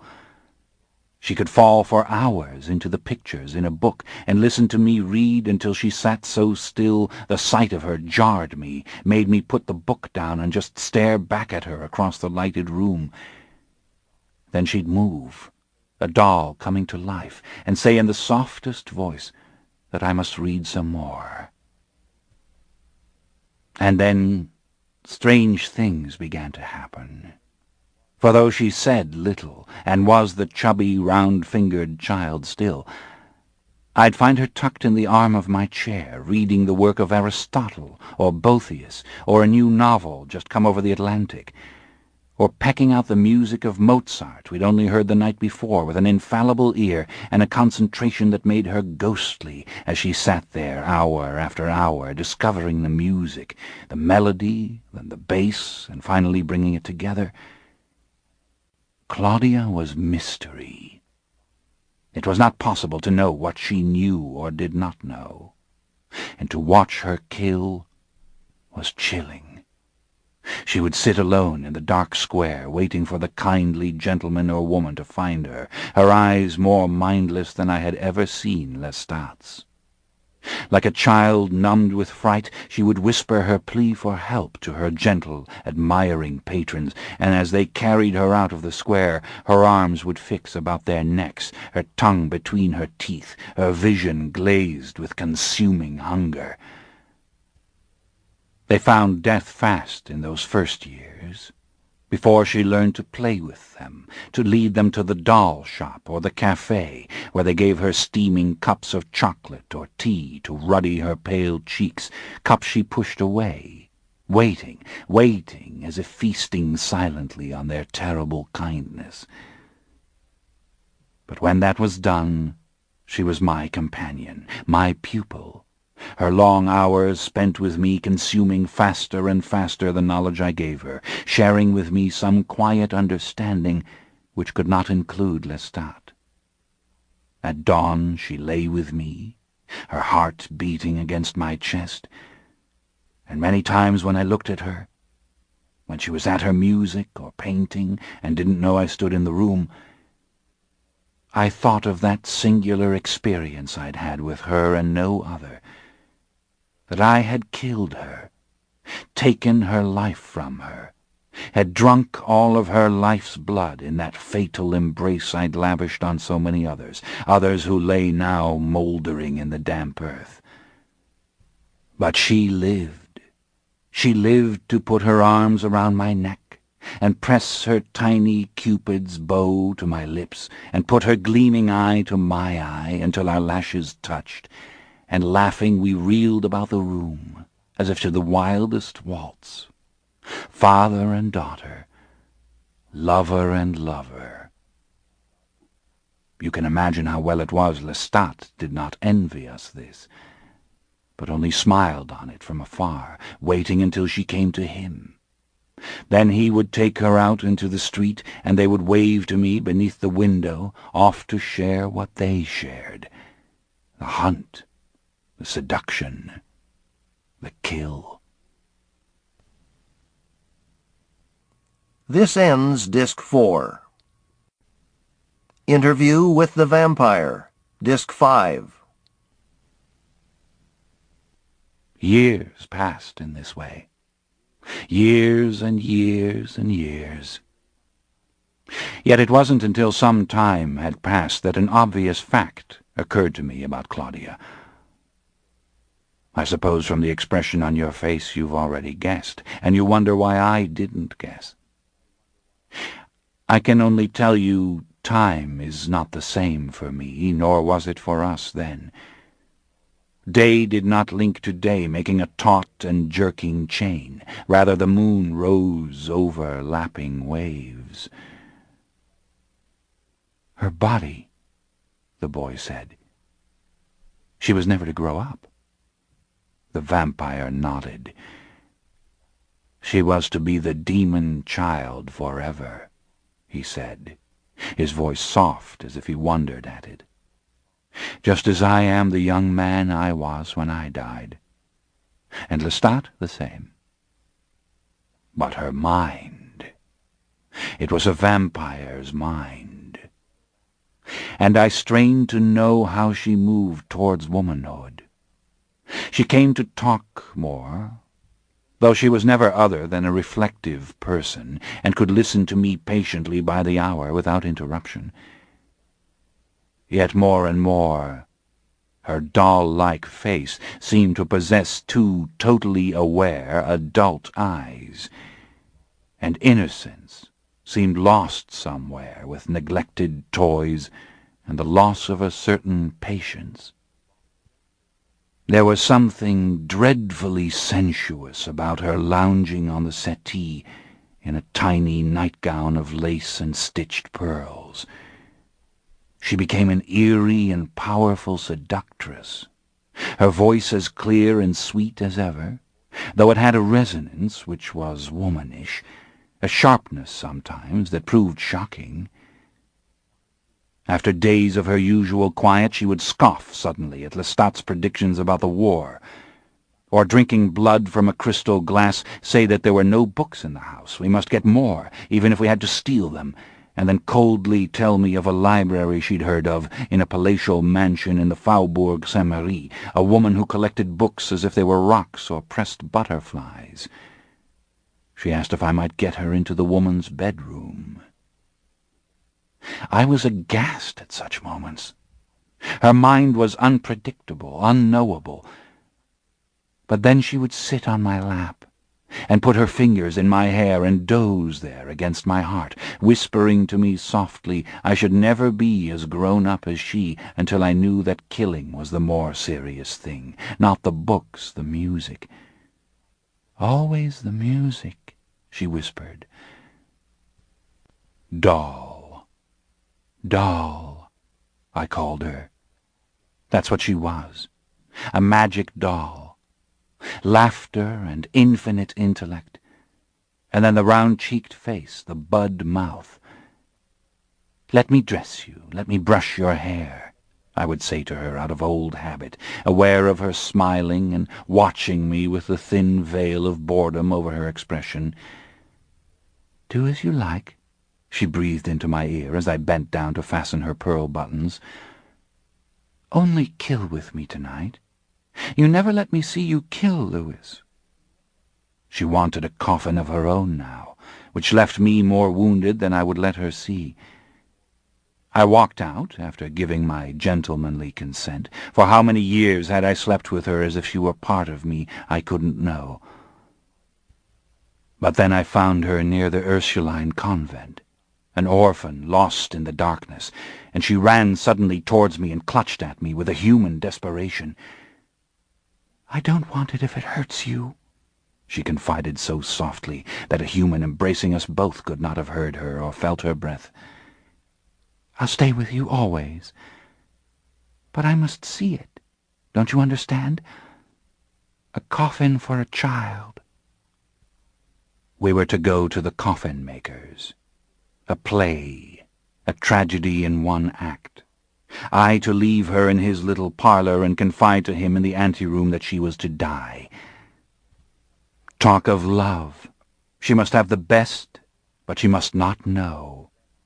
And the coffin-maker, shaken with the tragedy of it, must make it for her, picturing her laid there on the white satin, dabbing a tear from his eye, despite all the years. "But why, Claudia?" I pleaded with her. I loathed to do it, loathed cat and mouse with the helpless human. But hopelessly her lover, I took her there and set her on the sofa, where she sat with folded hands in her lap, her tiny bonnet bent down as if she didn't know what we whispered about her in the foyer. The undertaker was an old and greatly refined man of color, who drew me swiftly aside lest the baby should hear. "But why must she die?" he begged me, as if I were God who ordained it. "Her heart, she cannot live," I said, the words taking on for me a peculiar power, a disturbing resonance. The emotion in his narrow, heavily lined face disturbed me. Something came to my mind, a quality of light, a gesture, the sound of something. A child crying in a stench-filled room. Now he unlocked one after another of his long rooms and showed me the coffins, black lacquer and silver. She wanted that. And suddenly I found myself backing away from him, out of the coffin-house, hurriedly taking her hand. "The order's been taken," I said to her. "It's driving me mad." I breathed the fresh air of the street as though I'd been suffocated, and then I saw her compassionless face studying mine. She slipped her small, gloved hand back into my own. "I want it, Louis," she explained patiently.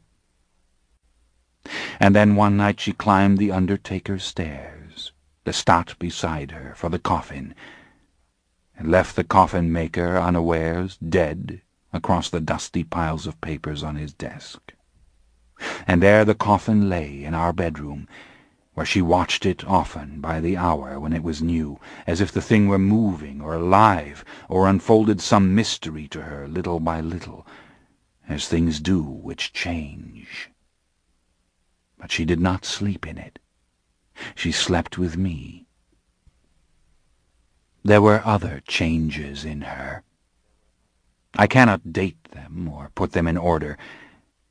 She did not kill indiscriminately. She fell into demanding patterns. Poverty began to fascinate her.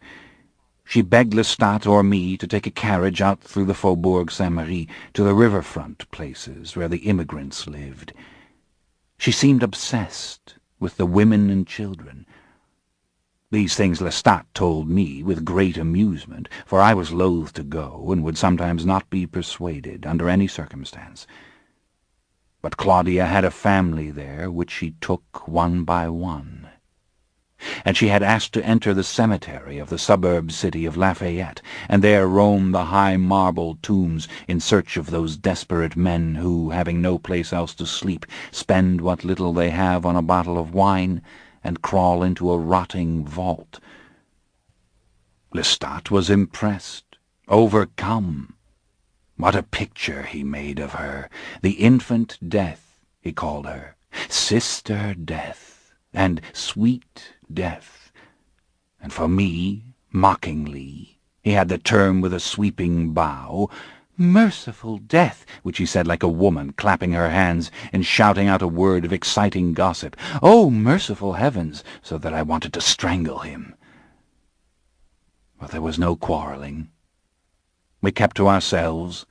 We had our adjustments. Books filled our long flat from floor to ceiling in row after row of gleaming leather volumes, as Claudia and I pursued our natural tastes, and Lestat went about his lavish acquisitions, until she began to ask questions.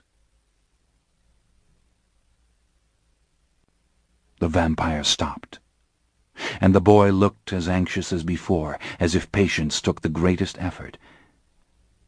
But the vampire had brought his long, white fingers together, as if to make a church steeple, and then folded them and pressed his palms tight.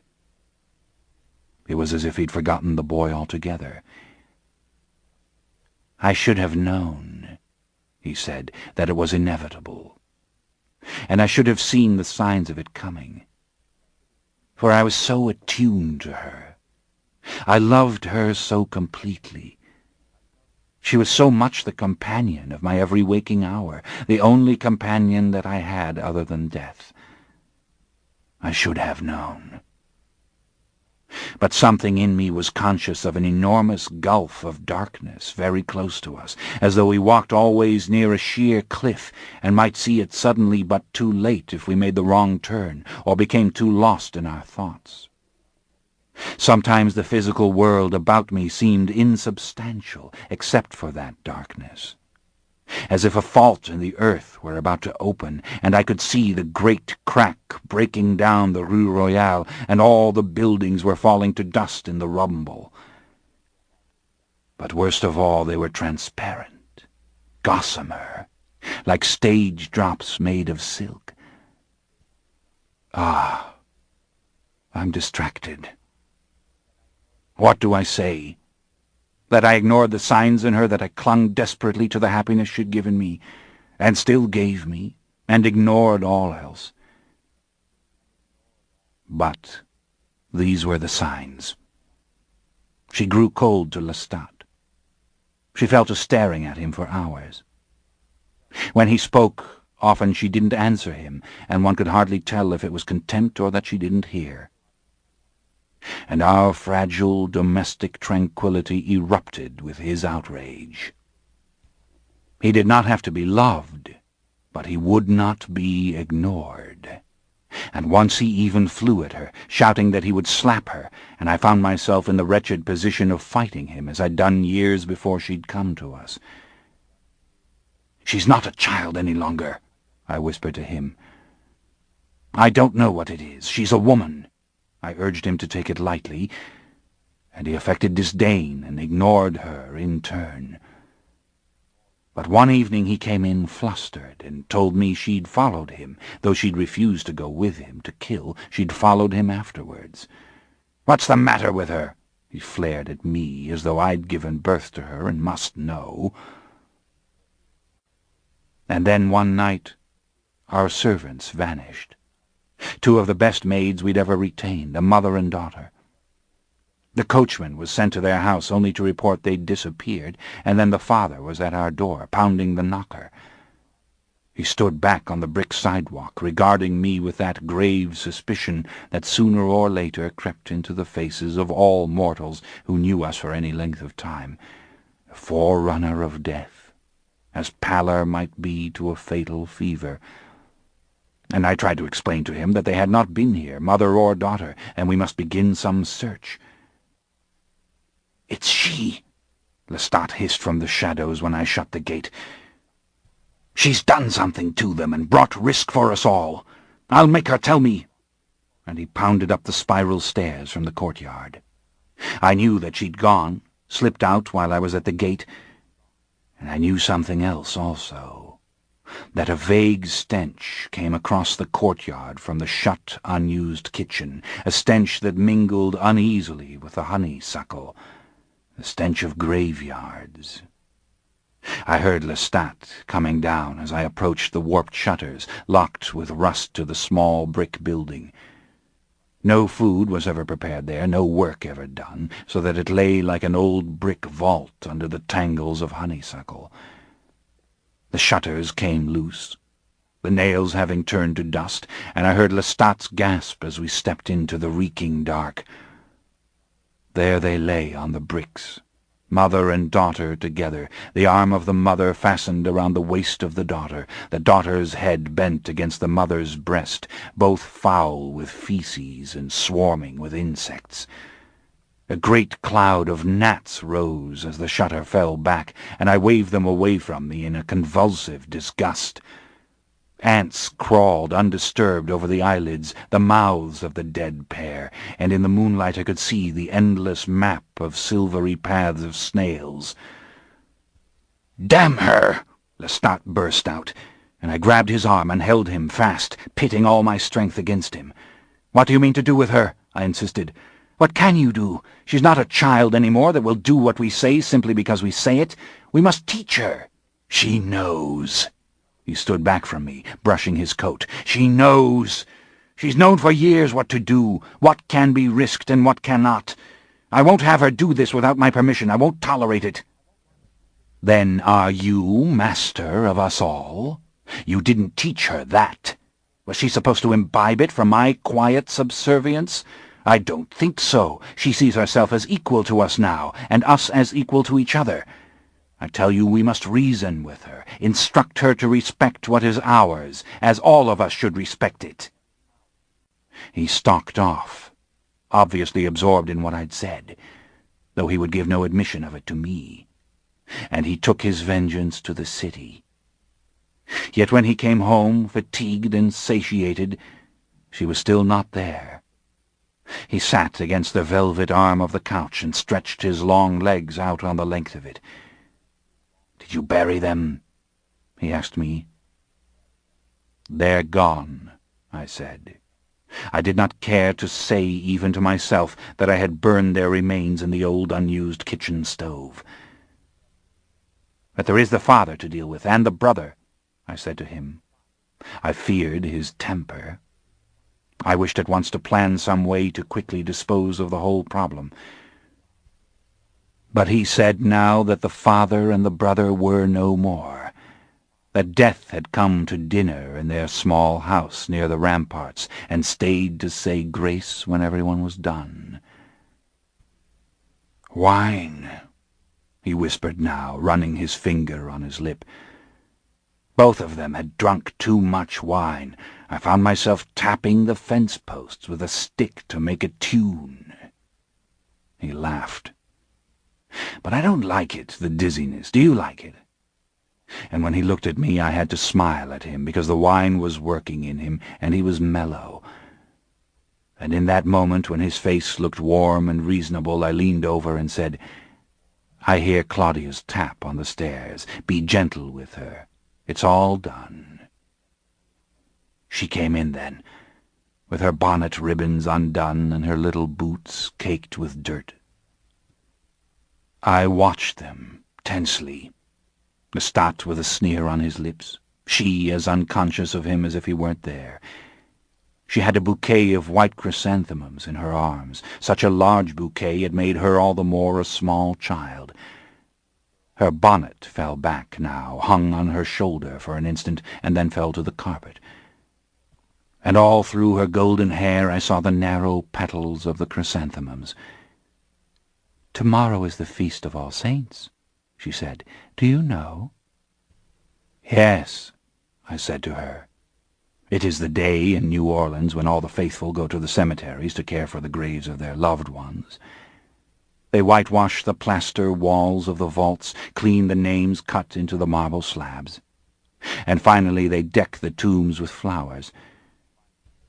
In the San Luis Cemetery, which was very near our house, in which all the great Louisiana families were buried, in which my own brother was buried, there were even little iron benches set before the graves where the families might sit to receive the other families who would come to the cemetery for the same purpose.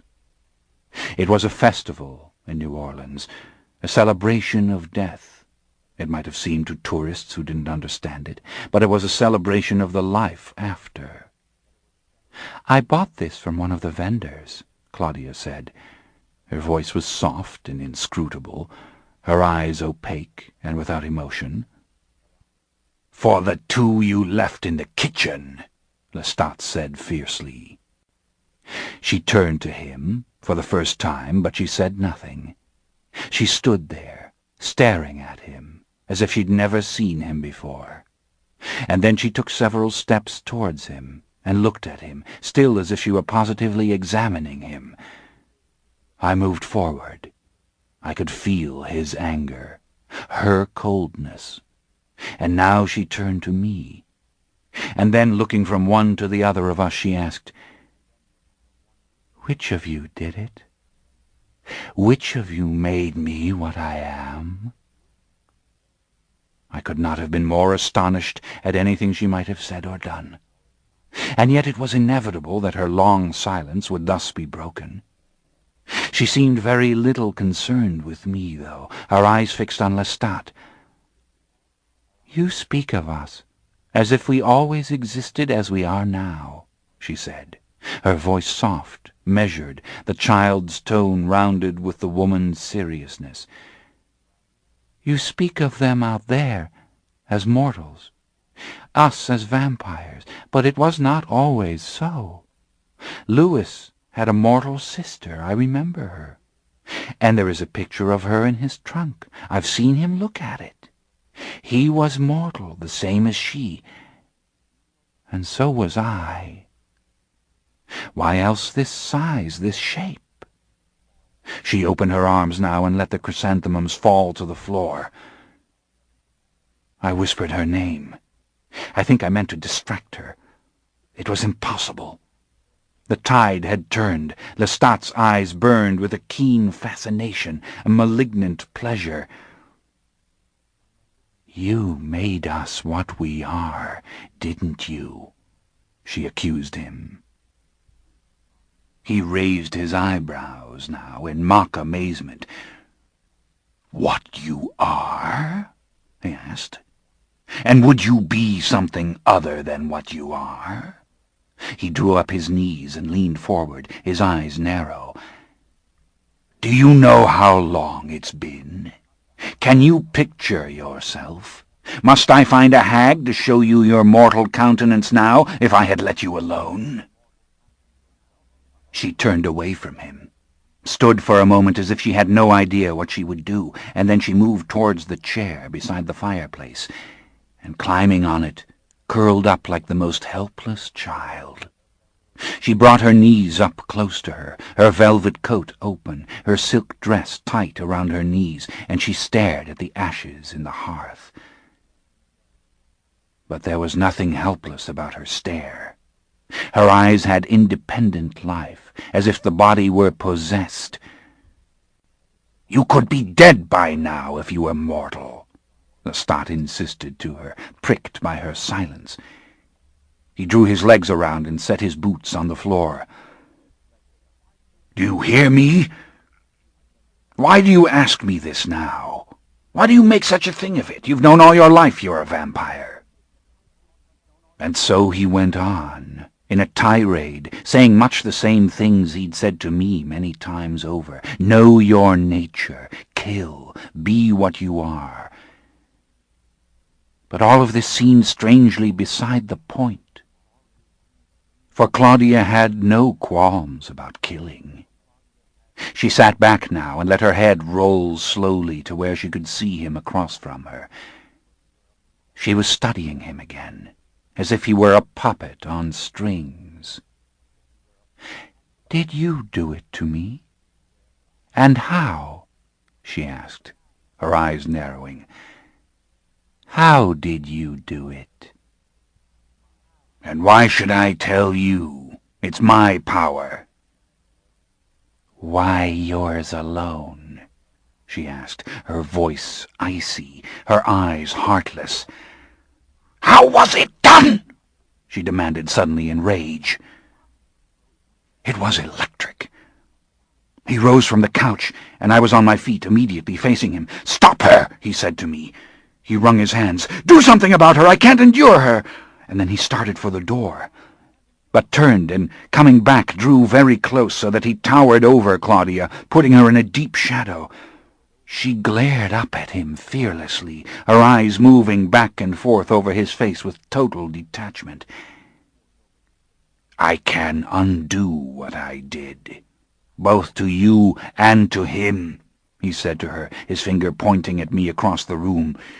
"Be glad I made you what you are," he sneered, "or I'll break you in 1,000 pieces."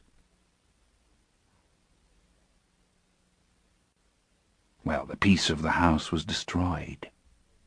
though there was quiet. Days passed and she asked no questions, though now she was deep into books of the occult, of witches and witchcraft, and of vampires. This was mostly fancy, you understand, myth, tales, sometimes mere romantic horror tales, but she read it all. Till dawn she read, so that I had to go and collect her and bring her to bed. Lestat, meantime, hired a butler and maid, and had a team of workers in to make a great fountain in the courtyard, with a stone nymph pouring water eternal from a wide-mouthed shell. He had goldfish brought, and boxes of rooted water-lilies set into the fountain, so their blossoms rested upon the surface and shivered in the ever-moving water. A woman had seen him kill on the Naiads' Road, which ran to the town of Carrollton, and there were stories of it in the papers, associating him with a haunted house near Naiads and Melpomene, all of which delighted him. He was the Naiads' Road ghost for some time, though it finally fell to the back pages. And then he performed another grisly murder in another public place, and set the imagination of New Orleans to working. But all this had about it some quality of fear. He was pensive, suspicious, drew close to me constantly to ask where Claudia was, where she'd gone, and what she was doing. "She'll be all right," I assured him, though I was estranged from her and in agony, as if she'd been my bride. She hardly saw me now, as she'd not seen Lestat before, and she might walk away while I spoke to her. "She had better be all right," he said nastily. "And what will you do if she's not?" I asked, more in fear than accusation. He looked up at me, with his cold grey eyes. "You take care of her, Louis. You talk to her," he said. "Everything was perfect, and now this. There's no need for it." But it was my choice to let her come to me, and she did. It was early one evening when I'd just awakened. The house was dark. I saw her, standing by the French windows. She wore puffed sleeves and a pink sash, and was watching with lowered lashes the evening rush in the Rue Royale. I could hear Lestat in his room, the sound of water splashing from his pitcher. The faint smell of his cologne came and went like the sound of music from the café 2 doors down from us. "He'll tell me nothing," she said softly. I hadn't realized she knew that I had opened my eyes. I came towards her and knelt beside her. "You'll tell me, won't you, how it was done?" "Is this what you truly want to know?" I asked, searching her face. "Or is it why it was done to you, and what you were before? I don't understand what you mean by how, for if you mean how was it done so that you in turn may do it—" "I don't even know what it is, what you're saying," she said, with a touch of coldness. Then she turned full around and put her hands on my face. "Kill with me tonight," she whispered as sensually as a lover, "and tell me all that you know. What are we? Why are we not like them?" She looked down into the street. "I don't know the answers to your questions," I said to her. Her face contorted suddenly, as if she were straining to hear me over a sudden noise, and then she shook her head. But I went on. "I wonder the same things you wonder. I do not know. How I was made, I'll tell you that Lestat did it to me, but the real how of it, I don't know." Her face had that same look of strain. I was seeing in it the first traces of fear, or something worse and deeper than fear. "Claudia," I said to her, putting my hands over her hands and pressing them gently against my skin, "Lestat has one wise thing to tell you. Don't ask these questions. You've been my companion for countless years in my search for all that I could learn of mortal life and mortal creation. Don't be my companion now in this anxiety. He can't give us the answers, and I have none."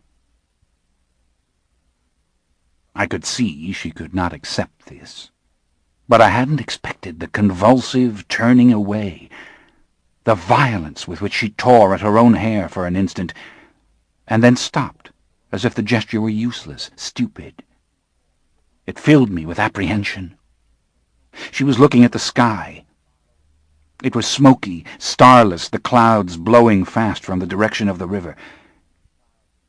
She made a sudden movement of her lips, as if she'd bitten into them.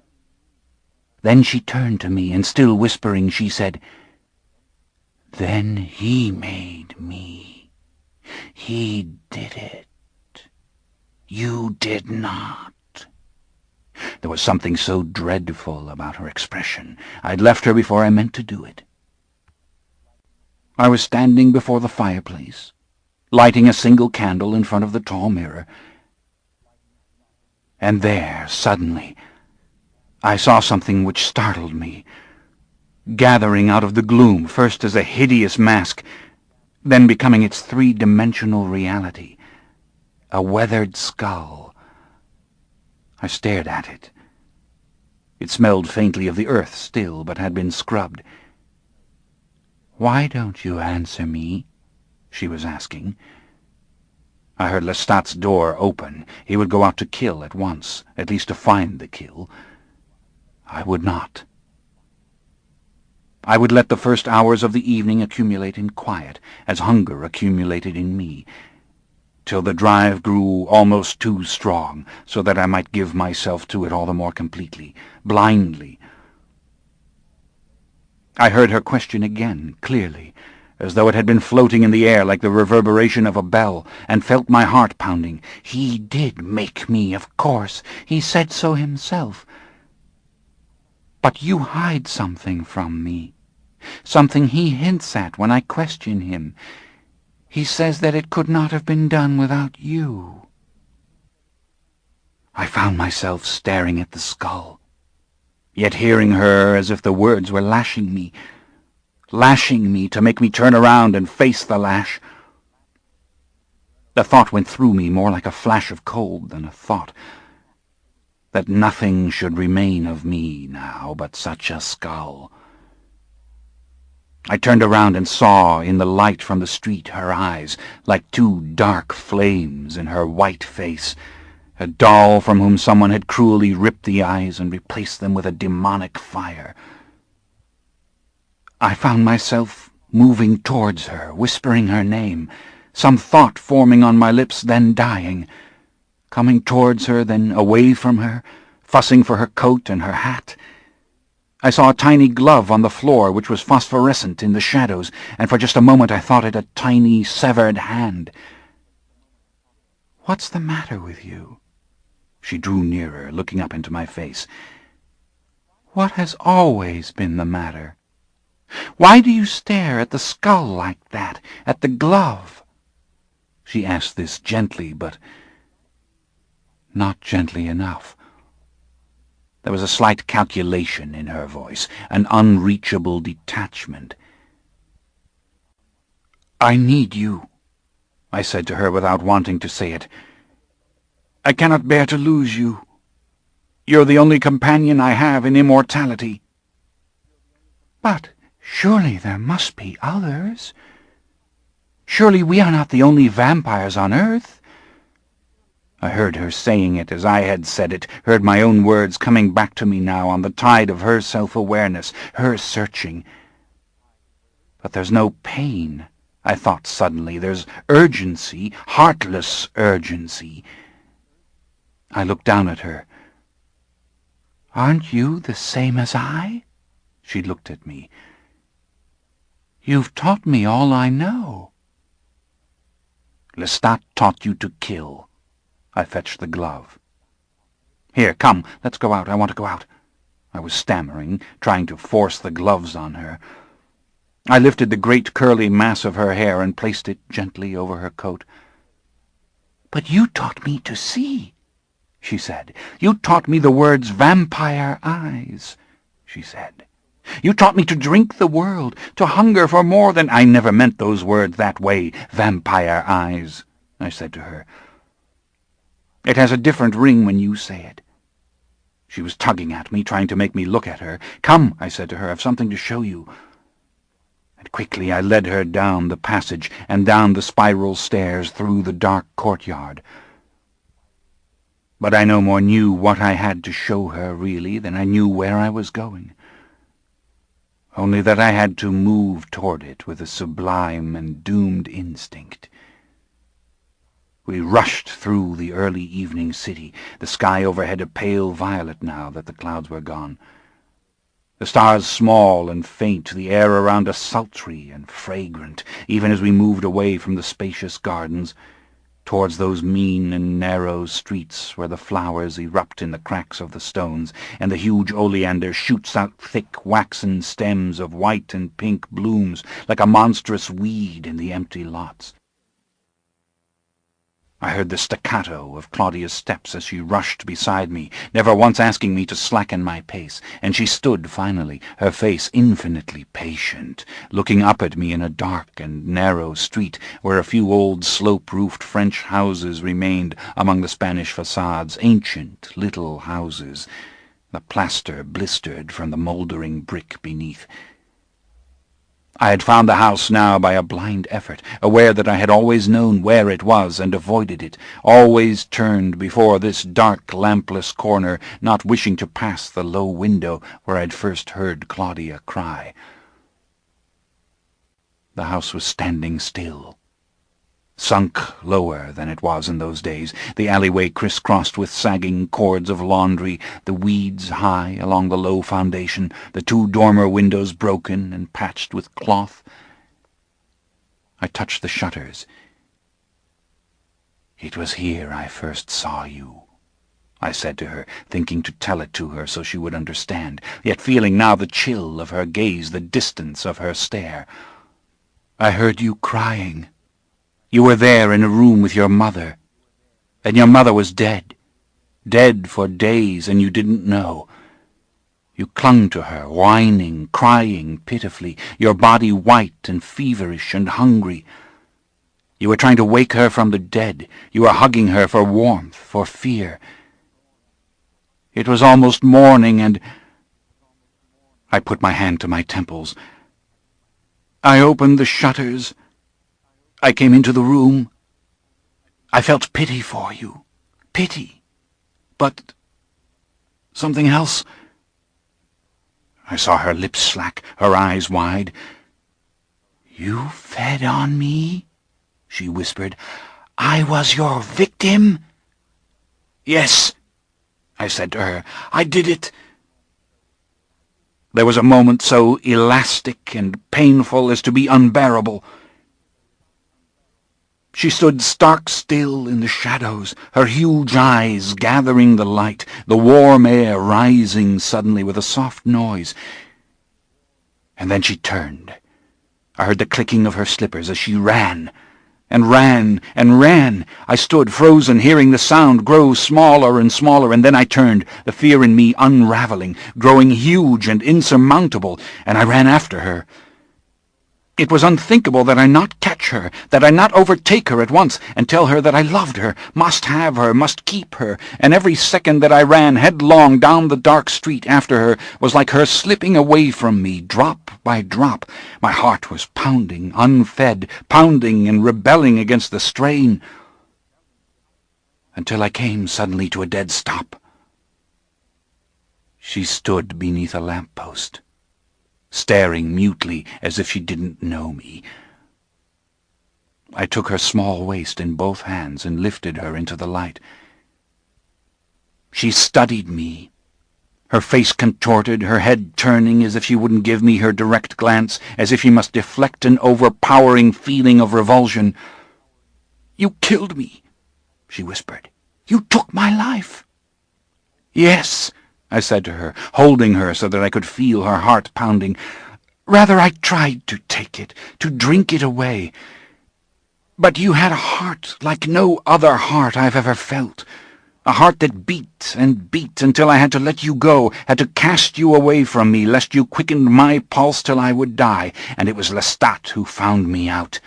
Louis, the sentimentalist, the fool, feasting on a golden-haired child, a wholly innocent, a little girl. He brought you back from the hospital where they'd put you, and I never knew what he meant to do except teach me my nature. Take her, finish it, he said. And I felt that passion for you again.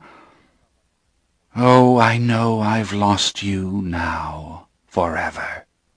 I can see it in your eyes. You look at me as you look at mortals, from aloft, from some region of cold self-sufficiency I can't understand. But I did it. I felt it for you again. A vile, unsupportable hunger for your hammering heart, this cheek, this skin. You were pink and fragrant, as mortal children are, sweet with the bite of salt and dust. I held you again. I took you again. And when I thought your heart would kill me and I didn't care, he parted us, and gashing his own wrist, gave it to you to drink. And drink you did. And drink, until you nearly drained him and he was reeling. But you were a vampire then. And that very night you drank a human's blood, and have every night thereafter. Her face had not changed. The flesh was like the wax of ivory candles. Only the eyes showed life. There was nothing more to say to her. I set her down. I took your life, I said. He gave it back to you. And here it is, she said under her breath, and I hate you both.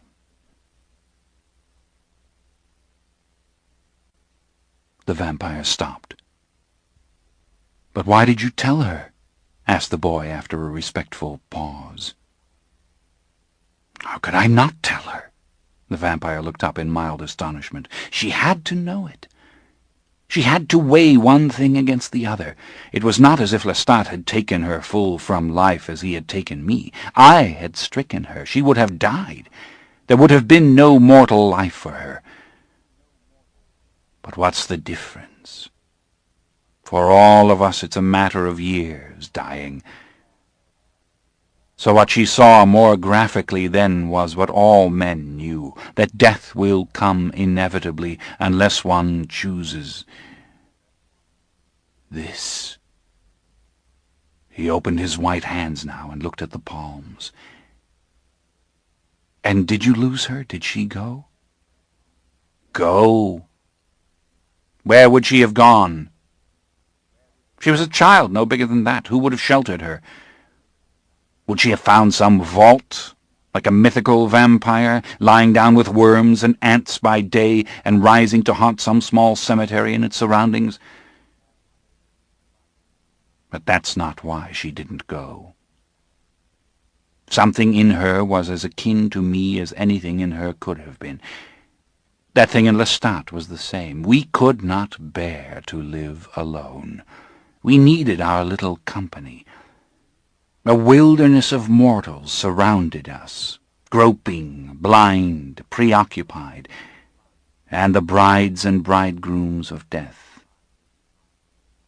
Locked together in hatred, she said to me calmly afterwards. I found her by the empty hearth, picking the small blossoms from a long stem of lavender. I was so relieved to see her there that I would have done anything, said anything. And when I heard her ask me in a low voice if I would tell her all I knew, I did this gladly. For all the rest was nothing compared to that old secret that I had claimed her life. I told her of myself as I've told you, of how Lestat came to me and what went on the night he carried her from the little hospital. She asked no questions and only occasionally looked up from her flowers. And then, when it was finished and I was sitting there staring again at that wretched skull and listening to the soft slithering of the petals of the flowers on her dress and feeling a dull misery in my limbs and mind, she said to me, "I don't despise you." I wakened. She slipped off the high, rounded damask cushion and came towards me, covered with the scent of flowers, the petals in her hand. "Is this the aroma of mortal child?" she whispered. "Louis, lover." I remember holding her and burying my head in her small chest, crushing her bird shoulders, her small hands working into my hair, soothing me, holding me. "I was mortal to you," she said, and when I lifted my eyes I saw her smiling. But the softness on her lips was evanescent, and in a moment she was looking past me like someone listening for faint, important music. "You gave me your immortal kiss," she said, though not to me but to herself. "You loved me with your vampire nature." "I love you now with my human nature, if ever I had it," I said to her.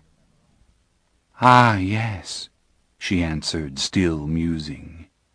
"Yes, and that's your flaw, and why your face was miserable when I said, as humans say, 'I hate you,' and why you look at me as you do now. Human nature. I have no human nature. And no short story of a mother's corpse and hotel rooms where children learn monstrosity can give me one. I have none. Your eyes grow cold with fear when I say this to you. Yet I have your tongue, your passion for the truth, your need to drive the needle of the mind right to the heart of it all, like the beak of the hummingbird, who beats so wild and fast that mortals might think he had no tiny feet, could never set, just go from quest to quest, going again and again for the heart of it. I am your vampire self more than you are. And now the sleep of 65 years has ended. The sleep of 65 years has ended.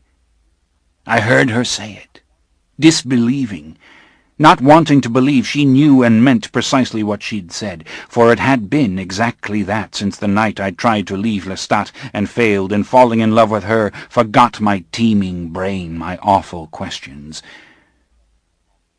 And now she had the awful questions on her lips, and must know. She'd strolled slowly to the center of the room and strewn the crumpled lavender all around her. She broke the brittle stem and touched it to her lips, and having heard the whole story, said, "He made me then, to be your companion. No chains could have held you in your loneliness, and he could give you nothing. He gives me nothing. I used to think him charming. I liked the way he walked, the way he tapped the flagstones with his walking stick and swung me in his arms, and the abandon with which he killed, which was as I felt.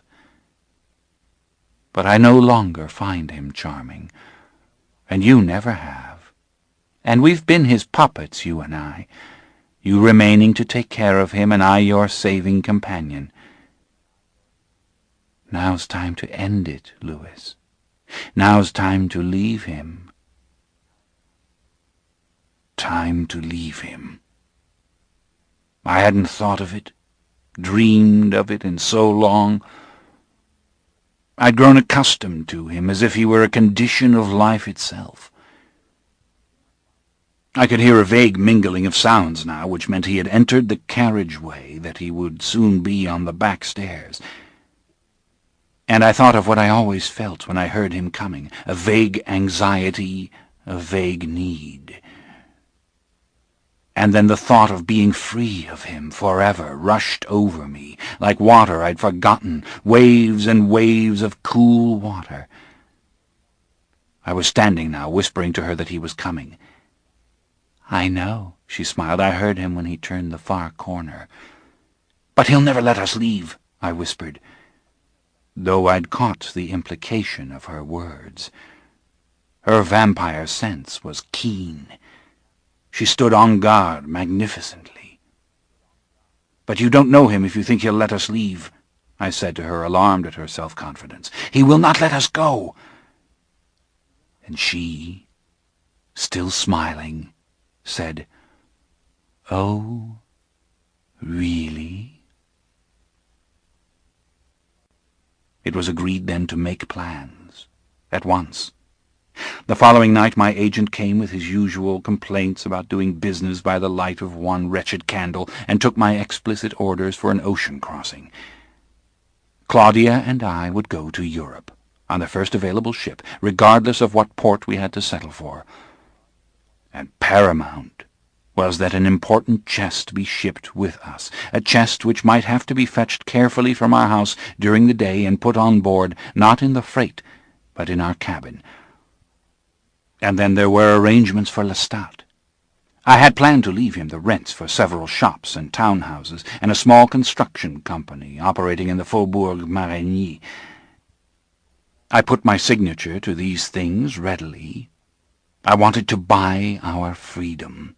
To convince Lestat we wanted only to take a trip together, and that he could remain in the style to which he was accustomed. He would have his own money, and need come to me for nothing.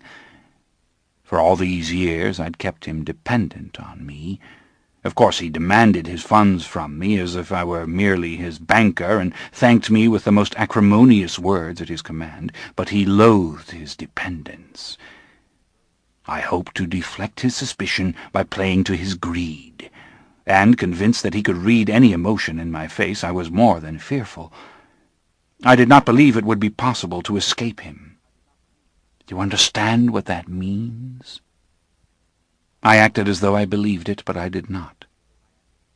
Claudia, meantime, was flirting with disaster, her equanimity overwhelming to me as she read her vampire books and asked Lestat questions.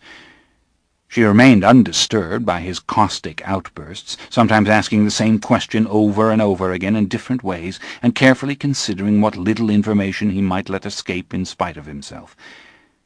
"What vampire made you what you are?" she asked, without looking up from her book, and keeping her lids lowered under his onslaught.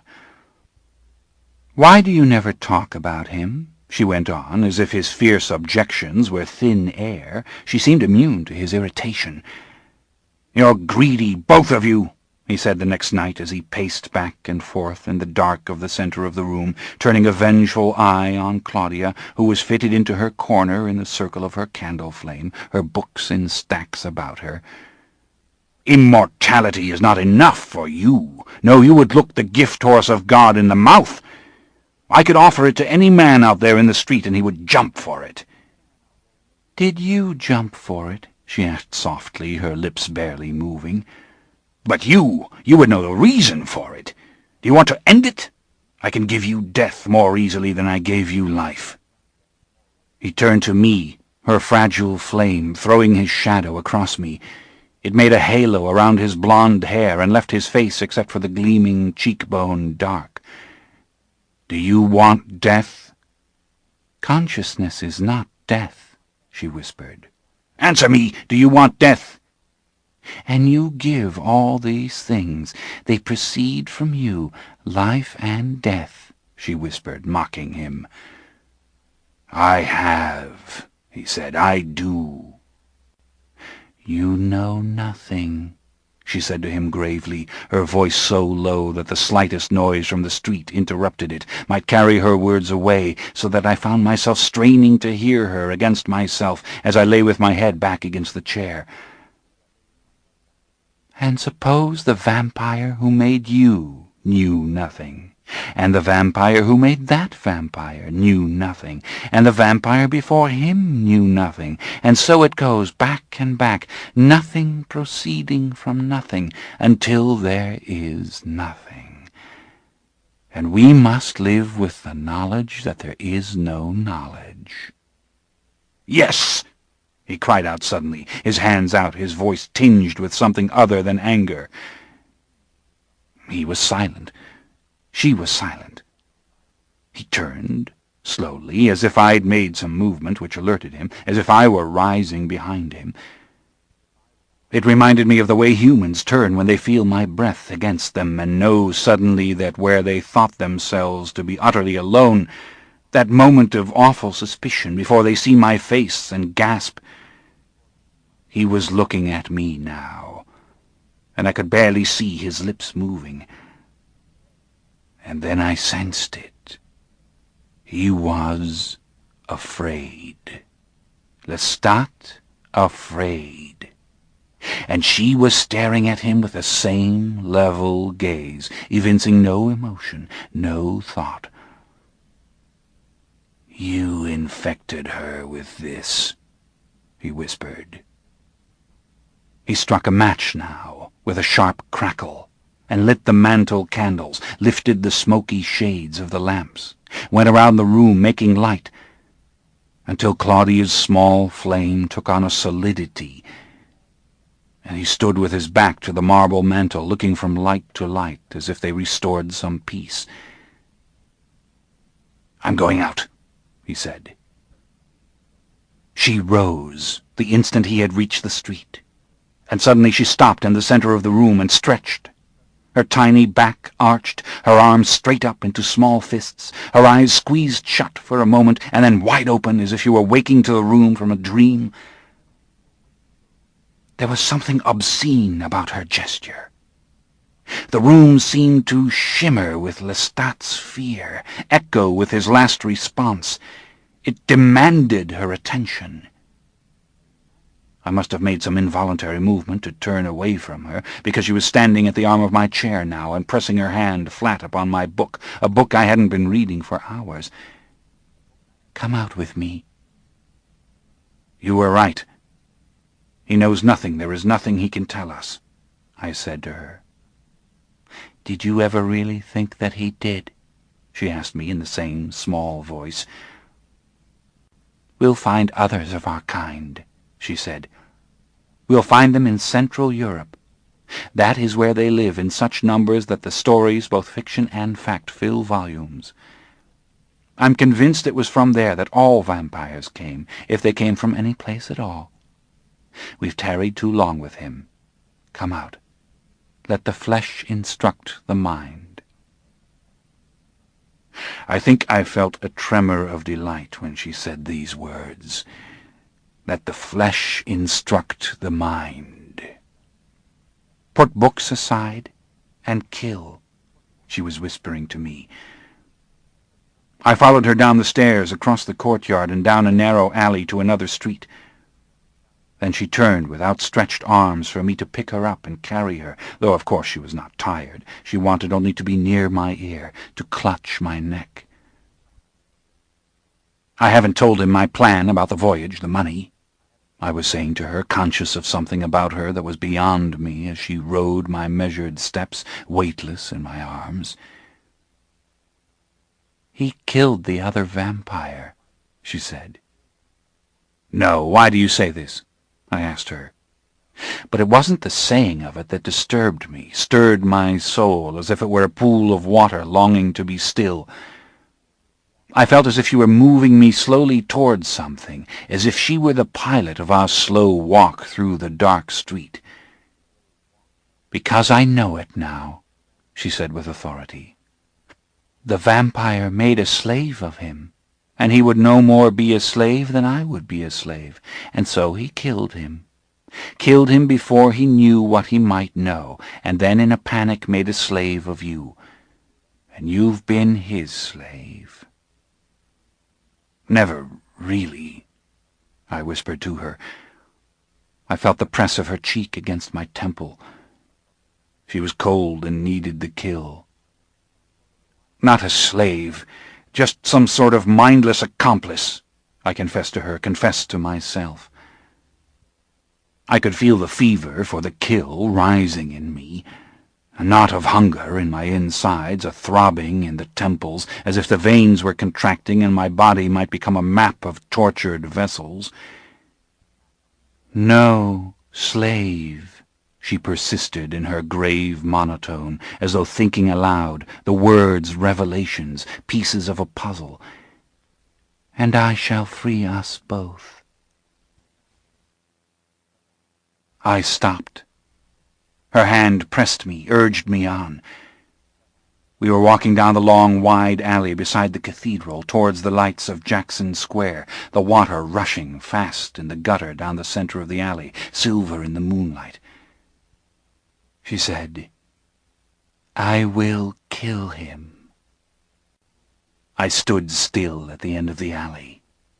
I felt her shift in my arm, move down as if she could accomplish being free of me without the awkward aid of my hands. I set her on the stone sidewalk. I said no to her. I shook my head. I had that feeling then which I described before, that the building around me, the cabildo, the cathedral, the apartments along the square, all this was silk and illusion and would ripple suddenly in a horrific wind, and a chasm would open in the earth that was the reality. "Claudia!" I gasped, turning away from her. "And why not kill him?" she said now, her voice rising, silvery, and finally shrill. "I have no use for him. I can get nothing from him, and he causes me pain which I will not abide." "And if he had so little use for us," I said to her. But the vehemence was false, hopeless. She was at a distance from me now, small shoulders straight and determined, her pace rapid, like a little girl who, walking out on Sundays with her parents, wants to walk ahead and pretend she is all alone. "Claudia!" I called after her, catching up with her in a stride. I reached for the small waist and felt her stiffen as if she had become iron. "Claudia, you cannot kill him," I whispered. She moved backwards, skipping, clicking on the stones, and moved out into the open street. A cabriolet rolled past us with a sudden surge of laughter and the clatter of horses and wooden wheels. The street was suddenly silent. I reached out for her and moved forward over an immense space and found her standing at the gate of Jackson Square, hands gripping the wrought iron bars. I drew down close to her. "I don't care what you feel. What you say, you cannot mean to kill him," I said to her. "And why not? Do you think him so strong?" she said, her eyes on the statue in the square, two immense pools of light. "He is stronger than you know, stronger than you dream. How do you mean to kill him? You can't measure his skill. You don't know." I pleaded with her, but could see her utterly unmoved, like a child staring in fascination through the window of a toy shop. Her tongue moved suddenly between her teeth and touched her lower lip in a strange flicker that sent a mild shock through my body. I tasted blood. I felt something palpable and helpless in my hands. I wanted to kill. I could smell and hear humans on the paths of the square, moving about the market, along the levee. I was about to take her, making her look at me, shake her if I had to make her listen, when she turned to me with her great liquid eyes. "I love you, Louis," she said. "Then listen to me, Claudia, I beg you," I whispered, holding her, pricked suddenly by a nearby collection of whispers, the slow rising articulation of human speech over the mingled sounds of the night. "He'll destroy you if you try to kill him. There is no way you can do such a thing for sure. You don't know how. And pitting yourself against him, you'll lose everything, Claudia. I can't bear this." There was a barely perceptible smile on her lips. "No, Louis," she whispered. "I can kill him. And I want to tell you something else now, a secret between you and me."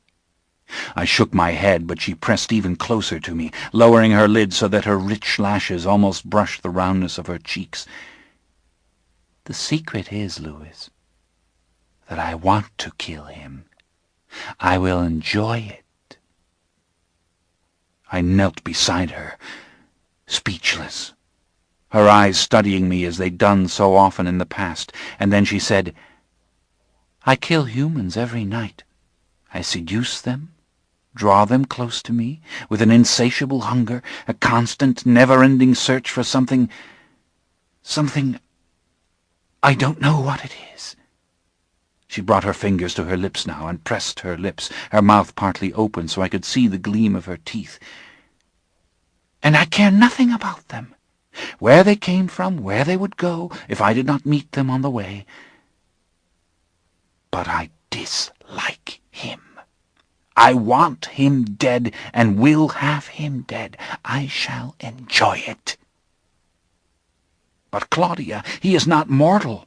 He's immortal. No illness can touch him. Age has no power over him. You threaten a life which might endure to the end of the world." "Ah, yes, that's it precisely," she said with reverential awe. "A lifetime that might have endured for centuries. Such blood, such power. Do you think I'll possess his power and my own power when I take him?" I was enraged now. I rose suddenly and turned away from her. I could hear the whispering of humans near me. They were whispering of the father and the daughter, of some frequent sight of loving devotion. I realized they were talking of us.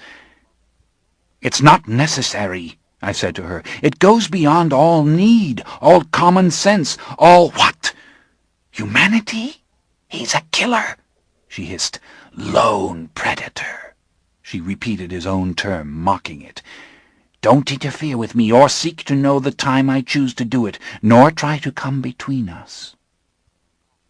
She raised her hand now to hush me, and caught mine in an iron grasp, her tiny fingers biting into my tight, tortured flesh. "If you do, you will bring me destruction by your interference. I can't be discouraged." She was gone then, in a flurry of bonnet ribbons and clicking slippers. I turned, paying no attention to where I went, wishing the city would swallow me, conscious now of the hunger rising to overtake reason. I was almost loath to put an end to it. I needed to let the lust, the excitement, blot out all consciousness, and I thought of the kill over and over and over, walking slowly up this street and down the next, moving inexorably towards it, saying, "It's a string which is pulling me through the labyrinth. I am not pulling the string is pulling me." And then I stood in the Rue Conti, listening to a dull thundering, a familiar sound. It was the fencers above in the salon, advancing on the hollow wooden floor, forward, back again, scuttling, and the silver zinging of the foils. I stood back against the wall, where I could see them through the high naked windows, the young men dueling late into the night, left arm poised like the arm of a dancer, Grace advancing towards death, Grace thrusting for the heart, images of the young Frenier now driving the silver blade forward, now being pulled by it towards hell. Someone had come down the narrow wooden steps to the street. A young boy. A boy so young he had the smooth, plump cheeks of a child. His face was pink and flushed from the fencing, and beneath his smart grey coat and ruffled shirt there was the sweet smell of cologne and salt. I could feel his heat as he emerged from the dim light of the stairwell. He was laughing to himself, talking almost inaudibly to himself, his brown hair falling down over his eyes as he went along, shaking his head, the whispers rising, then falling off. And then he stopped short, his eyes on me. He stared, and his eyelids quivered, and he laughed quickly, nervously. "Excuse me," he said now in French, "you gave me a start." And then, just as he moved to make a ceremonial bow and perhaps go around me, he stood still, and the shock spread over his flushed face. I could see the heart beating in the pink flesh of his cheeks, smell the sudden sweat of his young, taut body. "You saw me in the lamplight," I said to him, "and my face looked to you like the mask of death." His lips parted and his teeth touched, and involuntarily he nodded, his eyes dazed. "Pass by," I said to him, "fast." This ends Disc 5. Interview with the Vampire, Disc 6. The vampire paused, then moved as if he meant to go on. but he stretched his long legs under the table and, leaning back, pressed his hands to his head, as if exerting a great pressure on his temples. The boy, who had drawn himself up into a crouched position, his hands hugging his arms, unwound slowly. He glanced at the tapes and then back at the vampire. "But you killed someone that night," he said. "Every night," said the vampire. "Why did you let him go, then?" asked the boy. "I don't know," said the vampire, but it did not have the tone of truly "I don't know," but rather "let it be." "You look tired," said the vampire. "You look cold." "It doesn't matter," said the boy quickly. "The room's a little cold. I don't care about that. You're not cold, are you?" "No." The vampire smiled, and then his shoulders moved with silent laughter. A moment passed in which the vampire seemed to be thinking and the boy to be studying the vampire's face. The vampire's eyes moved to the boy's watch. "She didn't succeed, did she?" the boy asked softly. "What do you honestly think?" asked the vampire. He had settled back in his chair. He looked at the boy intently. "That she was, as you said, destroyed," said the boy, and he seemed to feel the words so that he swallowed after he'd said the word destroyed. "Was she?" he asked. "Don't you think that she could do it?" asked the vampire. "But he was so powerful. You said yourself you never knew what powers he had, what secrets he knew. How could she even be sure how to kill him? How did she try?" The vampire looked at the boy for a long time, his expression unreadable to the boy, who found himself looking away, as though the vampire's eyes were burning lights. "Why don't you drink from that bottle in your pocket?" asked the vampire. "It will make you warm." "Oh, that," said the boy. "I was going to, The vampire laughed. "You didn't think it was polite," he said, and he suddenly slapped his thigh. "That's true." The boy shrugged, smiling now, and he took the small flask out of his jacket pocket, unscrewed the gold cap, and took a sip. He held the bottle, now looking at the vampire. "No." The vampire smiled and raised his hand to wave away the offer. Then his face became serious again, and sitting back, he went on. "Lestat had a musician friend in the Rue du Maine. We had seen him at a recital in the home of Madame Leclerc, who lived there also, which was at that time an extremely fashionable street. And this Madame Leclerc, with whom Lestat was also occasionally amusing himself, had found the musician a room in another mansion nearby, where Lestat visited him often. I told you he played with his victims, made friends with them, seduced them into trusting and liking him, even loving him, before he killed. So he apparently played with this young boy, though it had gone on longer than any other such friendship I had ever observed. The young boy wrote good music, and often Lestat brought fresh sheets of it home and played the songs on the square grand in our parlor. The boy had a great talent, but you could tell that this music would not sell because it was too disturbing. Lestat gave him money and spent evening after evening with him, often taking him to restaurants the boy could never have afforded, and he bought him all the paper and pens which he needed for the writing of his music. As I've said, it had gone on far longer than any such friendship Lestat had ever had, and I could not tell whether he had actually become fond of a mortal in spite of himself, or was simply moving towards a particularly grand betrayal and cruelty. Several times he'd indicated to Claudia and me that he was headed out to kill the boy directly, but he had not. And of course I never asked him what he felt, because it wasn't worth the great uproar my question would have produced. Lestat, entranced with a mortal, he probably would have destroyed the parlor furniture in a rage. The next night, After that which I just described to you, he jarred me miserably by asking me to go with him to the boys' flat. He was positively friendly, in one of those moods when he wanted my companionship. Enjoyment could bring that out of him. Wanting to see a good play, the regular opera, the ballet, he always wanted me along. I think we must have seen Macbeth with him 15 times. We went to every performance, even those by amateurs, and Lestat would stride home afterwards, repeating the lines to me, and even shouting out to passers-by with an outstretched finger, "Tomorrow, and tomorrow, and tomorrow," until they skirted him as if he were drunk. But this effervescence was frenetic, and likely to vanish in an instant. Just a word or two of amiable feeling on my part, some suggestion that I found his companionship pleasant, could banish all such affairs for months, even years. But now he came to me in such a mood, and asked me to go to the boys' room. He was not above pressing my arm as he urged me, and I, dull, catatonic, gave him some miserable excuse, thinking only of Claudia, of the agent, of imminent disaster. I could feel it, and wondered that he did not feel it, and finally he picked up a book from the floor and threw it at me, shouting, "Read your damn poems, then! Rot!" And he bounded out.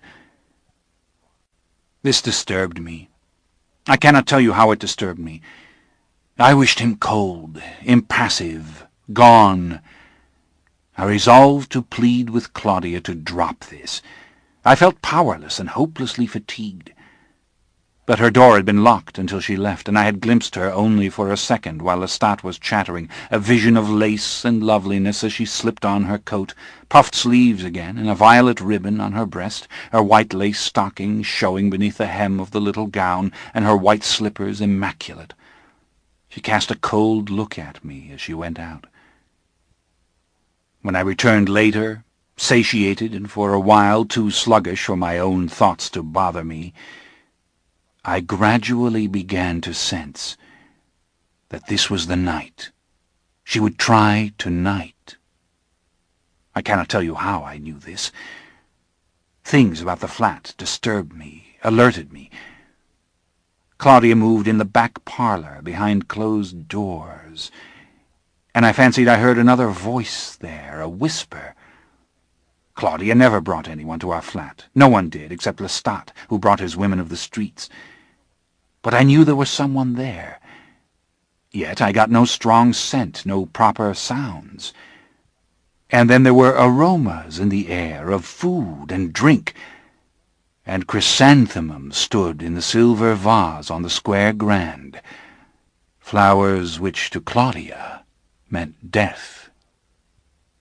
Then Lestat came, singing something soft under his breath, his walking stick making a rat-tat-tat on the rails of the spiral stairs. He came down the long hall, his face flushed from the kill, his lips pink, and he set his music on the piano. "Did I kill him, or did I not kill him?" He flashed the question at me now with a pointing finger. "What's your guess?" "You did not," I said numbly, "because you invited me to go with you and would never have invited me to share that kill." "Ah, but did I kill him in a rage because you would not go with me?" he said, and threw back the cover from the keys. I could see that he would be able to go on like this until dawn. He was exhilarated. I watched him flip through the music, thinking, can he die? Can he actually die? And does she mean to do this? At one point I wanted to go to her and tell her we must abandon everything, even the proposed trip, and live as we had before. But I had the feeling now that there was no retreat. Since the day she'd begun to question him, this, whatever it was to be, was inevitable, and I felt a weight on me, holding me in the chair. He pressed 2 chords with his hands. He had an immense reach, and even in life could have been a fine pianist. But he played without feeling. He was always outside the music, drawing it out of the piano as if by magic, by the virtuosity of his vampire senses and control. The music did not come through him, was not drawn through him by himself. "Well, did I kill him?" he asked me again. "No, you did not," I said again, though I could just as easily have said the opposite. I was concentrating on keeping my face a mask. "You're right, I did not," he said. "It excites me to be close to him, to think over and over I can kill him, and I will kill him, but not now. And then to leave him and find someone who looks as nearly like him as possible. If he had brothers, why, I'd kill them one by one. The family would succumb to a mysterious fever which dried up the very blood in their bodies," he said, now mocking a barker's tone. "Claudia has a taste for families. Speaking of families, I suppose you heard. The Frenier place is supposed to be haunted. They can't keep an overseer, and the slaves run away." This was something I did not wish to hear in particular. Babette had died young, insane, restrained finally from wandering toward the ruins of Pont-du-Lac, insisting she had seen the devil there and must find him. I'd heard of it in wisps of gossip. And then came the funeral notices. I'd thought occasionally of going to her, of trying some way to rectify what I had done. And other times I thought it would all heal itself. And in my new life of nightly killing I had grown far from the attachment I'd felt for her, or for my sister, or any mortal. And I watched the tragedy finally, as one might from a theatre balcony, moved from time to time, but never sufficiently to jump the railing and join the players on the stage. "Don't talk of her," I said. "Very well. I was talking of the plantation, not her. Her, your lady love, your fancy." He smiled at me. "You know I had it all my way, finally, in the end, didn't I? But I was telling you about my young friend, and how—" "I wish you would play the music," I said softly, unobtrusively, but as persuasively as possible. Sometimes this worked with Lestat. If I said something just right, he found himself doing what I'd said. And now he did just that. With a little snarl, as if to say, "You fool," he began playing the music. I heard the doors of the back parlor open, and Claudia's steps moved down the hall. "Don't come, Claudia," I was thinking, feeling. "Go away from it before we're all destroyed." But she came on steadily until she reached the hall mirror. I could hear her opening the small table drawer, and then the zinging of her hairbrush. She was wearing a floral perfume. I turned slowly to face her as she appeared in the door, still all in white, and moved across the carpet silently toward the piano. She stood at the end of the keyboard, her hands folded on the wood, her chin resting on her hands, her eyes fixed on Lestat. I could see his profile and her small face beyond, looking up at him. "What is it now?" he said, turning his page and letting his hand drop to his thigh. "You irritate me. Your very presence irritates me." His eyes moved over the page. "Does it?" she said in her sweetest voice. "Yes, it does. And I'll tell you something else. I've met someone who would make a better vampire than you do." This stunned me, but I didn't have to urge him to go on. "Do you get my meaning?" he said to her. "Is it supposed to frighten me?" she asked. "You're spoiled because you're an only child," he said. "You need a brother. Or rather, I need a brother. I get weary of you both. Greedy, brooding vampires that haunt our own lives. I dislike it." "I suppose we could people the world with vampires, the three of us," she said. "You think so?" he said, smiling, his voice with a note of triumph. "Do you think you could do it? I suppose Lewis has told you how it was done, or how he thinks it was done. You don't have the power, either of you," he said. This seemed to disturb her, something she had not accounted for. She was studying him. I could see she did not entirely believe him. "And what gave you the power?" she asked softly, but with a touch of sarcasm. "That, my dear, is one of those things which you may never know, for even the Erebus in which we live must have its aristocracy." "You're a liar," she said with a short laugh. And just as he touched his fingers to the keys again, she said, "But you upset my plans." "Your plans?" he asked. "I came to make peace with you, even if you are the father of lies." "You're my father," she said. "I want to make peace with you. I want things to be as they were." Now he was the one who did not believe. He threw a glance at me, then looked at her. "That can be. Just stop asking me questions. Stop following me. Stop searching in every alleyway for other vampires. There are no other vampires. And this is where you live, and this is where you stay." He looked confused for the moment, as if raising his own voice had confused him. "I take care of you. You don't need anything." "And you don't know anything. And that is why you detest my questions. All that's clear. So now let's have peace, because there's nothing else to be had. I have a present for you." "And I hope it's a beautiful woman with endowments you'll never possess," he said, looking her up and down. Her face changed when he did this.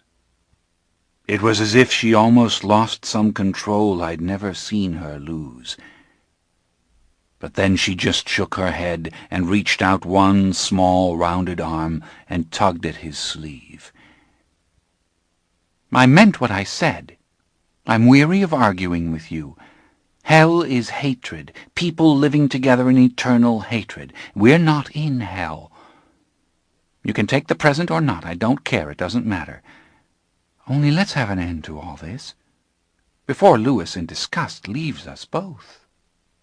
She was urging him now to leave the piano, bringing down the wooden cover again over the keys, turning him on the piano stool until his eyes followed her to the door. "You're serious. Present? What do you mean, present?" "You haven't fed enough. I can tell by your color, by your eyes. You've never fed enough at this hour.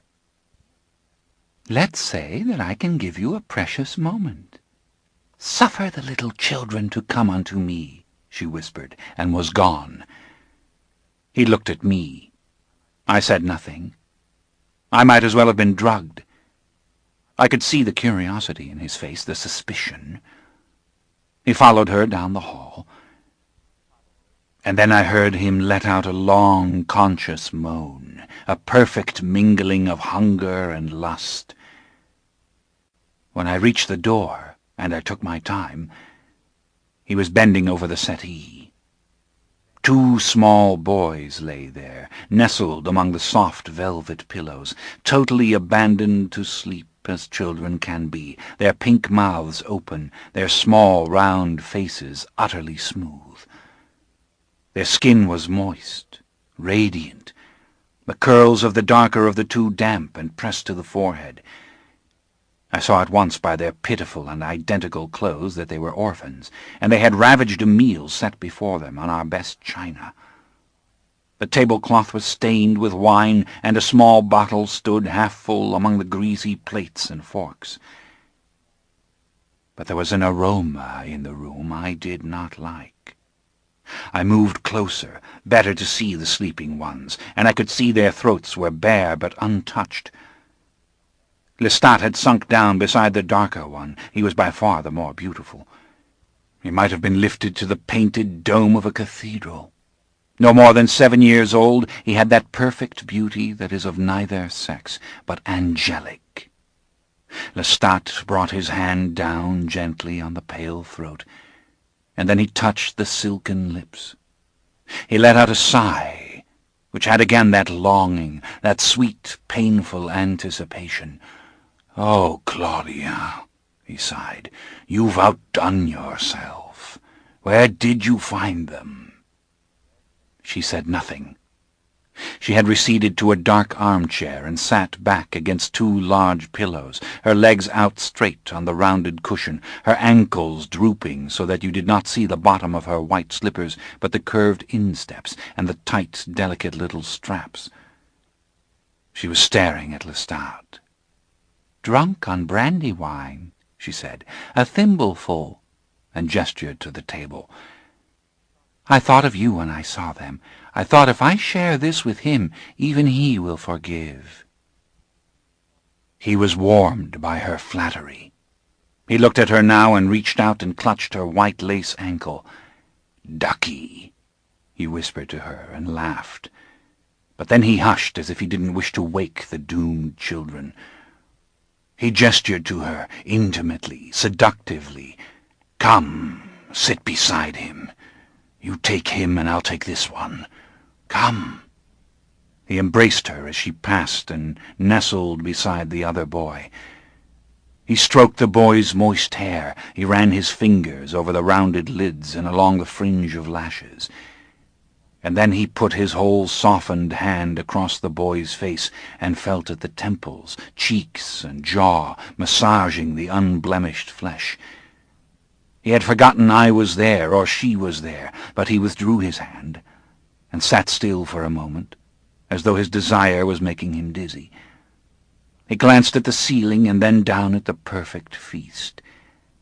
He turned the boy's head slowly against the back of the couch, and the boy's eyebrows tensed for an instant, and a moan escaped his lips. Claudia's eyes were steady on Lestat, though now she raised her left hand, and slowly undid the buttons of the child who lay beside her, and reached inside the shabby little shirt, and felt the bare flesh.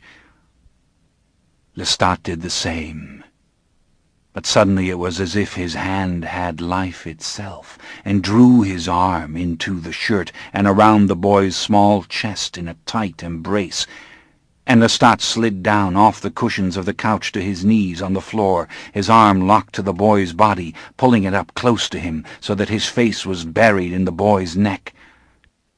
His lips moved over the neck and over the chest and over the tiny nipple of the chest, and then putting his other arm into the open shirt so that the boy lay hopelessly wound in both arms, he drew the boy up tight and sank his teeth into his throat.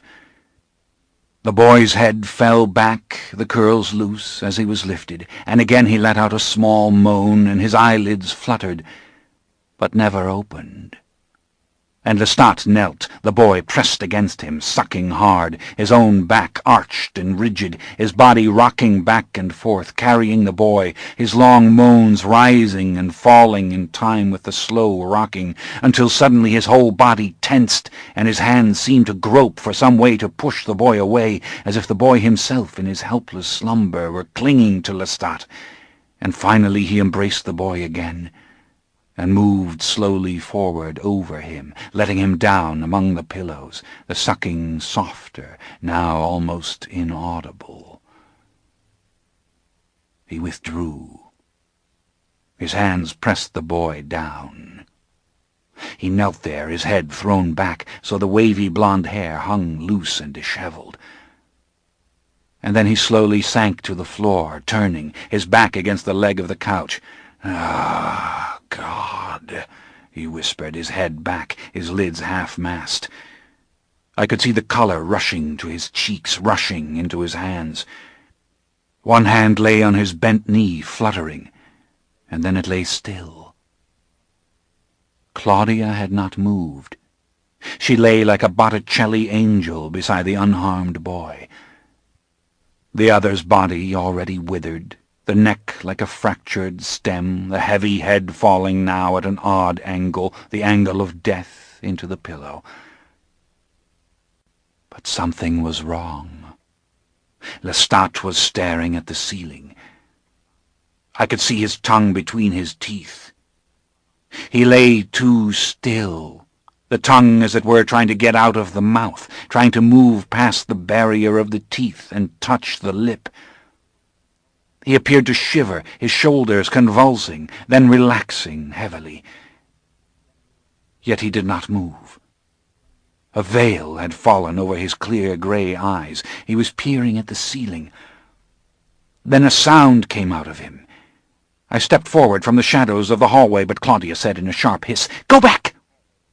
"Louis," he was saying. I could hear it now. "Louis, Louis." "Don't you like it, Lestat?" she asked him. "Something's wrong with it," he gasped, and his eyes widened as if the mere speaking were a colossal effort. He could not move. I saw it. He could not move at all. "Claudia!" he gasped again, and his eyes rolled towards her. "Don't you like the taste of children's blood?" she asked softly. "Louis!" he whispered, finally lifting his head just for an instant. It fell back on the couch. "Louis, it's absinthe. Too much absinthe," he gasped. "She's poisoned them with it. She's poisoned me, Louis." He tried to raise his hand. I drew nearer, the table between us. "Stay back," she said again. And now she slid off the couch and approached him, peering down into his face as he had peered at the child. "Absinthe, father," she said, "and laudanum." "Demon!" he said to her. "Louis, put me in my coffin." He struggled to rise. "Put me in my coffin!" His voice was hoarse, barely audible. The hand fluttered, lifted, and fell back. "I'll put you in your coffin, father," she said, as though she were soothing him. "I'll put you in it forever." And then, from beneath the pillows of the couch, she drew a kitchen knife. "Claudia, don't do this thing," I said to her, but she flashed at me a virulency I'd never seen in her face. And as I stood there, paralyzed, she gashed his throat, and he let out a sharp, choking cry. "God!" he shouted out. "God!" The blood poured out of him, down his shirt front, down his coat.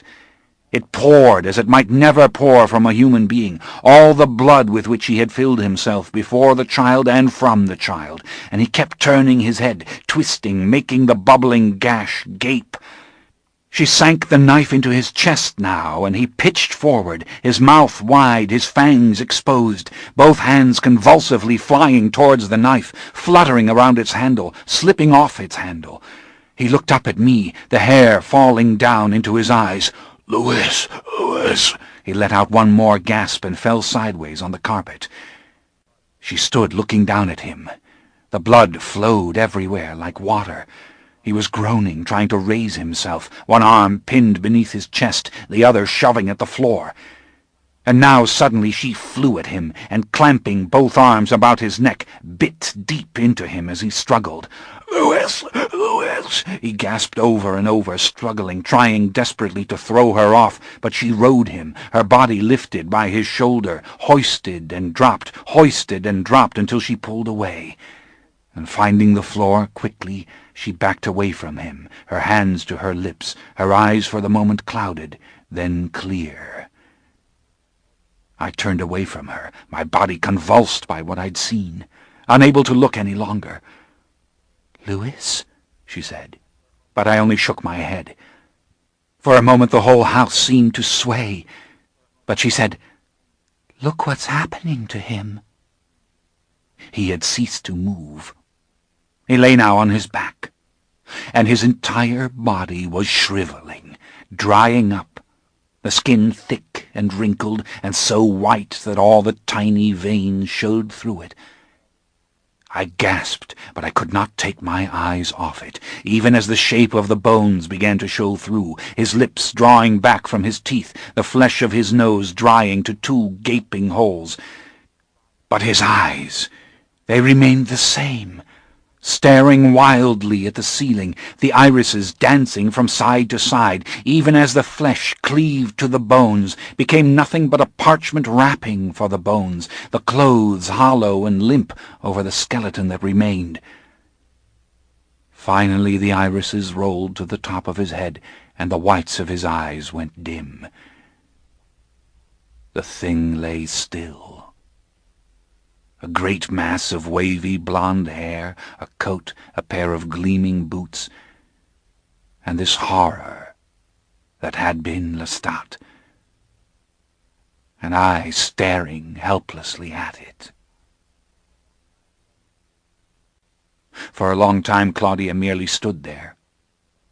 Blood had soaked the carpet, darkening the woven wreaths of flowers. It gleamed sticky and black on the floorboards. It stained her dress, her white shoes, her cheek. She wiped at it with a crumpled napkin, took a swipe at the impossible stains of the dress, and then she said, "Louis, you must help me get him out of here." I said, "No!"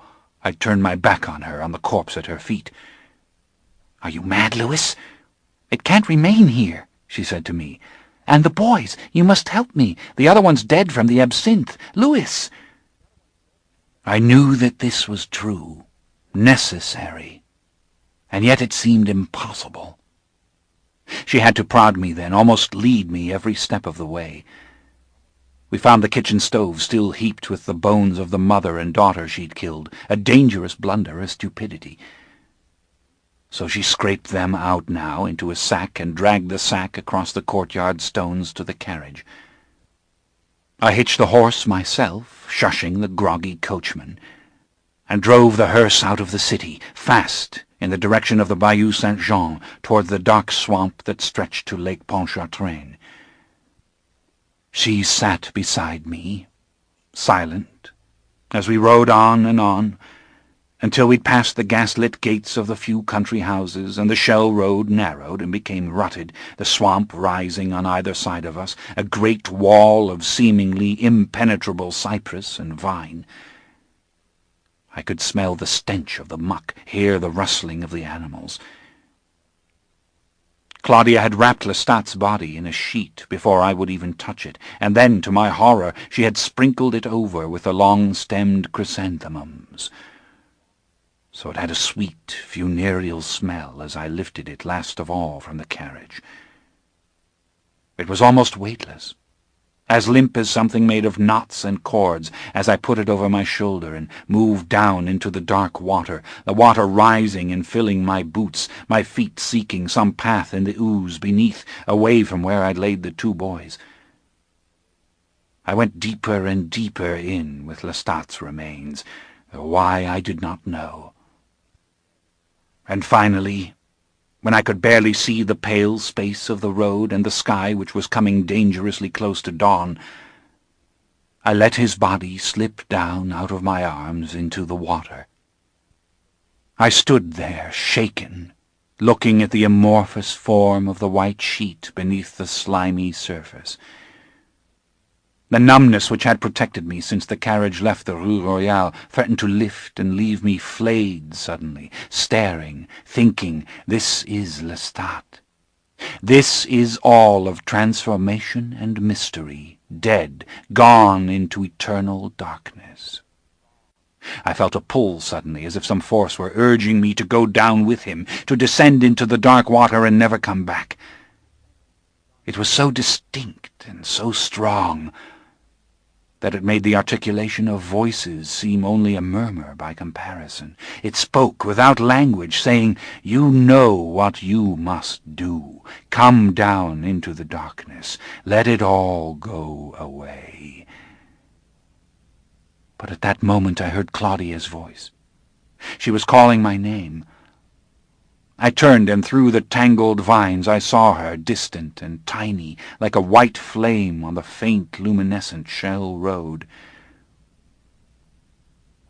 That morning she wound her arms around me, pressed her head against my chest in the closeness of the coffin, whispering she loved me, that we were free now of Lestat forever. "I love you, Louis," she said over and over, as the darkness finally came down with the lid and mercifully blotted out all consciousness.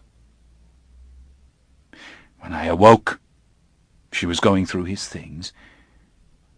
It was a tirade, silent, controlled, but filled with a fierce anger. She pulled the contents from cabinets, emptied drawers onto the carpets, pulled one jacket after another from his armoires, turning the pockets inside out, throwing the coins and theatre tickets and bits and pieces of paper away.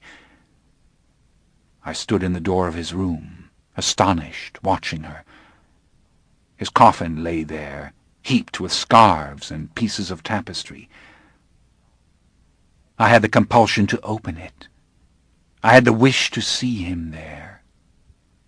"Nothing," she finally said in disgust. She wadded the clothes into the grate. "Not a hint of where he came from, who made him," she said. "Not a scrap." She looked to me as if for sympathy. I turned away from her. I was unable to look at her. I moved back into that bedroom which I kept for myself, that room filled with my own books and what things I'd saved from my mother and sister, and I sat on the bed. I could hear her at the door, but I would not look at her. "He deserved to die," she said to me. "Then we deserve to die. The same way. Every night of our lives," I said back to her. "Go away from me." It was as if my words were my thoughts, my mind alone only formless confusion. "I'll care for you because you can't care for yourself. But I don't want you near me. Sleep in that box you bought for yourself. Don't come near me." "I told you I was going to do it. I told you," she said. Never had her voice sounded so fragile, so like a little silvery bell. I looked up at her, startled but unshaken. Her face seemed not her face. Never had anyone shaped such agitation into the features of a doll. "Louis, I told you," she said, her lips quivering. "I did it for us, so we could be free." I couldn't stand the sight of her. Her beauty, her seeming innocence, and this terrible agitation. I went past her, perhaps knocking her backwards, I don't know. And I was almost to the railing of the steps when I heard a strange sound. Never in all the years of our life together had I heard this sound. Never since the night long ago when I had first found her, a mortal child, clinging to her mother. She was crying. It drew me back now, against my will. Yet it sounded so unconscious, so hopeless, as though she meant no one to hear it, or didn't care if it were heard by the whole world. I found her lying on my bed, in the place where I often sat to read, her knees drawn up, her whole frame shaking with her sobs. The sound of it was terrible. It was more heartfelt, more awful than her mortal crying had ever been. I sat down slowly, gently beside her, and put my hand on her shoulder. She lifted her head, startled, her eyes wide, her mouth trembling. Her face was stained with tears, tears that were tinted with blood. Her eyes brimmed with them, and the faint touch of red stained her tiny hand. She didn't seem to be conscious of this, to see it. She pushed her hair back from her forehead. Her body quivered then, with a long, low, pleading sob. "Louis, if I lose you, I have nothing," she whispered. "I would undo it to have you back. I can't undo what I've done." She put her arms around me, climbing up against me, sobbing against my heart. My hands were reluctant to touch her, and then they moved as if I couldn't stop them, to enfold her and hold her and stroke her hair. "I can't live without you," she whispered. "I would die rather than live without you. I would die the same way he died. I can't bear you to look at me the way you did. I cannot bear it if you do not love me."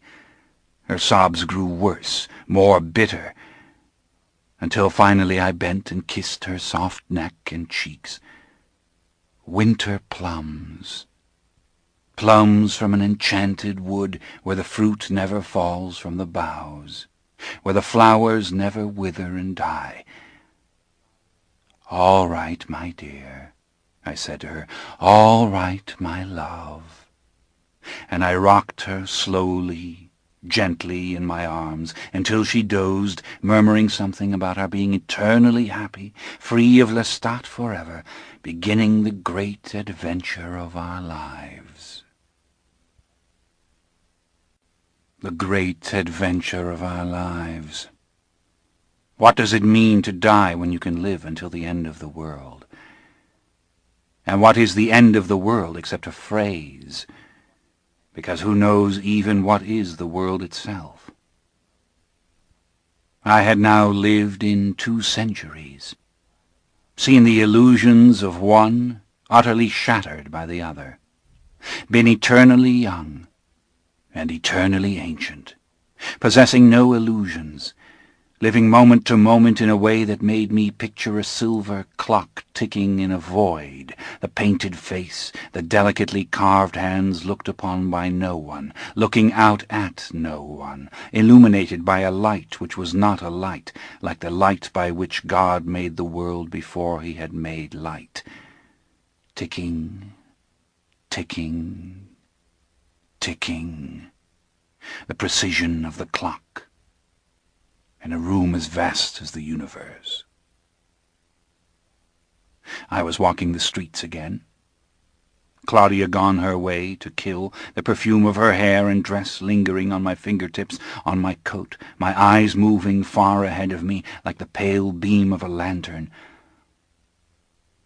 I found myself at the cathedral.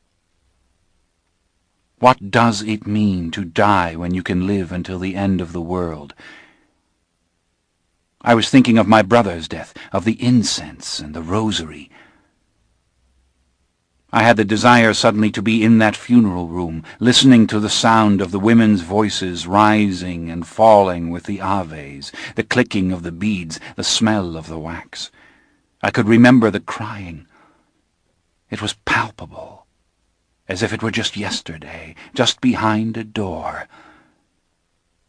I saw myself walking fast down a corridor and gently giving the door a shove. The great facade of the cathedral rose in a dark mass opposite the square, but the doors were open, and I could see a soft flickering light within. It was Saturday evening, early, and the people were going to confession for Sunday Mass and communion. Candles burned dim in the chandeliers. At the far end of the nave, the altar loomed out of the shadows, laden with white flowers. It was to the old church on this spot that they had brought my brother for the final service before the cemetery, and I realized suddenly that I hadn't been in this place since, never once come up the stone steps, crossed the porch, and passed through the open doors. I had no fear. If anything, perhaps I longed for something to happen, for the stones to tremble as I entered the shadowy foyer and saw the distant tabernacle on the altar. I remembered now that I had passed here once when the windows were ablaze and the sound of singing poured out into Jackson Square. I had hesitated then, wondering if there were some secret Lestat had never told me, something which might destroy me were I to enter. I had felt compelled to enter, but I had pushed this out of my mind, breaking loose from the fascination of the open doors, the throng of people making one voice. I had had something for Claudia, a doll I was taking to her, a bridal doll I'd lifted from a darkened toy shop window and placed in a great box with ribbons and tissue paper. A doll for Claudia. I remembered pressing on with it, hearing the heavy vibrations of the organ behind me, my eyes narrow from the great blaze of the candles. Now I thought of that moment, that fear in me at the very sight of the altar, the sound of the Pange Lingua, and I thought again, persistently, of my brother. I could see the coffin rolling along up the center aisle, the procession of mourners behind it. I felt no fear now. As I said, I think if anything I felt a longing for some fear, for some reason for fear, as I moved slowly along the dark stone walls. The air was chill and damp in spite of summer. The thought of Claudia's doll came back to me. Where was that doll? For years Claudia had played with that doll. Suddenly I saw myself searching for the doll, in the relentless and meaningless manner one searches for something in a nightmare, coming on doors that won't open or drawers that won't shut, struggling over and over against the same meaningless thing, not knowing why the effort seems so desperate, why the sudden sight of a chair with a shawl thrown over it inspires the mind with horror. I was in the cathedral. A woman stepped out of the confessional and passed the long line of those who waited. A man who should have stepped up next did not move, and my eye, sensitive even in my vulnerable condition, noted this, and I turned to see him. He was staring at me. Quickly I turned my back on him. I heard him enter the confessional and shut the door. I walked up the aisle of the church, and then, more from exhaustion than from any conviction, went into an empty pew and sat down. I had almost genuflected from old habit. My mind seemed as muddled and tortured as that of any human. I closed my eyes for a moment and tried to banish all thoughts. "Hear and see," I said to myself. And with this act of will, my senses emerged from the torment. All around me in the gloom I heard the whisper of prayers, the tiny click of the rosary beads, soft the sighing of the woman who knelt now at the 12th station. Rising from the sea of wooden pews came the scent of rats. A rat moving somewhere near the altar, a rat in the great wood-carved side altar of the Virgin Mary. The gold candlesticks shimmered on the altar. A rich white chrysanthemum bent suddenly on its stem, droplets glistening on the crowded petals, a sour fragrance rising from a score of vases, from altars and side altars, from statues of virgins and Christs and saints. I stared at the statues. I became obsessed suddenly and completely with the lifeless profiles, the staring eyes, the empty hands, the frozen folds. Then my body convulsed with such violence that I found myself pitched forward, my hand on the pew before me. It was a cemetery of dead forms, of funereal effigy and stone angels. I looked up and saw myself, in a most palpable vision, ascending the altar steps, opening the tiny sacrosanct tabernacle, reaching with monstrous hands for the consecrated ciborium, and taking the body of Christ and strewing its white wafers all over the carpet, and walking then on the sacred wafers, walking up and down before the altar, giving Holy Communion to the dust. I rose up now in the pew and stood there staring at this vision. I knew full well the meaning of it. God did not live in this church. These statues gave an image to nothingness. I was the only supernatural in this cathedral. I was the only supermortal thing that stood conscious under this roof. Loneliness. Loneliness to the point of madness. The cathedral crumbled in my vision. The saints listed and fell. Rats ate the Holy Eucharist and nested on the sills. A solitary rat with an enormous tail stood tugging and gnawing at the rotted altar cloth until the candlesticks fell and rolled on the slime-covered stones. And I remained standing, untouched, undead, reaching out suddenly for the plaster hand of the Virgin and seeing it break in my hand, so that I held the hand crumbling in my palm, the pressure of my thumb turning it to powder. And then suddenly through the ruins, Up through the open door through which I could see a wasteland in all directions, even the great river, frozen over and stuck with the encrusted ruins of ships. Up through these ruins now came a funeral procession. A band of pale white men and women, monsters with gleaming eyes and flowing black clothes, the coffin rumbling on the wooden wheels, the rats scurrying across the broken and buckling marble, the procession advancing so that I could see then Claudia in the procession, her eyes staring from behind a thin black veil, one gloved hand locked upon a black prayer book, the other on the coffin as it moved beside her. And there now in the coffin, beneath a glass cover, I saw to my horror the skeleton of Lestat, the wrinkled skin now pressed into the very texture of his bones, his eyes but sockets, his blonde hair billowed on the white satin. The procession stopped. The mourners moved out, filling the dusty pews without a sound, and Claudia, turning with her book, opened it and lifted the veil back from her face, her eyes fixed on me as her finger touched the page. "And now art thou cursed from the earth," she whispered, her whisper rising in echo in the ruins.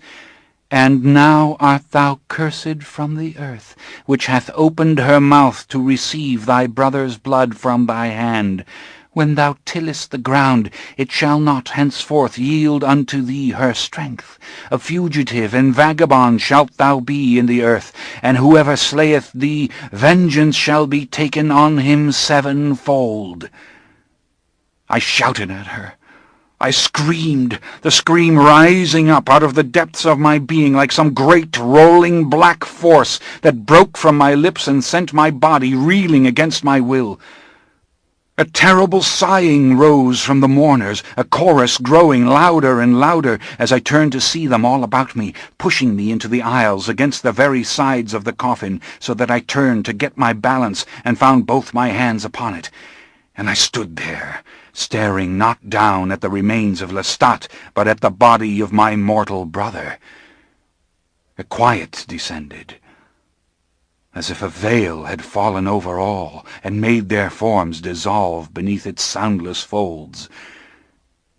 There was my brother, blond and young and sweet as he had been in life, as real and warm to me now as he'd been years and years beyond which I could never have remembered him thus. So perfectly was he recreated, so perfectly in every detail.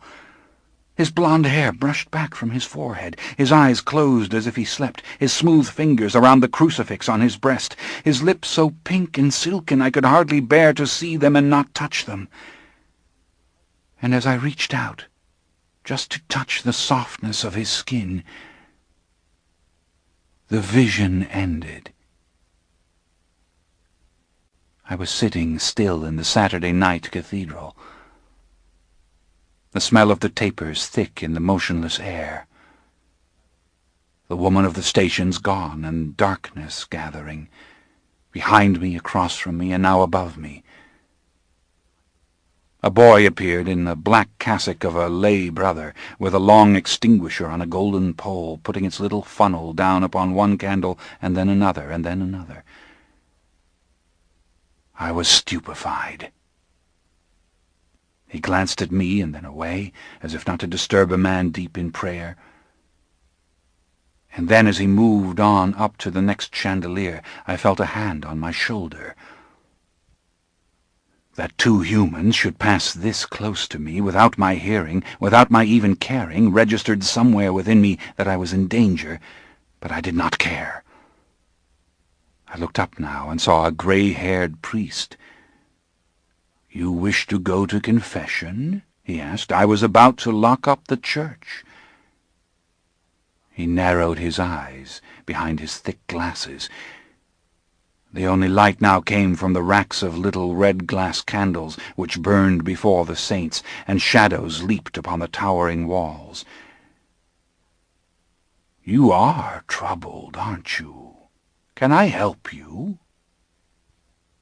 "It's too late, I whispered to him, and rose to go. He backed away from me, still apparently unaware of anything about my appearance that should alarm him, and said kindly, to reassure me, "No, it's still early. Do you want to come into the confessional?" For a moment I just stared at him.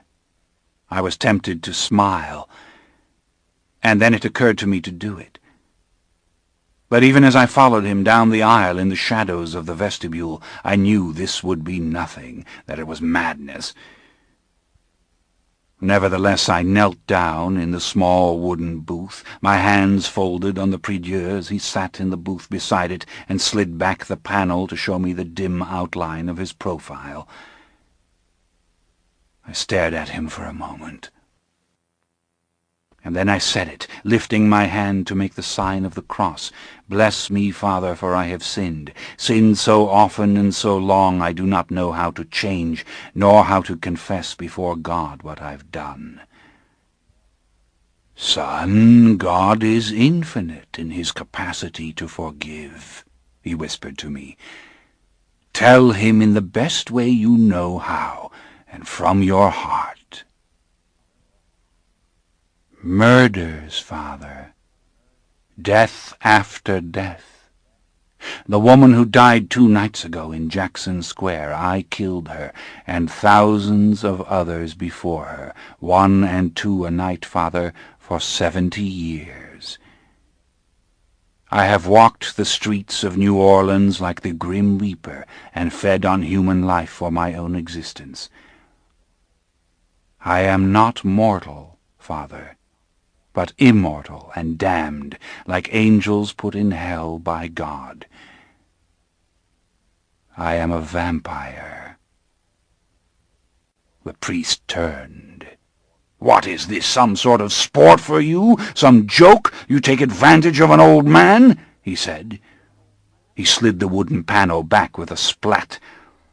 Quickly I opened the door and stepped out to see him standing there. "Young man! Do you fear God at all? Do you know the meaning of sacrilege?" He glared at me. Now I moved closer to him, slowly, very slowly, and at first he merely stared at me, outraged. Then, confused, he took a step back. The church was hollow, empty, black, the sacristan gone, and the candles throwing ghastly light only on the distant altars. They made a wreath of soft gold fibers about his grey head and face. "Then there is no mercy," I said to him, and suddenly clamping my hands on his shoulders, I held him in a preternatural lock from which he couldn't hope to move, and held him close beneath my face. His mouth fell open in horror. "Do you see what I am? Why, if God exists, does he suffer me to exist?" I said to him. "You talk of sacrilege!" He dug his nails into my hands, trying to free himself, his missal dropping to the floor, his rosary clattering in the folds of his cassock. He might as well have fought the animated statues of the saints. I drew my lips back and showed him my virulent teeth. "Why does he suffer me to live?" I said. His face infuriated me, his fear, his contempt, his rage. I saw in it all the hatred I'd seen in Babette, and he hissed at me, "Let me go, devil!" in sheer mortal panic. I released him, watching with a sinister fascination as he floundered, moving up the center aisle as if he plowed through snow. And then I was after him, so swift that I surrounded him in an instant with my outstretched arms, my cape throwing him into darkness, his legs scrambling still. He was cursing me, calling on God at the altar. And then I grabbed him on the very steps to the communion rail and pulled him down to face me there, and sank my teeth into his neck. The vampire stopped.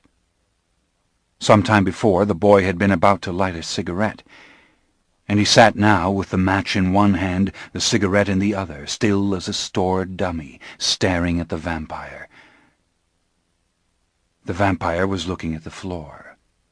He turned suddenly, took the book of matches from the boy's hand, struck the match, and held it out. The boy bent the cigarette to retrieve it. He inhaled and let the smoke out quietly. He uncapped the bottle and took a deep drink, his eyes always on the vampire. He was patient again, waiting until the vampire was ready to resume. I didn't remember Europe from my childhood. Not even the voyage to America, really. That I had been born there was an abstract idea. Yet it had a hold over me, which was as powerful as the hold France can have on a colonial. I spoke French, read French, remembered waiting for the reports of the Revolution and reading the Paris newspaper accounts of Napoleon's victories. I remember the anger I felt when he sold the colony of Louisiana to the United States. How long the mortal Frenchman lived in me, I don't know. He was gone by this time, really, but there was in me that great desire to see Europe and to know it, which comes not only from the reading of all the literature and the philosophy, but from the feeling of having been shaped by Europe more deeply and keenly than the rest of Americans. I was a Creole who wanted to see where it had all begun. And so I turned my mind to this now, to divesting my closets and trunks of everything that was not essential to me. And very little was essential to me, really. And much of that might remain in the townhouse, to which I was certain I would return sooner or later, if only to move my possessions to another similar one and start a new life in New Orleans.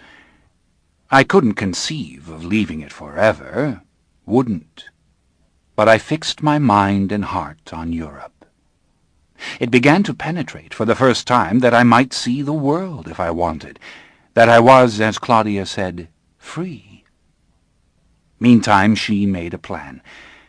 It was her idea, most definitely, that we must go first to Central Europe, where the vampire seemed most prevalent. She was certain we could find something there that would instruct us, explain our origins. But she seemed anxious for more than answers. A communion with her own kind.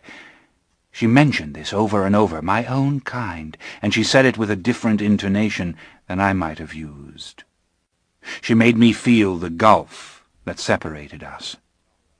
In the first years of our life together I had thought her like Lestat, imbibing his instinct to kill, though she shared my tastes in everything else. Now I knew her to be less human than either of us, less human than either of us might have dreamed. Not the faintest conception bound her to the sympathies of human existence. Perhaps this explained why, despite everything I had done or failed to do, she clung to me. I was not her own kind, merely the closest thing to it. But wouldn't it have been possible, asked the boy suddenly, to instruct her in the ways of the human heart the way you'd instructed her in everything else? To what avail? Asked the vampire frankly. So she might suffer as I did? Oh, I'll grant you I should have taught her something to prevail against her desire to kill Lestat. For my own sake I should have done that. But you see, I had no confidence in anything else. Once fallen from grace, I had confidence in nothing. The boy nodded. I didn't mean to interrupt you. You were coming to something, he said. Only to the point that it was possible to forget what had happened to Lestat by turning my mind to Europe. And the thought of the other vampires inspired me also. I had not been cynical for one moment about the existence of God, only lost from it, drifting preternatural through the natural world. But we had another matter before we left for Europe. Oh, a great deal happened, indeed.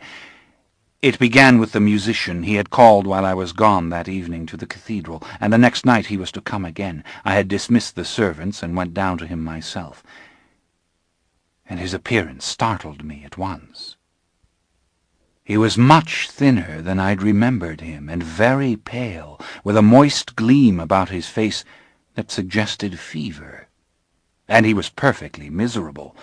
When I told him Lestat had gone away, he refused at first to believe me, and began insisting Lestat would have left him some message, something.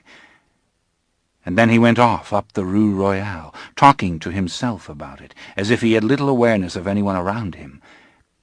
I caught up with him under a gas lamp. "He did leave you something," I said, quickly feeling for my wallet.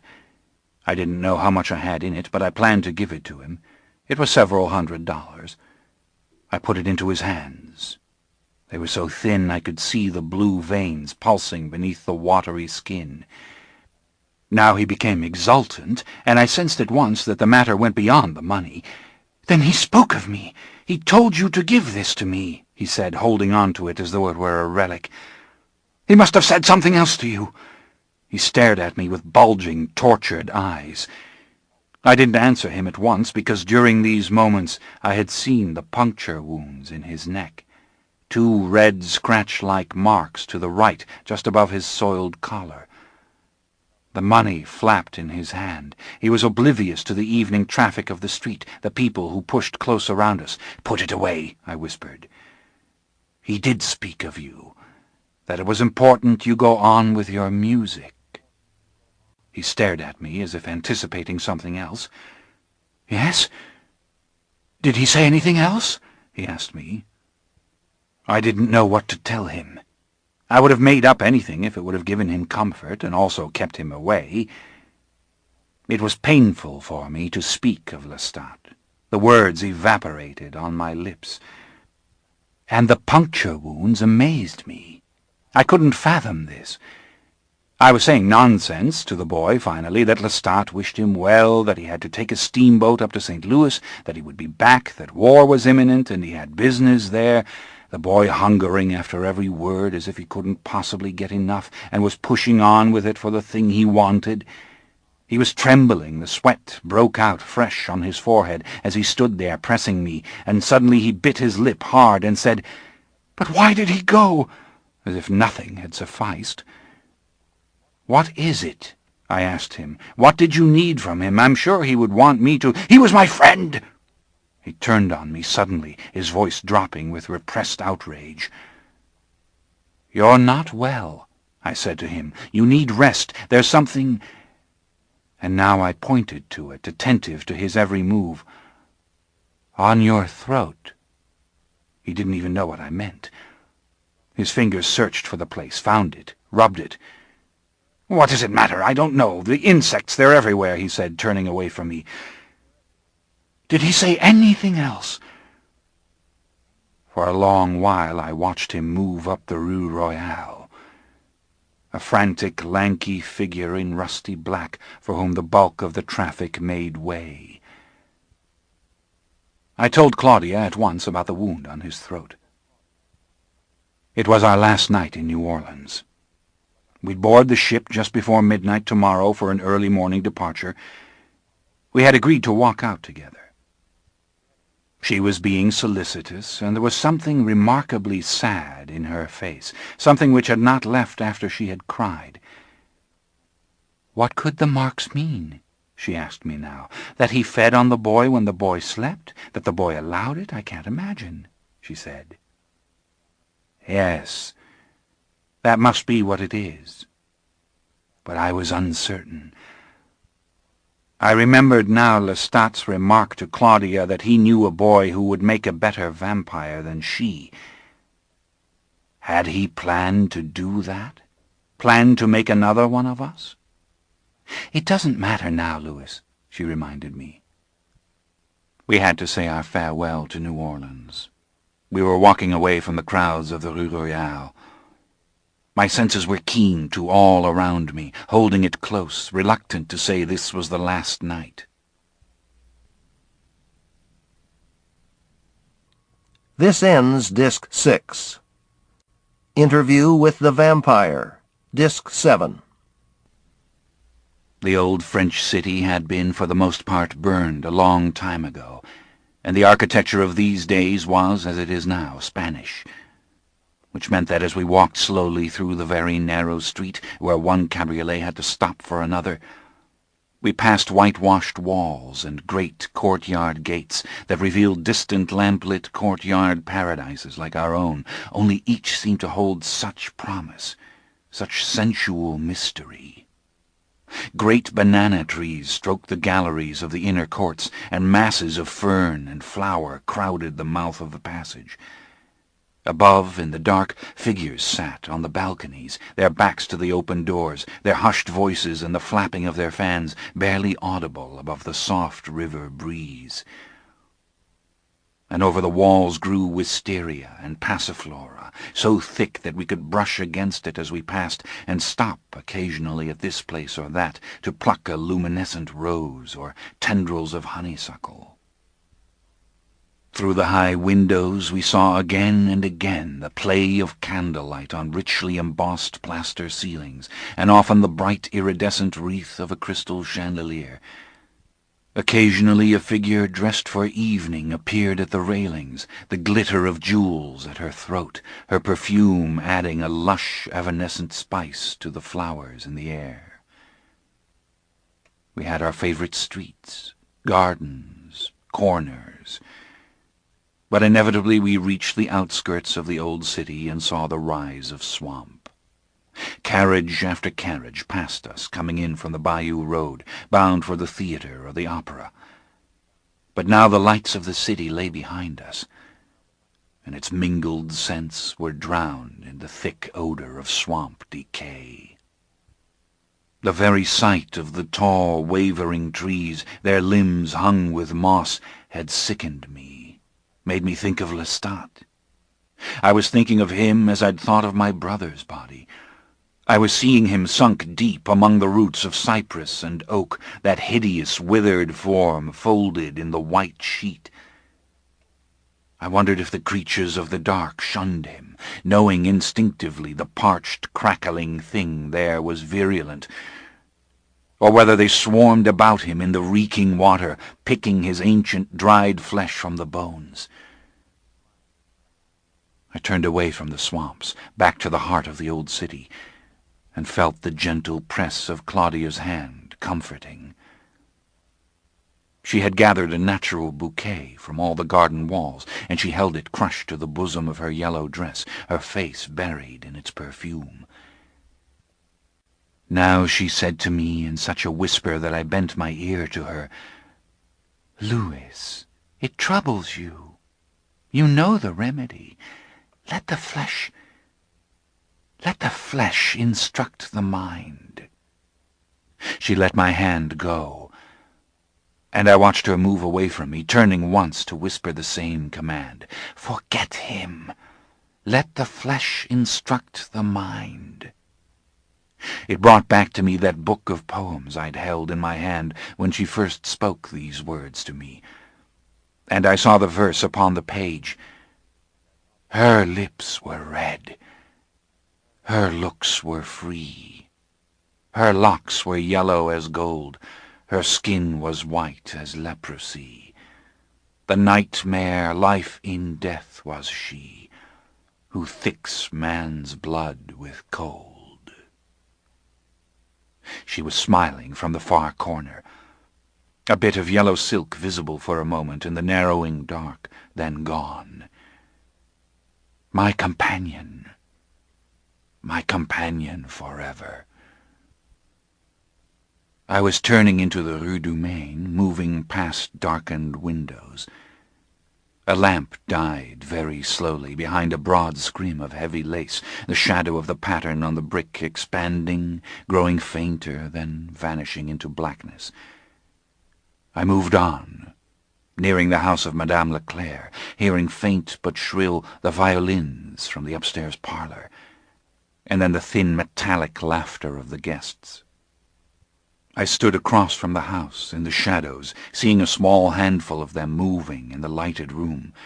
From window to window to window moved one guest, a pale lemon-colored wine in his stem glass, his face turned towards the moon as if he sought something from a better vantage and found it finally at the last window, his hand on the dark drape. Across from me a door stood open in the brick wall, and a light fell on the passage at the far end. I moved silently over the narrow street and met the thick aromas of the kitchen rising on the air past the gate, the slightly nauseating smell of cooking meat. I stepped into the passage. Someone had just walked fast across the courtyard and shut a rear door. But then I saw another figure. She stood by the kitchen fire, a lean black woman with a brilliant tignon around her head, her features delicately chiseled and gleaming in the light like a figure in diorite. She stirred the mixture in the kettle. I caught the sweet smell of the spices and the fresh green of marjoram and bay, and then in a wave came the horrid smell of the cooking meat, the blood and flesh decaying in the boiling fluids. I drew near and saw her set down her long iron spoon and stand with her hands on her generous tapered hips, the white of her apron sash outlining her small, fine waist. The juices of the pot foamed on the lip and spit in the glowing coals below. Her dark odor came to me, her dusky, spiced perfume, stronger than the curious mixture from the pot, tantalizing as I drew nearer and rested back against a wall of matted vine. Upstairs the thin violins began a waltz, and the floorboards groaned with the dancing couples. The jasmine of the wall enclosed me, and then receded like water leaving the clean-swept beach. And again I sensed her salt perfume. She had moved to the kitchen door, her long black neck gracefully bent as she peered into the shadows beneath the lighted window. "Monsieur," she said, and stepped out now into the shaft of yellow light. It fell on her great round breasts and long, sleek, silken arms, and now on the long, cold beauty of her face. "You're looking for the party, monsieur?" she asked. "The party's upstairs." "No, my dear, I wasn't looking for the party," I said to her, moving forward out of the shadows. "I was looking for you."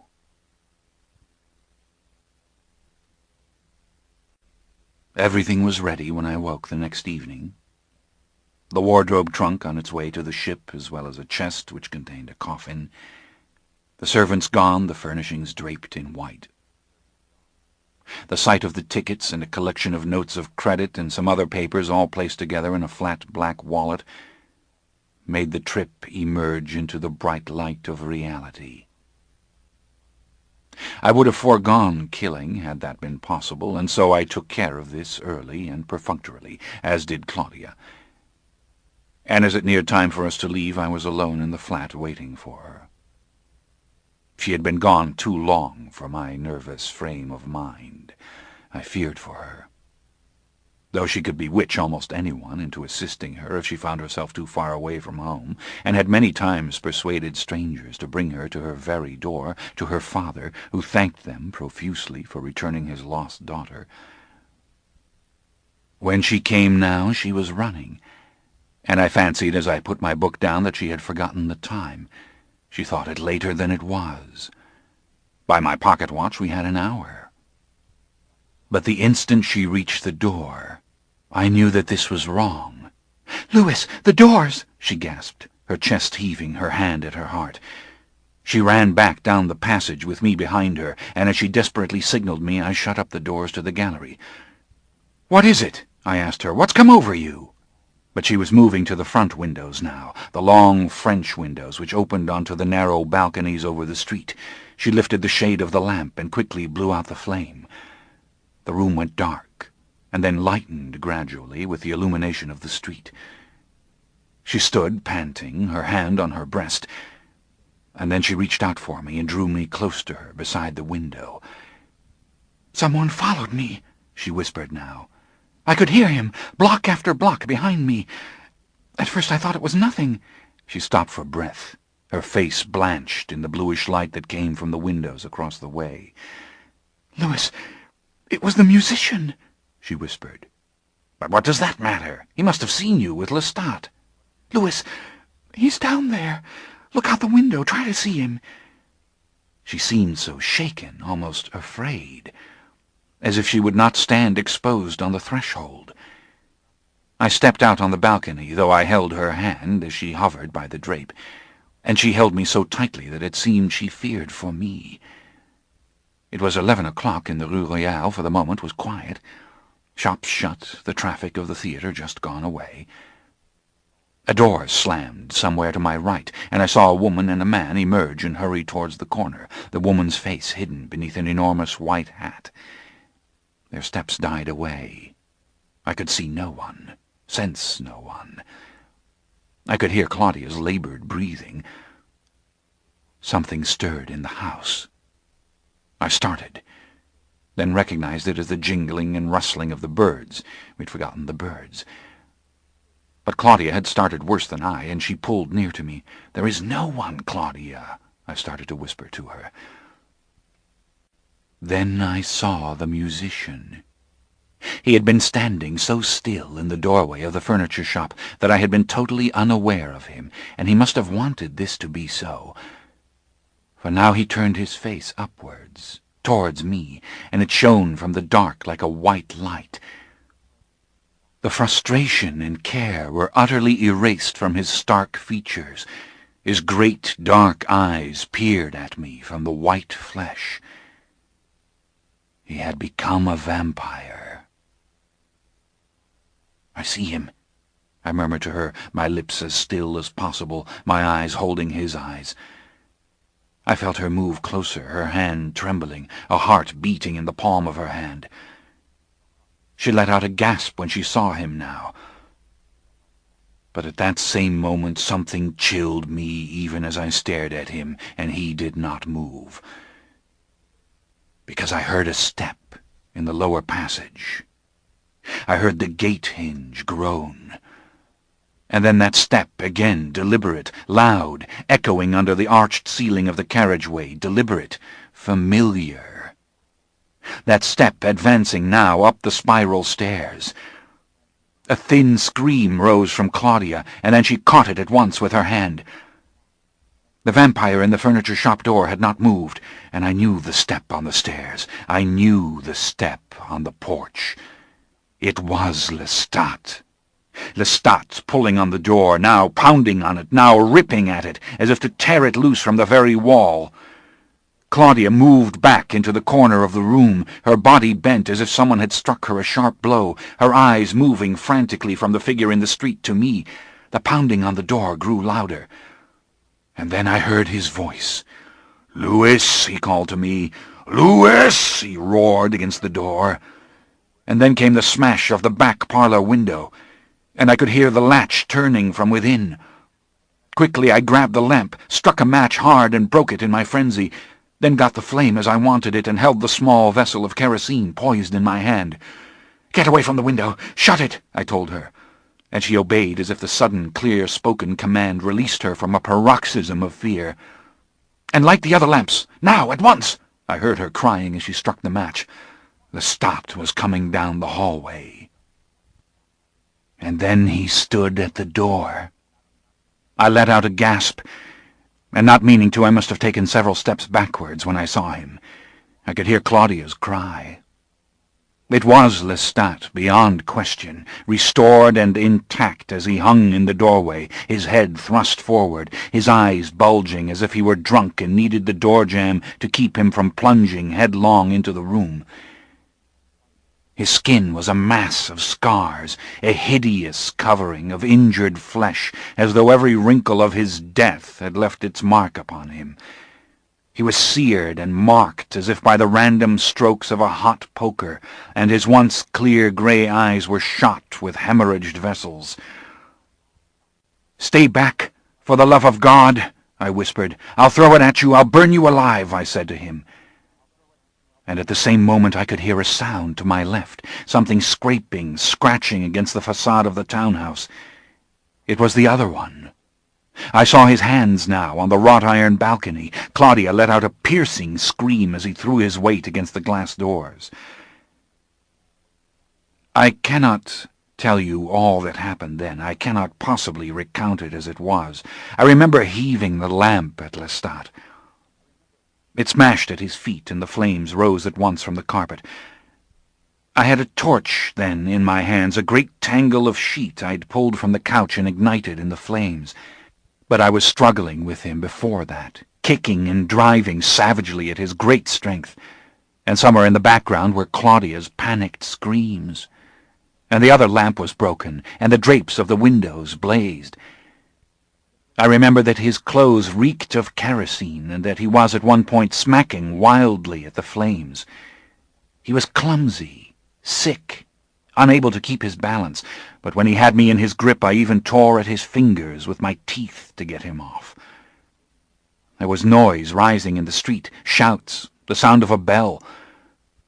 The room itself had fast become an inferno, and I did see in one clear blast of light Claudia battling the fledgling vampire. He seemed unable to close his hands on her, like a clumsy human after a bird. I remember rolling over and over with Lestat in the flames, feeling the suffocating heat in my face, seeing the flames above his back when I rolled under him. And then Claudia rose up out of the confusion and was striking at him over and over with the poker until his grip broke, and I scrambled loose from him. I saw the poker coming down again and again on him, and could hear the snarls rising from Claudia in time with the poker, like the stress of an unconscious animal. Lestat was holding his hand, his face a grimace of pain, and there, sprawled on the smoldering carpet, lay the other one, blood flowing from his head. What happened then is not clear to me. I think I grabbed the poker from her and gave him one fine blow with it to the side of the head. I remember that he seemed unstoppable, invulnerable to the blows. The heat, by this time, was singeing my clothes, had caught Claudia's gossamer gown, so that I grabbed her up and ran down the passage, trying to stifle the flames with my body. I remember taking off my coat and beating at the flames in the open air, and men rushing up the stairs and past me. A great crowd swelled from the passage into the courtyard, and someone stood on the sloped roof of the brick kitchen.